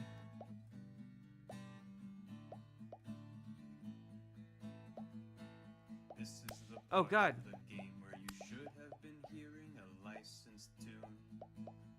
We worked really hard to lock it down for you. We even got permission to whitelist the song for YouTube and Twitch. But their systems are seriously broken. Ah, what a bitch. I think this song is a anti-copyright song. I think. did ask you in the beginning if you wanted to remove anything that might be copyright. Yeah, I think they made a special song specifically for this. To you streamers and let's players, I have one decree. Please check out the band called Pup and their song DVP. DVP. It's a really big venue. Right? There's a lot of youths The in it. band's called Pup and I their didn't get that song heart. called DVP. The song is great and the video is tight. Yes, take it from me. It's like footage of NES and SNES games with the lyrics added into them. It's really cool, but it's kind of hard to explain right now, but you'll get it, I promise. You should really go check it out. It's a really good video. So we added the song that you're listening to right now. Don't you think it's better than risking content ID? To you streamers and let's players, I have one decree. Please check out the band called Pup and their song DVP. DVP. But S plus. Ha! You're too slow. But is this the time? I'm finally able to work my way through the crowd to where Matt originally was, but he's nowhere to be found. Shoot, I guess I should keep looking. I'm bumped into from behind and I find myself in the middle of a bunch of youths running around in a circle to the music. I'm in the pit. How do I get out of the pit? Out of nowhere, a youth shoulders himself into me and keeps moving in a circle. Hey, I guess I'm moving in the circle now. I frantically search for a way out, but all I can see is an ocean of youths rhythmically slamming into each other. Another youth slams into me and I lose my balance. I'm about to topple over. This is it. This is how I die. Trampled under the boots of counterculture. Someone grabs my hand. Someone familiar. I look up and I see Matt. He pulls me back up onto my feet. You're wild, dude. Matt. Did you see the hearts and eggplants? That Yeah. time? Us getting trampled really did it for him. Look, he's a top. Matt throws his arm around me and we jump back into the circle, bashing into youths left and right as Pup plays a killer solo. I didn't know you messed with the pit. Me neither. Can't believe this. I'm having fun. I'm a little mad that I didn't stretch before physical activity, but I'm having fun. The song ends and the pit finally dissipates. Everybody cheers on Pup. Maybe I only got enough pit energy for one song. All right, man. Let's retreat. I'll show these kids how it's done another day. We work our way back to the more comfortable spot in the crowd and enjoy the rest of the show from a safe distance. Pup put on an amazing set and basically had to beg themselves off stage after their encore. With the concert over, the crowd starts making their way to the exit. Hey, I'll meet you outside. Gotta say bye to a couple people.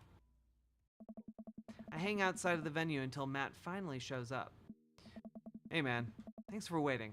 I got you a present. Matt hands me the t-shirt I was looking at earlier. Whoa, thanks man.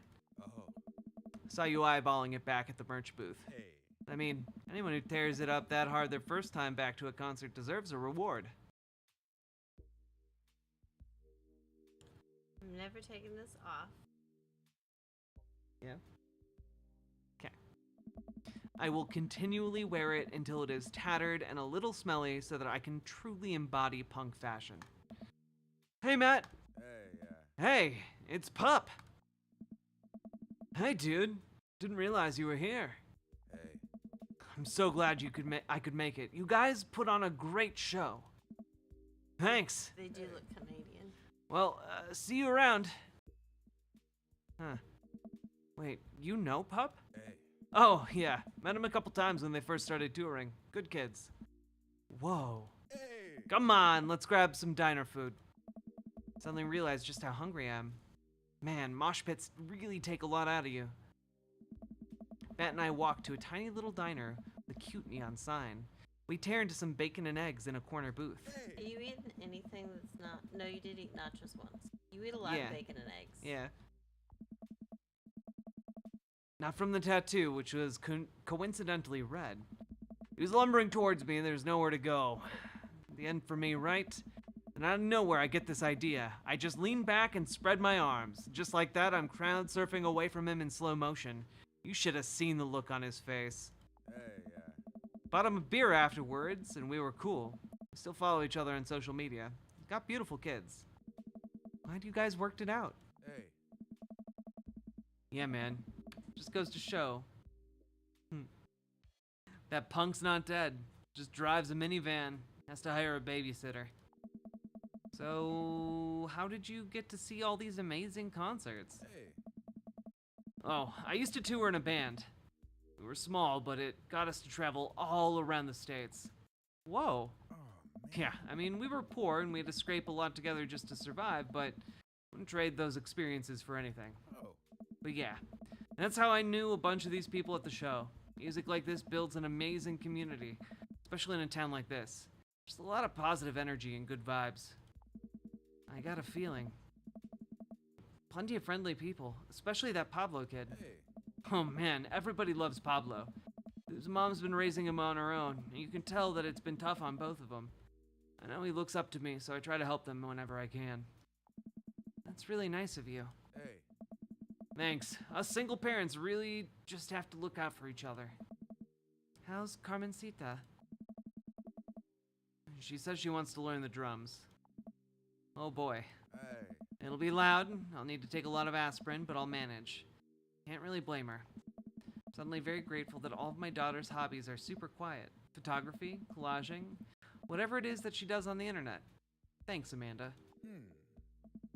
I'm trying to be supportive of Carmencita's rebellious phase, but I guess that kind of defeats the purpose of it, doesn't it? Ah! I think it would be a good daddy-daughter activity to find something to rebel against together. Like what?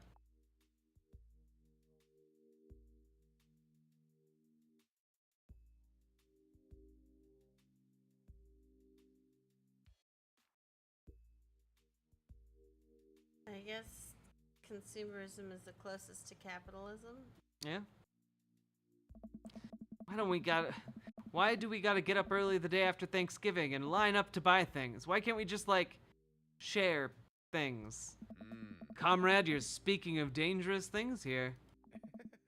He and I laugh. We keep digging into our plates of greasy diner food. The breakfast I ordered for dinner is absolutely hitting the spot. Man, being a single dad is rough sometimes. A lonely feeling. I understand that all too well. I mean, at least we have the rest of the dads to talk to. Yeah, I don't know. I get really nervous sometimes talking to people. Matt gets nervous talking to people, but he's so cool. Me too.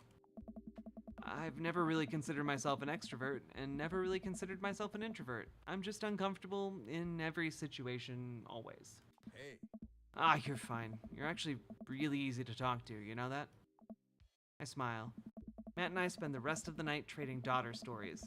Remember how we were both really awkward and then we really to talk to? We ate a meal together and stared at each other. Yeah.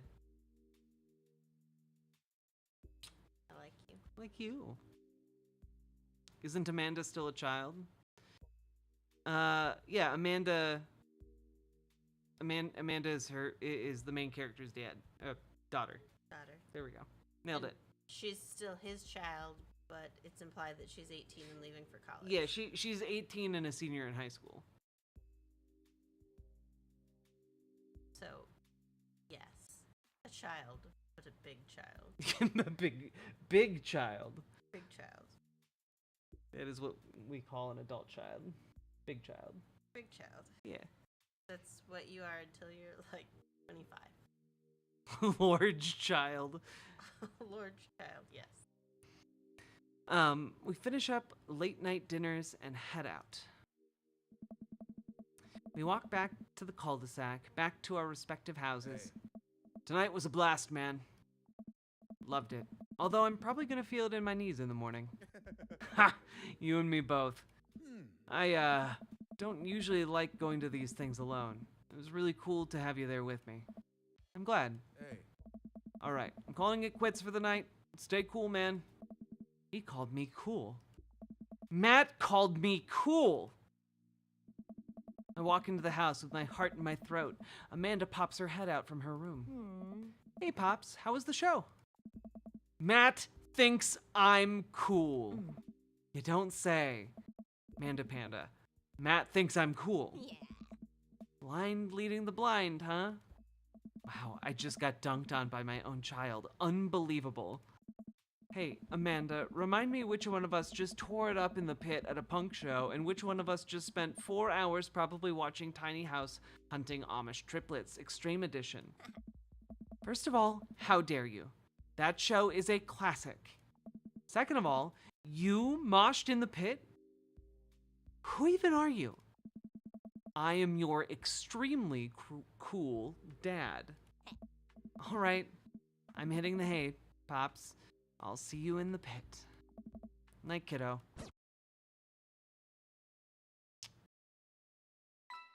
Date complete!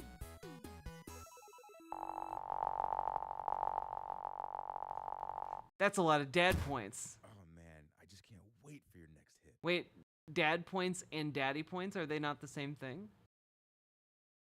No, they have the same score, but maybe they could be. Oh, but it looks like they got added together at the bottom. Maybe, yeah, I have no idea. Maybe you get points for being like a father, but then you get points for being a daddy. Yeah. So maybe we just balanced both of those things. Yeah.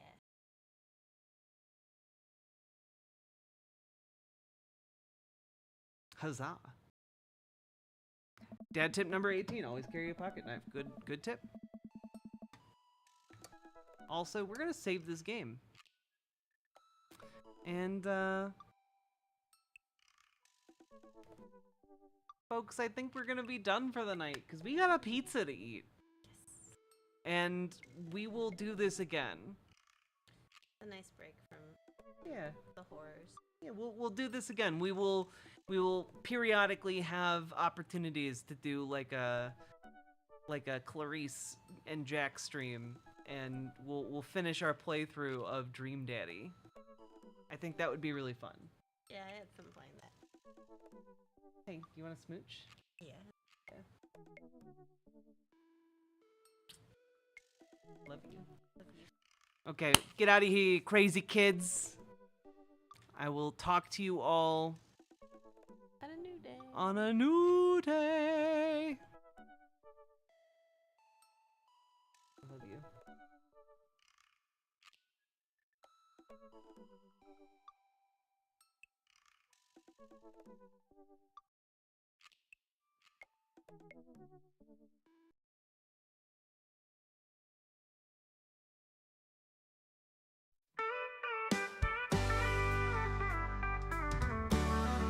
On a riverboat casino where the whiskey's running dry, I met a woman named Jack with a fire in her eye. She had cards in her hand and a look of pure control. They said she's got the devil's look, taking hearts and souls. You gotta know when to bet 'em, know when to fold 'em, know when to stay away when you feel the burn. She'll take all your money, leave you broke and lonely. There ain't no second chances, girl, when it's her turn. Now Riverboat Jack, she's a legend on the rise. With every hand she dealt, another fool met their demise. She smiled that wicked smile, and you'd think she was your friend. But once the chips were down, your luck would need its end. You gotta know when to bet 'em, know when to fold 'em, know when to stay away when you feel the burn. She'll take all your money, leave you broke and lonely. There ain't no second chances, girl, when it's her turn. They say she's got no mercy, she don't play by the rules. But still you'll chase her shadow like all the other fools. Her heart is cold as steel, but she's got you in her grip. The queen of hearts, the ace of spades, she's sinking every ship. You gotta know when to bet 'em, know when to fold 'em, know when to stay away when you feel the burn.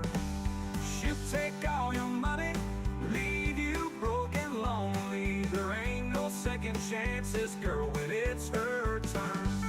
So if you see Riverboat Jack and the lights are shining bright, best keep your wits about you or you're losing every fight.